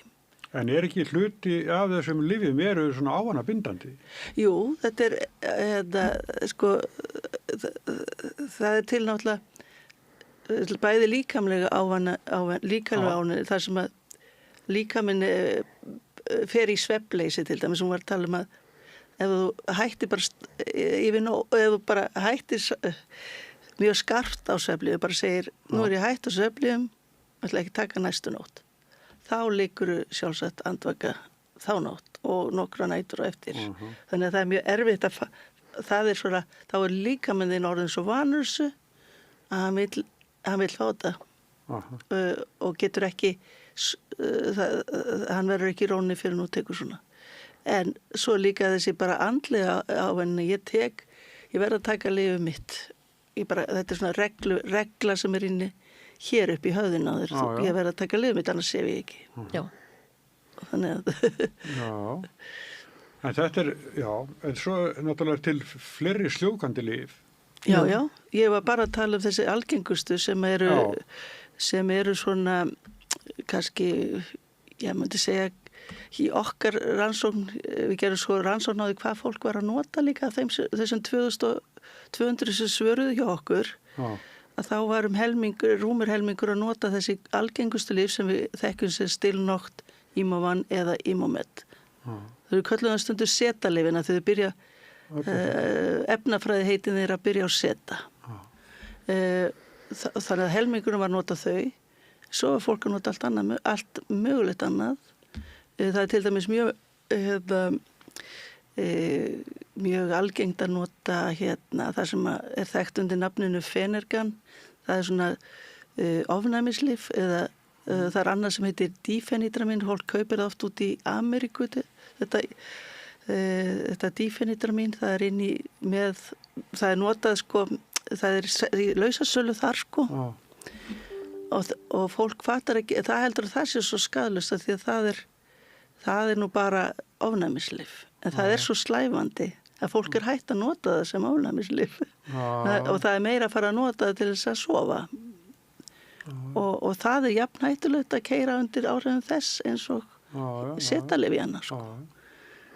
En var hvergi svona fyrirstafa, einhverjum sem kannski bara vildi ekki rannsóknina? Við höfum alveg heyrt af því að við skulum segja að þeir sem inn í apóteki hafi reynt að bjóða fólki hafi fengið vond viðbrögð og það sjálfsagt erfitt fyrir það. En það sem kom í ljós að fólkið eins og heilbrigðisstarfsfólk sem notaði bæklingin taldi að hann væri mjög öruggur og gæfi mjög góðar vísbendingar og væri mjög hjálplegur. En það sem kannski mér finnst skipta líka máli að sko, ef þú ert að taka svefnlyf, þá eru 4-6 líklegra lendir í alvarlegu umferðarsleysi og 1 af hverju 9 í dauðsfallum hérna í umferðinni, það eru út af svefnlyfjum. Og þá bætist náttúrulega við líka það sem fólk búið verið fréttum undanfarið, drykkjuskapur landans, eldra fólk að drekka mjög mikið. Við vitum ekki hvernig, það fer örugglega ekki vel saman. Nei. Þannig að við erum búin að auka vandan af því við erum með svo mikið svefnlyfjum og mikla drykkju. Þannig að margt af þessu fólki verulega hættulegt í umferðinni. Áttu sig ekki á því. En sko, hvað erum við að gera sko? Ef við erum að svefnlyf sem að eru jafnvel óþörf og eldra fólk fara að drekka úr hófi. Það eitthvað í samfélagsmyndin okkar sem ekki eins og ætti að vera.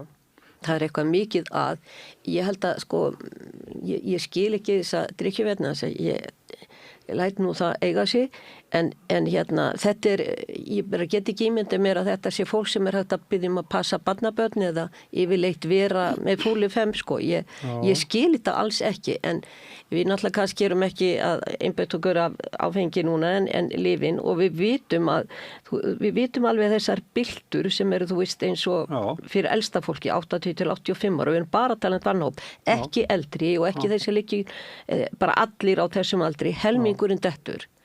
Og síðan ertu að lendi í því að mjaðmagrindabrottna breytir áður úrliðin, kinnbein, þú ert að lendi í því og þú átt lengi því og hvað gerist? Þú verður hrættur við að hreyfa því. En sko, ef þú hreyfið ekki þá hrörnar mjög hratt. Og ég tel að staðan fyrir að byggja endilega endalaust af hjúkrunarheimili, ég alveg meðmælti, við þurfum að vera með hjúkrunarheimili, en það kostar hátt í 20 milljónir hvert pláss.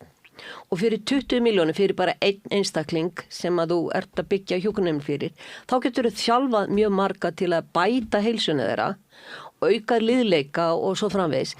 Ég held að kerfið sé á kolvillursu leið að setja ekki meiri pening í að þjálfa eldra fólk og halda því við góðri heilsu. Þá dettur það ekki, það virkar í samfélaginu, það kostar ekki öll þessi pláss sem verið að tala að eldra fólk sé að teppa allt sem fyrir alveg veruleg taugarnar eldra fólki. Þetta næstu mannréttindabrót finnst mér að meðalda fólk að það liggi fram á göngum í langan tíma. Ég tel að þetta sé mannréttindabrót og ég tel að þarna séum við bara á rangri leið. Við þurfum að draga úr lyfjanotkun sem að fara illa með fólki. Við þurfum að auka hreyfingu og þar verður að taka til hendinni meira. Það hefur verið ýmislegt gert núna síðust árin, en við þurfum að standa okkur miklu betur þar. Það sparnaður í því, meiri lífsgæði og það miklu minni kostnaður fyrir samfélagið. Þannig ég skil ekki hvernig menn fara að reikna út að þetta borgis ekki.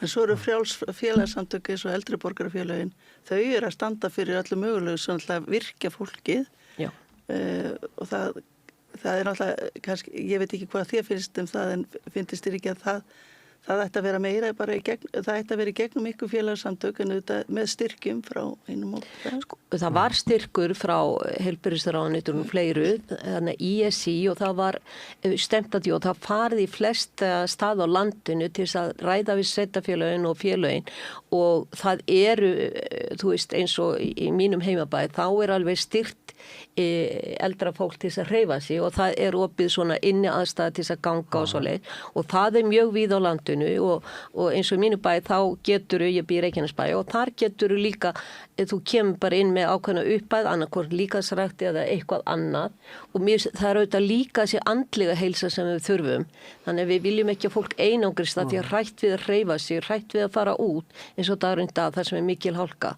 þannig að við þurfum að leggja meiri áherslu á þetta því að þá kostnaðurinn minni og miklu meiri gæði í lífinu, þannig ég alveg sammálaður. Eldra fólk þarf að hreyfa sig. Við erum gerð til að hreyfa okkur.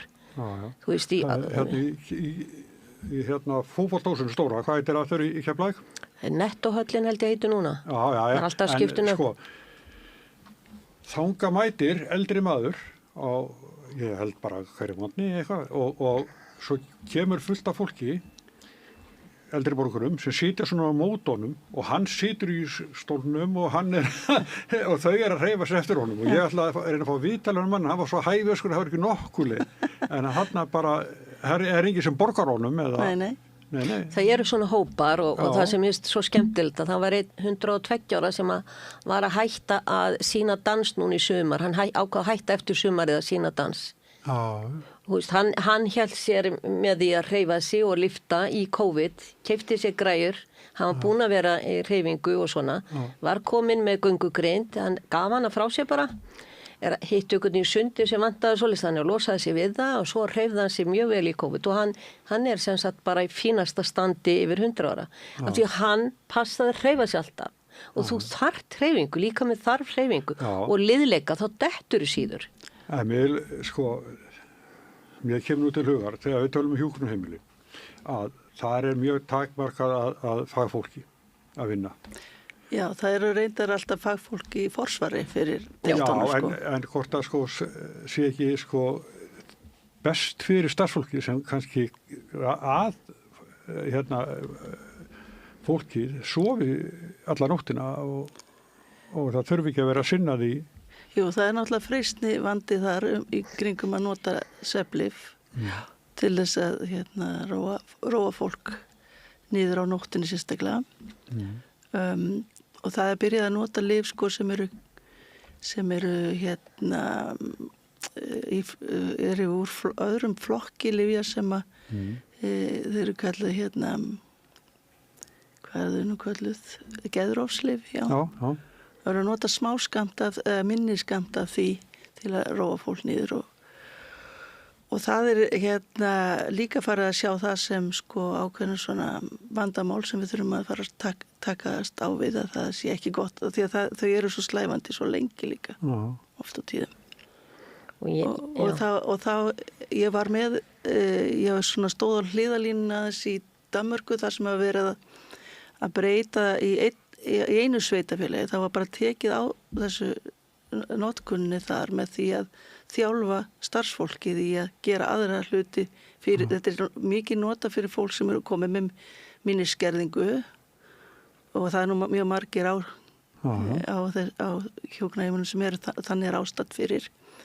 En það var að taka þá í þjálfun í að nota svona aðferðis eins og að passa upp á hljóðin í kringum fólkið, hvernig væri tala við þau, ljósið, ekki draga gardínunar hratt frá á morgnana til dæmis, svona fara rólega í morgun verkin og þannig var unni með það að þýðir ekki að setja lyf fyrir lyf, þú veist. Oft á tíðum er það bara lyfið nota við einhverju sem að í raun og veru er ekki til lyf við. Það er að þér líður ekki vel á hjúkrunarheimilinu endilega eða það er ákveðin hluti við hjúkrunarheimili sem er að espa eða triggera því til að fara í ákveðina hefðun og þá er bara þar hjúkrunarheimilir að breytast, ekki þú. Verður ekki að gáða til að gæta okkur að við megum ekki tala öll lífi niður. Nei, ég er lyfjafræðingur sjálf. Ég er lyfjafræðingur. Þannig að ég er nú vil myndi mjög seint fara að tala illa lyf sem slík, sem bara alveg, þú veist. Og lyf hafa gert alveg stórkostlega hluti fyrir þjóðfélagið. Ég meina, mörg okkar væri ekki á lífi nema út af lyfjum. Hugsaðum allar hjartasjúklingar sem að ganga hér bara keikir og fara í vinnuna, sko. Og krabbameinssjúklingar sem eru læknum með lyfjunum. Það var orðið mikla framfæri þar. Og náttúrulega, ef við fyrir mjög langt aftur í tíma, þá var fólk að deyja úr bara sýkingum fyrir sýklalyf og þannig að ég myndi vera mjög seint til að tala illa lyf. Ég er aðalega að tala lyfjanotkun. Ég er ekki að segja við ættum að taka þessi lyf að markaði sem svefnlyf, ég er ekki að segja það. Bara rétt á notkun, sem réttast á notkun. Þessi algengustu lyf sem heita setalyf, sem ég hef nú talað mikið um hérna, það er allt í lagi að nota þau af og til, en þegar fólk er farið að nota okkur einustu nótt. Skil hvað þetta var, já. Og það fólk á erfiðast með að hætta. Já, og það er svona, þannig að það hverfur aldrei úr líkamannum. Nei. Það er ekki? Nei. Það er náttúrulega, það brotnar niður en þú ferð aftur bara, tekur hann aðnan skamt kvöldi, sko. En þá er líka með búin að venjast þessu, bara tekur þetta og það er jafnvel farin að vinna öðruvísi úr lífinu, þannig að þú tekur ekki eins og eftir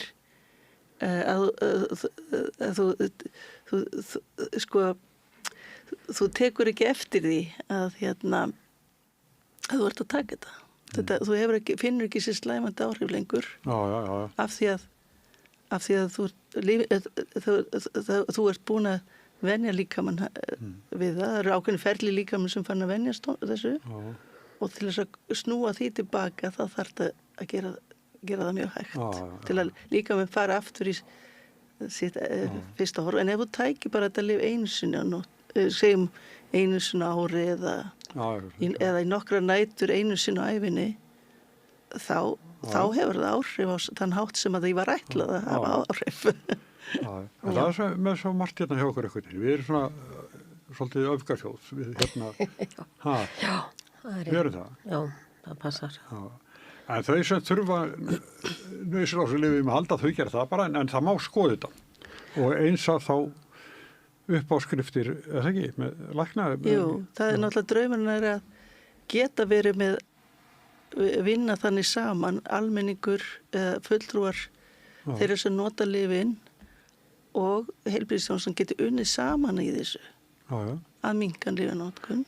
Við unnum svolítið mikið með þeim í þessu átaki, en ég hefði alveg viljað hafa meiri, þess að hafa haft tíma og mannafla til að við værum meira að skipuleggja hvernig við gerðum þetta saman. Og þá getum við haft ennþá meira áhrif, alveg vissum að því að við þekkjum rannsóknir sem að hafa skoðað átak sem að beinist að almenningi. Það er frekar nýtt að maður sé að beina þessu að almenningi. Við erum forgangsþjóð í því eftir Kanadamönnum, og síðan er mjög mikið búið að vera að gera í marga áratugi búið að vera að reyna að hafa áhrif á læknana og það hefur sín áhrif, það gerir það, en það er ekki eina sem við getum gert. Við þurfum eiginlega að gera bæði. Já, skil. Eða alla, þú veist, bæði. Það sé draga úr lífsviljanum með því að taka lyf út í eitt. Já. Fólk verður líka svolítið groggi á mótnana af sumum lyfjónum. Og þá hefur það bara langar það ekkert út að hitta vinna, eða fjölskylduna. Og það náttúrulega bara það er mjög vondur, mikil vítarhingur að lendi í raun og veru. Að þú missir áhugan á því að hitta fólk, hefur ekki orkun að hitta fólk, þá náttúrulega kemur einmannleikin líka inn þar. Og við vitum að hann er mjög hættulegur.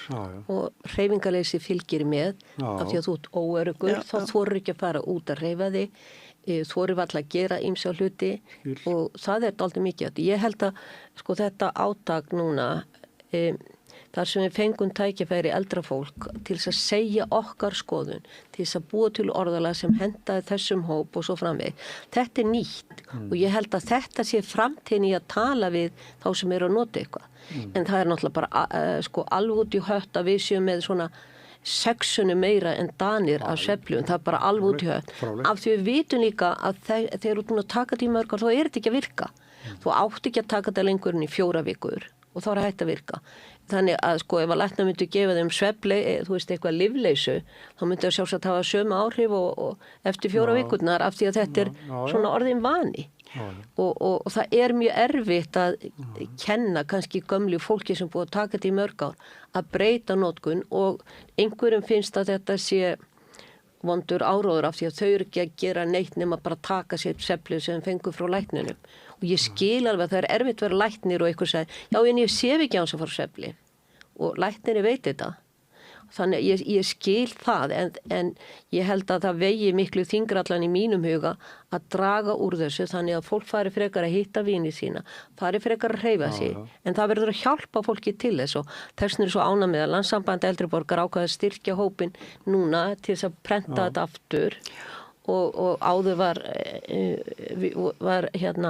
Anna Birna búin að fá styrki til þess að hefja þessa rannsókn og nú eru búin að fá fleiri bæklinga og hún er búin að vinna þessa rannsókn og taka saman gögn og ég held og er að vona að það muni hafa jákvæð áhrif að svona margir tóku mark á bæklingnum þannig ég vona heilbrigðisstarfsfólki verða áfram ánægt með að nota þetta. Þetta var styrkt að 2 ráðuneytum. Já, heilbrigðis og... Já, það var heilbrigðisráðuneyti, var átti hluti í þessu og það var líka mikil svona, mikil svona móralsku stuðningur frá heilbrigðisráðuneytinu og landlæknisembættinu, sama konan eins og ég sagði. Og er svo félagsmálaður það? Nei, og svo var það nýsköpunar ráðherra, ráðuneyti. Það var með styrkja sjóð sem að hétt Fléttan fyrir svona nýsköpun í heilbrigðiskerfinu. Og það heitir nú eitthvað fleira en nýsköpunarráðuneyti, það er háskóla í því og það er menningar. Ég man aldrei hvað röða er sagt, svo ég ætla ekki að voga mér að segja það. Þetta er svo mikla breytingar. Það er alltaf verið að breyta þessu sko. Það hét annað þegar við sóttum í styrkir. En ég bara ósk ykkur velfarnar í þessu sem þið að gera og bara takkir fyrir því sem þið hafið gert sko. Takk fyrir. En Drífa Sigfúsdóttir og Anna Birna Almarsdóttir, takk fyrir komuna. Og við höldum áfram eftir augnablik. Alþýðufélagið er eigandi samstöðvarinnar. Markmið félagsins er að auðga og bæta umræðu í samfélaginu. Allir geta gengið í Alþýðufélagið með því að skrá sig fyrir áskrift að samstöðinni. Samstöðin.is. Ég heiti Kristinn Sigmundsson og styð samstöðina. Samstöðin er óháð sjónvarpsstöð sem fjallar þjóðfélagsmál á vandaðan og yfirvegaðan hátt.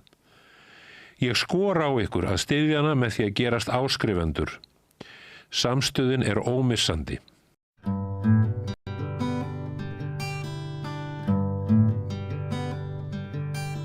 Herru, þá var komið að leikhúsinu eins og við höfum oft verið að borðið. Ég var sendur í leikhús og fór í Tjarnarbíó og sá leikverkið Bústaðurinn og hingað komin aðstandendur þess. Hérna er Ásgeir Ásgeirsson sem semur tónlist, Þór Túlínu sem semur verkið og leikur í því og Þórunn Lárusdóttir sem leikur.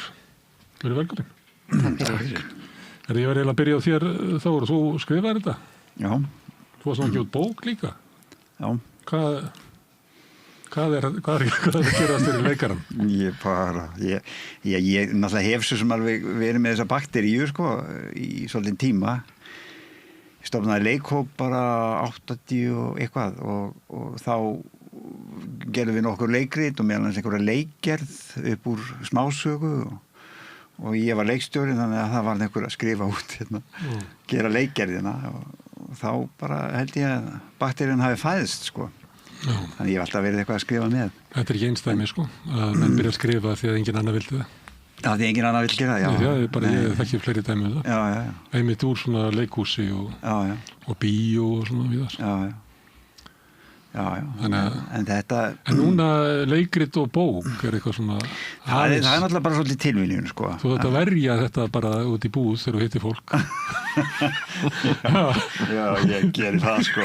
Komið bara. En það er bara tilviljun að þetta datt einhvern veginn inn á sama tíma. Maður ræður því nú ekki alltaf, sko, en bókin, sko, leikritið það náttúrulega kemur af því að þegar maður fær styrk, skilur við, þá getur maður sett upp leikrit sem maður skrifaði og allt í einu kom styrkur og það kom einhvern veginn á sama tíma og bókin var að koma út. Það er nú ennþá held ég í Tjarnarbíói einmitt leikrit það að fá styrk. Já. Skítamix. Já. Þetta er okkur hugleikið okkur listamennunum. Herðu, en þú ert hefur líklega byrjað að skrifa hennan kall, eða ekki? Jú, það var svona upphafið að þessu að Þú erum leiðinda kall, eða ekki? Já, eða ég leiðinda kall, ok. Ég meina, honum líður ekki vel. Og það er ekki gott og verður svolítið leiðinlegur út af því. En þetta byrjaði sko þegar ég hef nú búin að segja þessu sögur nokkur sinnum en ég fyrir svona 2009-10 þá var ég staddur á Kirkjubæjarklaustri í N1-sjoppunni með einhverja túrista af því ég var svona vinn við það líka að gæta og þar var einhver svona kall með sixpensara örgulega austan og stoppaði til að fá sér pulsu og kaffi og eitthvað og ég man bara að þú veist allir byrjaði hann að æpa að er enginn að afgreiða sem talar íslensku og hann bara gersamlega hann bara misti sig og maður sá svo mikið sko skelfingu líka í öryggisleysi já. Í rauninni þannig það var svona ein kveikjan í það minnsta að þessum kalli sem þú kallar svona ótta við að einrás já við breytingar við miklar breytingar sem hafa átt sér stað það er ekki mikla breytingar þarna í leikritinu hvað maður í næsta bústað ekki mikla breytingar í leikritinu ekki svona beint sýnilegar í lífi þegar ykkar hjóna jú, það kemur allt innu þarna einhver aðkomumaður það er ekki svo að sé hvað stofnum hann er alveg þarna við sko girðinguna skilur ég verð að segja að Þóra þetta er nú mest í haustum á þið sko já, ok en það er náttúrulega punkturinn svolítið sko punkturinn já hausinn er ekkert grín þekkið þið svona kalla já, ég meina hann er enda mjög gaman að því að sko, fólk hefur komið svona eftir á komið feðgar sem hefur séð sýninguna og ég þekkti pappan sko og sonur hans var með hann svona 20 og eitthvað og hann sagði bara, ég var alltaf að sjá mig í þessu kalli sko og pappin sneri sér á og sagði, er þér eitthvað uppsigað við útlendinga? Nei, bara, gagvart svo mörgu bara, þú veist, alls konar bara einhver ótti, existential ótti sko þráhyggja að láta svona annað fólk stjórna eigin líðan já Sórum, þekkið þú svona kalla? Já Þetta er frekar kallar eða ekki?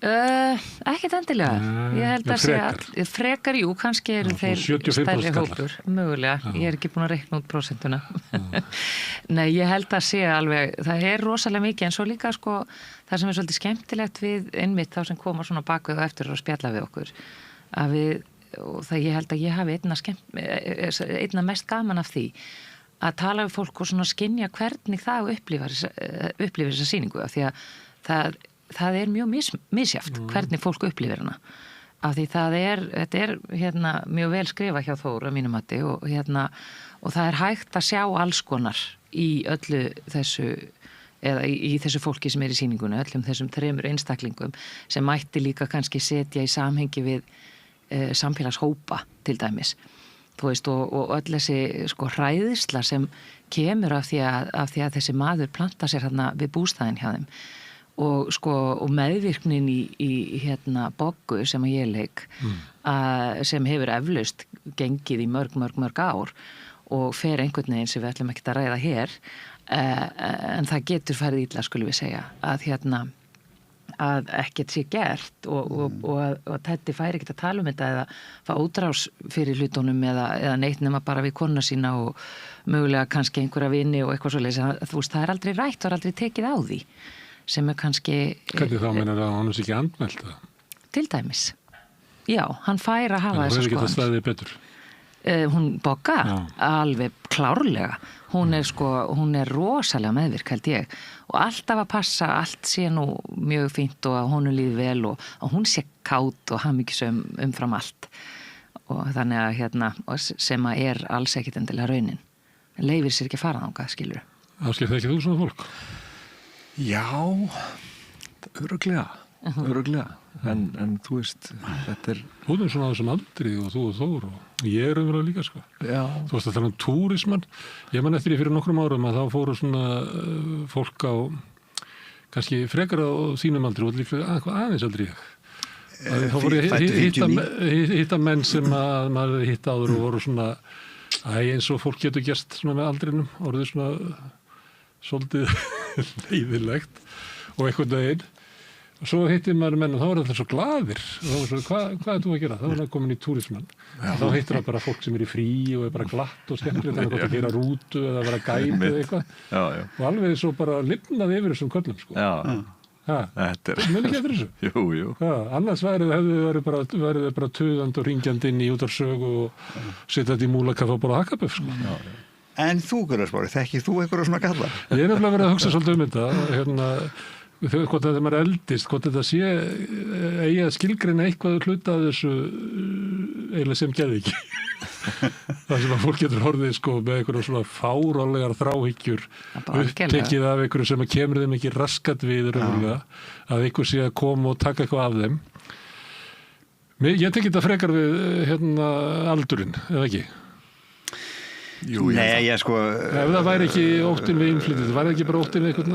Já, sko... Kettlingarna var að koma og taka alltaf okkur eða eitthvað, sko. Það stundum sagt svona þessa flokka sem að kalla svona populista flokkar, sko, að þeir eiginlega standa ekkert endilega fyrir neitt nema, sko, þú veist... Ergelsið, sko. Þeir bjóða öllum sem eru eitthvað pirraðar eitthvað út í eitthvað inn, sko. Kjósi gremju. Já, kjósi gremju. Þetta er svolítið þannig, sko. Já. Og þannig að það er fullt af fólki á öllum aldri. Mér finnst það, sko. Ég sé bara mjög ungt fólk vera alveg bara með blússandi þráhyggju yfir alls konar hlutum. En okkur hættir svolítið meira til þess með aldrinum?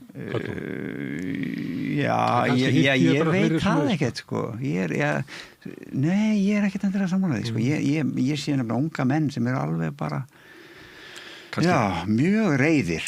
Kannski mjög uppteknir af gremjunni fyrir ekki. Kannski brýsta öðruvísu út í sko ákveðni kynslóð af mönnum, kallmönnum. Kannski það eitthvað. Og svo líka bara ég held að eftir því sem fólk eldist þá verður það einhvern veginn vissara og örugara með sína skoðanir, fatti, og þorir eitthvað að segja og týnist meira inn í kollinum á sér kannski fyrir vikið. Kannski einangraðar eins og þú varst að segja á þann. Akkurat. Þeir eru náttúrulega frekar einangrað fólk. Heldur betur. Og ég held að það eigi við sko bæði kyn eða öll kynin, öll heldur. Bogga alltaf að taka til og til að strepa tíman og svona. Já, hún er svo fyndin típa Bogga mín. Ég held að Bogga sé mjög víða. Svona bara svo sem að reynir að láta allt svona vera í lagi. En tilefnið þessi umræða innflytjendur og mynd á okkar af þeim, þess að taka eitthvað frá? Sko, já, ég hef stundu sagt, sko, þetta leikrit fjalli það hvernig ekki eigi að bregðast við miklum breytingum. Þú veist, ég meina, það eru breytingar. Ég meina, eitt sem spjallað þarna í þessu verki er lúpínan, og það mjög margir sem fá lúpínu og búin að hafa lúpínu á heilanum, og lúsmí og allt þetta dóttir í, sko. Ég meina, lúpínan er bara komin. Hún er bara komin. Henni verður ekki eitt, sko. Hún er bara komin til þess að vera, og margir hrifnir að henni, og það búið mjög mikið svona debatt lúpínuna. Þú eru örugglega að fengja einhverju umræðu þætti það hérna. Ég held að við bara ekki eftir þannig. Nei, slappum við það. En fólk getur pröfað, það getur sett bara status á Facebook lúpínu, þá það að vita það sem þú ert að tala það getur, og það eru ekki hafa verið heitar umræður þetta á Facebook og svona, sko, og lúsmí og svo framvegis, og þú veist, en lúpínan, hún er komin, og það verður ekkit, sko, og það er líka, fjölmenningin er líka komin, og það er uppskrifta óhamingju, þú veist, að neita að einhvern veginn að taka það inn. Það bara að gefast upp. Heldur þú að ég sé þessi kall? Ég er að leika hérna hinn. Maður getur ekki bara að gefast upp og segja að allt sé gott sem hefur orðið. Verður við ekki að venda íslenskuna og fá að tala íslensku út í bakari? Jú, ég er á því að það er að venda íslenskuna, og ég er á því að sko, ef þú ert að tala við mig persónlega, sko, þá finnst mér að þá var ég nú einhverju viðtali núna í Vísi daginn, sko, það sem að var undir yfirskriftinni fíllinn í stofunni er innflytjendur, og ég var eiginlega svona nefnt að tala þetta, fíllinn í stofunni eru innflytjendur, og það er, sko, það er búið að breytast mjög mikið á mjög stundum tíma, frá 6% aldamótin upp í 20% af þjóðinni sem er innflytjendur, og og það svona vaxandi óöryggi og gremja hjá öllum kynslóðum, ekki bara hjá einhverju 66 ára gamlu köllum sko. Og það einmitt til dæmis eins og til að byrja með þá átti og það eru í lögum eða þú veist, já ég held að sé í lögum að þau eiga helst að læra íslensku og áður en þau eru ráðin í vinnu en það bara hefur bara verið svo, þetta hefur gerst svo hratt að þessi hefur ekkert verið fylgt eftir og hérna mér finnst það að fylgja þessu betur eftir. Mér finnst það að vera skýrara aðhald af því að ef það ekki aðhald, ef þetta ekki, ef fólki finnst ekki þetta sé undir kontról, að þá verður það hrætt og pirrað. Og þess vegna finnst mér að stjórnvöld þurfi að fjalla þetta, öll stjórnvöld, allir flokkar, af því þetta bara eitthvað sem þarf að tala Það þarf að tala þetta þannig að það sé sátt. Og ef það ekki talað það, þá bara vext gremjan og gremjuflokkarnir stækka. Ég ætla að segja sko helst á svona málefnarlegan máta sem að virðist einhvern veginn ekki vera hægt. Það fara allir í einhverja skotgrafir og ræða saman þú ert settur á annan endan eða hinn eftir einhverju sem þú segir. Og það finnst mér alveg ömurlegt að geta ekki rætt hlutina. Stundum lendur maður í svona, maður veit ekki alveg, ég var í hádeginu, fór og hitti börnin mín og þau vildi fara út á kaffivagn og ég kem hann inn og ákveði að fæ mér bara svona smörrubröð. Smörrubröð með hangikjöti sem maður borða kannski á 3 ára fresti. Og ég panta það og það talar ekki íslensku sem ég að tala við. Og ég segi ég ætla að fá smörrubröð með hangikjöti. Og hún spyr með hverju, og ég segi með hangikjöti. Og hún segir með hverju. Það segir bara hangikjöt bara eins og pastrami, það bara heitir hangikjöt. Ég ætla ekki að segja smoked lamb. Það bara allt annað, þetta heitir hangikjöt. Þannig ég stóð í svona smá tuði, soldið til þess að sýnast fyrir börnunum mína því að þau verða svona meðvirk og þú leiðist að rosar þegar pabbi með eitthvað svona asnarlegan derring. Það svona þessi, það stríð í gangi inn í bakaríunum. Já. Maður veit ekki alltaf hvenær að maður á að ég fór í kaffihús og segi að fá einfaldan espresso og hún vildi að ég segði það á ensku. En það eiginlega, ég var búinn að segja það á ensku. Þetta sko með tungumálið, það á ábyrgð okkar allra. Þess vegna læti ég svona. Já, maður á að láta svona. eins og veitingastaðir og gistihús og hótel og svona. Sko ef ég ræki eitthvað þessum gististöðum eða veitingastöðum þá myndi ég hvetja starfsfólk mitt til þess að læra íslensku. Skilur, mér finnst að vera ábyrgð þeirra líka að hvetja starfsfólk mitt til að læra íslensku. Eins og þú ert svolítið að gera. Það er ekki að læra íslensku bara að vita hvað hangikjöt er. Já, þú ert að selja hangikjöt. Já, þá getur þú byrjað. Hann Ronaldi og Teddy þannig sko. Þú þarf bara að þekkja hangikjöt. En þú veist, þú getur sem atvinnurekandi, þá getur þú sagt bara, þú þarf að læra þessi orð. Þú þarf að læra hangikjöt. Þú þarf að vinna í bakari, þú þarf að læra hangikjöt.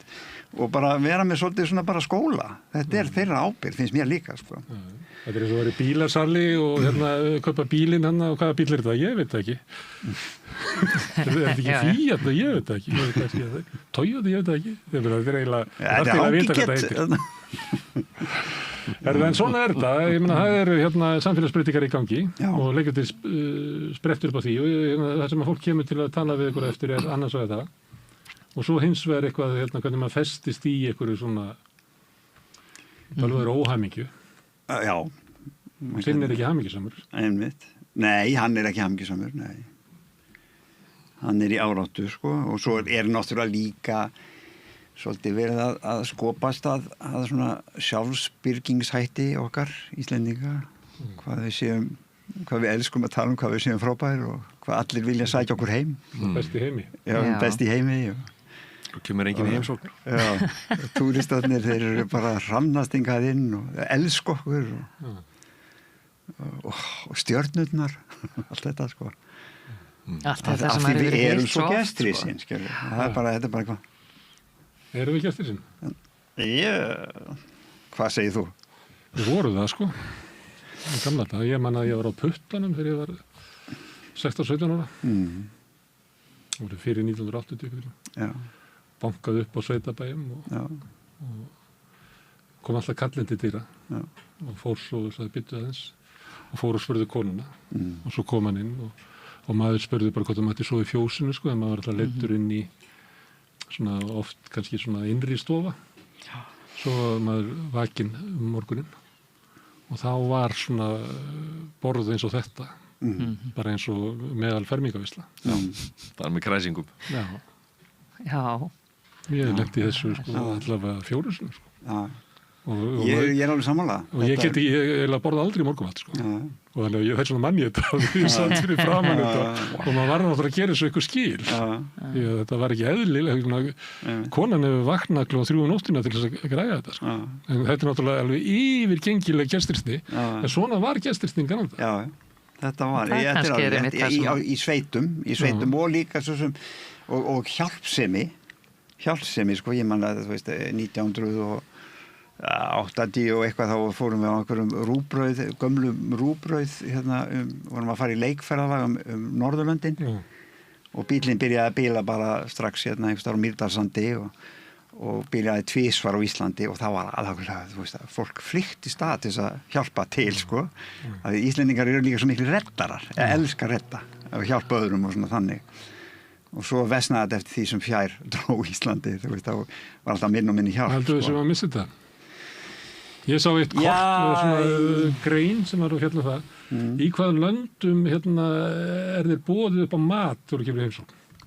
Og við vorum ekki þar. Nei. En ég meina þegar ég var ungur þá hefðu við verið þar sko. Að það var alltaf eitthvað dreigið fram að vera að bjóða svipað og ef þú ert kannski við Miðjarðarhafið og fleira, ég held að sé öllum löndum Íslam og fleira, þá var alltaf dreigið eitthvað fram að taka á móti gestunum að bjóða eitthvað. Við erum ekki að missa þetta. Ég hef verið mjög mikið í þessum löndum sko, það er svakaleg gesturisni sko, ég menna þér langar í flögur eða eitthvað og þá er bara að fara út í búð og kefta kartöflur og þú veist, og svo bara út á grunn sko. Ég fór að vitna því í Búlgaríu sko, þetta er, þú veist... Já, við erum að missa þetta eitthvað. Já, finnst þér það? Ég er að spyrja það. Nei, ég er að spyrja þig. Já, þegar ég er að hugsa upp á sko eins og Trump. Við finnst það svolítið. Já. Ég held að við breyst rosalega mikið, þú veist, og kannski, þú veist, gestristnin, hvað þú álítur vera gestristni, er ekki bara svolítið öðruvísi, hvernig við lítum á það í dag. Hvernig yngra fólk lítur á gestrisni og hvernig eldra fólk lítur á gestrisni. Það til dæmis er að hverfa. Ég til dæmis degjandi sort að ég elska það þegar fólk kemur í heimsókn bara óvænt. En ég veit rosalega marga sem meika það ekki, sko. Afsakið slettuna. En ég veit rosalega marga sem kunni ekki að meta það. Svo er maður orðið mjög við að vitna að því, sko, að fólk er alltaf að koma með eitthvað og gefa, þó sem ekki nema einn kaka eða. Ég á vin á Íslandi frá Íran sem kemur alltaf öðru hvoru með eitthvað svona heilsudrykk fyrir mig sem hann býr til sjálfur og hann kemur óboðinn, sko. Algjör meistari, sko. Og þannig að, já, það er alltaf verið að gefa eitthvað. Ekki verið að búast eða að þiggja heldur. Það er alltaf verið að gefa eitthvað. Já, þetta er eitthvað ekki eftir og heimsækja óvænt hefur líka ekki eftir. Það er alveg tapast, sko. En kannski ekki svona á sveitabæjum er það. Kann ekki fólk ennþá meta það og fer það ekki í gýrin þegar maður kemur inn á sveitabæjum. Líklega, sko. Það er stórmunur á Reykjavík og Akureyri til dæmis bara. Já. Og Akureyri og svo Stykkishólmi. Og Möðrudal og... Vinkona mömmu bjó niður í bæ og flutti upp í Árbæ. Og svo var hún spurði þetta ekki leiðilegt þegar að koma upp í Árbæ eða kemur enginn í heimsókn. Og það sagði, jú, hingaði núna kemur fólk í heimsókn til mín, áður kom fólk bara til að fá að pissa. Einmitt. Það er ef þú bjóst niður í bæ og þá bankaði fólk bara upp og spurði hvort það mætti pissa. Vá. Já, þetta er skemmtilegt að hugsa þetta, hvort að séu þessar breytingar. Af því að persónan þín, sérstaklega, ég held að þín sé alveg til að breytast þetta ekki. Hún vil endilega breytast þetta. Það vil alltaf breyta honum. Sko, já, eins og konur vilja gjarnan. Hvað er það alltaf konur vilja breyta göllum? Mjög skrítið. En ég held að sé líka, sko, hún þarf einhvern veginn eitthvað samþykki. Hún þarf alltaf að hafa hann með sér í liði. og ég held að hún þor ekki að stiga út fyrir ramman. Það er eitthvað óöryggi, bara ég þarf kallið til þess að það er bara þannig sem að þau hafa búið til sitt samband og þannig eru þeirra samskipti. Og og hún veit að hún er eitthvað örugg eins og hún segir nú reyndar í verkinu, svo örugg með þér. Og ég held að það sé svolítið lykilsetning hjá Boggu. Að hún myndi aldrei þora, hún þorir ekki að stíga út fyrir það öryggi. Og eins, allar hans skoðanir og allt sem hann segir, hún verður ofslega pirruð út í margt sem hann segir að því hún er ekki sammálaði, en hún segir ekki til að mótmæla. Og myndu heldur ekki vilja raunverulega að hann breytist. Líklega ekki. Það er öryggi hennar að hann leiti til hennar og hann þarf líka eitthvað á móti, sko. Þannig að þetta er svona þetta er náttúrulega orðin svolítið steik þetta samband, sko. En það er kannski á vissan hátt hægt að segja að þetta sé kannski svolítið gamaldags, eða þú veist, sumi getur upplifað þetta sem svolítið gamaldags samband og við vorum lengi vel að pæli að hafa í þessu af því að það er mjög margt að hjá þessum kalli, sko. Það er mjög margt að sem kannski fylgir aldrinum og eitthvað óöryggi og meðal annars eru börnin, þú veist, það er ekki gott samband við börnin. Og við vorum lengi vel að pæla að hafa í verkinu, sko, að dóttir þeirra kallar hana tradwife og af því það er kannski auðvitað að koma á þessu sýningu og upplifa þetta er rosalega gamaldags eitthvað munstur þarna í gangi, sko, en þetta er samt það munstur sem að sumir vilja innleiða aftur, sko. Við sjáum það bara í könnunum hvernig fólk skiptir með þessu verkum og heimilum og ýmsum. Þá er þetta... Já. Og sumir vilja bara... Við búum ekki í jafnréttisparadísu, þú heldur það, Þór? Nei, við búum ekki það. Og sumir vilja bara að konan sé á bakvið eldavélina, eins og einhver sagði eitthvað. Hvernig finnst þessu höfundur skrifa kvenhlutverk? Ég er náttúrulega bara mjög sátt, sko. Og það er náttúrulega æðislega, það eru forréttindi að fá að vinna verk, svona nýtt verk með höfundi og fá að leika mótunum og við Þór höfum nú ekki unnið saman áður en alveg komið tími til og vinnum mjög vel saman og það var mikið traust alveg frá fyrsta degi þannig að ég fekk svolítið að já, má ég ekki segja það, ég fekk svolítið að búa Boggu til aðeins og en þetta er alveg geggjuð rulla, sko. Af því líka hún er svolítið óvænt, ofsalega fyrirsjáanleg til að byrja með, en svo snýst þetta allt einhvern veginn svona á annan máta og það er rosalega gaman að fá að takast á við það sem leikari. Það er þriðji leikarinn sem heitir Jónmundur sem leikur hlutverk í leikritinu en fær nú ekki mikið að segja því þið grípi alltaf fram í fyrir honum sem lítur að svolítið erfitt hlutverk, það ekki? Það er rosa og ég verð að fá að rósa Jónmundi af því hann gerir þetta svo vel og þetta er ótrúlega erfitt að vera, það er svona mikil viðvera og svo mikil samleikur en þú færð ekki að tjá þig með orðum og það er trikki fyrir leikara og hann gerir það ótrúlega vel. Já, og líka halda sko athyglinni og stærninni í allan tíma, sko, hlustunni í allan tíma, það er alveg meiri átt það, sko. Það er auðvitað að fara bara í fílu. Nei, hann er alveg frábær, sko. Já, og er með svona, hann er með svona litla núansa hér og þar, sem er það sem er snildin að mínum mati. Ásgeir, þú sem er tónlist? Já, ég er samt í tónlistina í verkinu. Sumt, það er þarna 2 sem eru svona bara tökulög. En músíkin er, semst ég hef sérhæft mig ég spila alls konar músík á Íslandi og sem alls konar músík, en ég hef líka sérhæft mig og farið mikið til Miðausturlanda og Suðaustur Evrópa og stúdera og tónleikaferðir og annað og ég gerði spila á eitthvað svona skringilega gítara, skora annarlegir í leginu. Já, alls konar og búið til furðulegur. Já. Þannig að það er svona verið mín svona auka búgrein, sko, þetta farið svona 15-20 ár og ég gerði fyrir nokkrum árum 3 plötur með íslenskum þjóðlögum sem að tekið upp þar eða? Já, svona milli landa í rauninni, ég tók hlutaði hérna og svo milli landa með frábærum tónlistafólki frá Tyrklandi og Íran og Búlgaríu og ég var þannig að það verið að búa að semja tónlistina sögðu þegar þau heyrðu músíkina, sko. og að því að þetta átti að vera með pínu svona þjóðlegum blæ, hann átti svona að fléttast saman inn í Miðausturlönd og þannig að það var hluti af þessu var bara nú þegar komið út á plötum en svo svona endur hannaði þetta að verkinu og þannig að þetta var einstaklega skemmtilegt. En hefur þú ferðast þessu lönd Já. Með eitthvað gítar eða eitthvað? Já. Og eiginlega, og það eins og eiga hund eða ekki, ef maður kemur með gítar þá vil fólk fara og spila með þér eða gera eitthvað? Já, ég er búin að bara nýta mér þetta sem svona hálfgerða endurmenntun sem atvinnu tónlistarmaður. Ég er búin að vera að fara til Búlgaríu, Tyrkland, svo Grikkland og Íran. En er þetta skipulagt þú ert að fara að hitta ykkur til dæmis tónlistarmann eða ferðastu þá og tengist tónlistinni á ferðaleginu? Það er svona eitt leiðir að öðru sko. Það kom inn að Búlgari sko 2008 eða 2009 og hann bauð mér að koma út til sín og ég myndi læra búlgarska músík. Eitt leit og öðru, ég kynntist fólki þar, ég fór að fara til Grikklands, fór að fara til Tyrklands og svo til Íran, Egyptalands og út allt í rauninni Túnis og Marokko og hérna, þannig að þá maður, kynnist maður fólki og oftast ég einn sko, og bara fer í tíma og alls konar námskeið og svo setna hef ég verið að fara að spila sko. Ég kannski að vísa í eitthvað sem að mér minnir að Magnús Einarsson hafi ekkert sagt sko, að það að ferðast með gítar er eitthvað með að maður kynnist alltaf einhverjum. Já. Bara, þess vegna sagði þetta með eins og eiga hund, ég kannast við það, ef þú ert með hund þá kom allir og talaðu hundi. Já, það er málið. Ef þú átt ekki hund, þinn ætti nú að vita þetta ef það færi út. Það er gott verið að eiga hund, þá kynnist það fólki. Einmitt. Okay. Það væri allt og hrættur í það Þetta er svona lítið svona pútulhund. Það er mjög skemmtilegt að Gunnar Smári er ekki að tala við Þór, hann er bara að tala við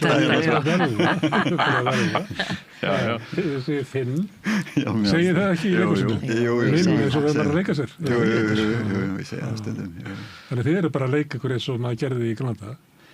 Það má segja það. Það er svolítið skemmtilegt að segja sko að því að leikarinn sko stæðsta hljóðfærið okkar sem við eigum er ímyndunaraflið og það ámaður líka þegar maður er barn og hérna við leikum okkur alveg jafn intensíft á leiksviðinu eins og við gerðum þegar við vorum 4 ára. Við fæðum stórkostlega og svo erum við yfirlöð. Já, ég veit það nú ekki alveg. Það er svona sumir, það er kannski sumir. Kannski sumir, já. Nei, ég er ekki að meina alveg þannig en ímyndarafli og fleira er til að það er frekar að samfélagi vilji sko berja það niður og er svolítið vandamál þitt í sýningunni. En það er kannski af því að einmitt þetta, þú veist, að hérna bara með skólakerfið og allt það er náttúrulega svo, mér þætti svo rosalega sniðugt að nýta til dæmis leiklist og tónlist betur í grunnskólum, bara til þess að efla þennan hluta af manninum. Skiljið, af því að þetta er svo rosalega mikilvægt verkfæri sem við eigum ímyndunaraflið og sköpunargleðin. Er það svo þú varst meira upp á sviði hérna í Kanada? Já. Já, þannig að ég var ungur. Já. Það séði minna undanferðin ár. Já, ég sko var náttúrulega fastráðan þarna í Borgarleikhúsinu til 2008. Þá skildu leiðir og svo hef ég bara alltaf verið eitthvað í þessu og þá fór ég hérna stuttu seinna í riðlistanámið í mastersnámi í riðlist og en svo bara fór ég að lifa á gæðamennskunni bara þegar með vaxandi túrisma þannig að þá ég bara keypti mér rútu þannig 2010 eða 11 og bara fór að sjá miklu meiri pening heldur en ég hefði nokkuð til að séð í leiklistinni sko. Og ert með performansa á ferðinni? Hvað segir þú? Keyrirðu með svona mikrofón? Já, keyrir með mikrofón og linnulaust leikrit? Þetta er bara stand-up, eða sit down eða svona sitjandi skemmtikraftur og já, þetta er ekkert ósvipað að leika maður er náttúrulega spinnur í kringum sömu sögurnar aftur og aftur og hérna og þarf að mynda samband við áhorfendur og það er mjög mér finnst það skemmtilegt starf sko. Þannig ég er bara verulega hamingjusamur sko. Ég er bara með að leika stundum og skrifa stundum og gera þetta stundum bara allt skemmtilegt. Herðu, gaman að fá okkur hérna að tala bústaðinn sem í Tjarnarbíu, hvet fólk til þess að koma ángað eins og þau komið fram hér og ég fór með bróður mínum í hérna leikritið og við spjölluðum það eftir þessa gömlu kalla. Já. Gott að heyra. Var það Sigurjón? Já. Þið þekkist það ekki? Jú, ég beðið svona. Það kemur upp eftir. Herðu, Ásgeir, Þór og Þórun, kæra þakkir. Takk fyrir samleiðis. Þetta eru lokin á Rauðaborðinu í kvöld. Við verðum hérna aftur á morgun klukkan 8. Þá byrjar Rauðaborðið að 9. Ég minni á að allt sem við sjáum hér og heyrið er í boði áhorfenda og áhorfenda sem hafa gerst áskrifundur. Ef þú vilt ganga í þann hóp, þá getur þú farið inn á samstöðu.is, þar er hnappur smástundur áskrift. Það getur skráðið fyrir grunnáskriftir sem er 2750 krónur. Þú mátt borga mér ef þú vilt og því sem er kjósi getur látið áskriftin að renna sér félagsgjöldin í Alþýðufélagið, en það er einmitt Alþýðufélagið sem á og rekur samstöðuna. En þetta er gott hjá okkur í kvöld. Bara góða nótt og sjáumst á morgun. Segðu það á Samstöðinni. Samstöðin er í eigu hlustenda, áhorfenda og lesenda. Sláist í hópinn og gerist áskrifendur.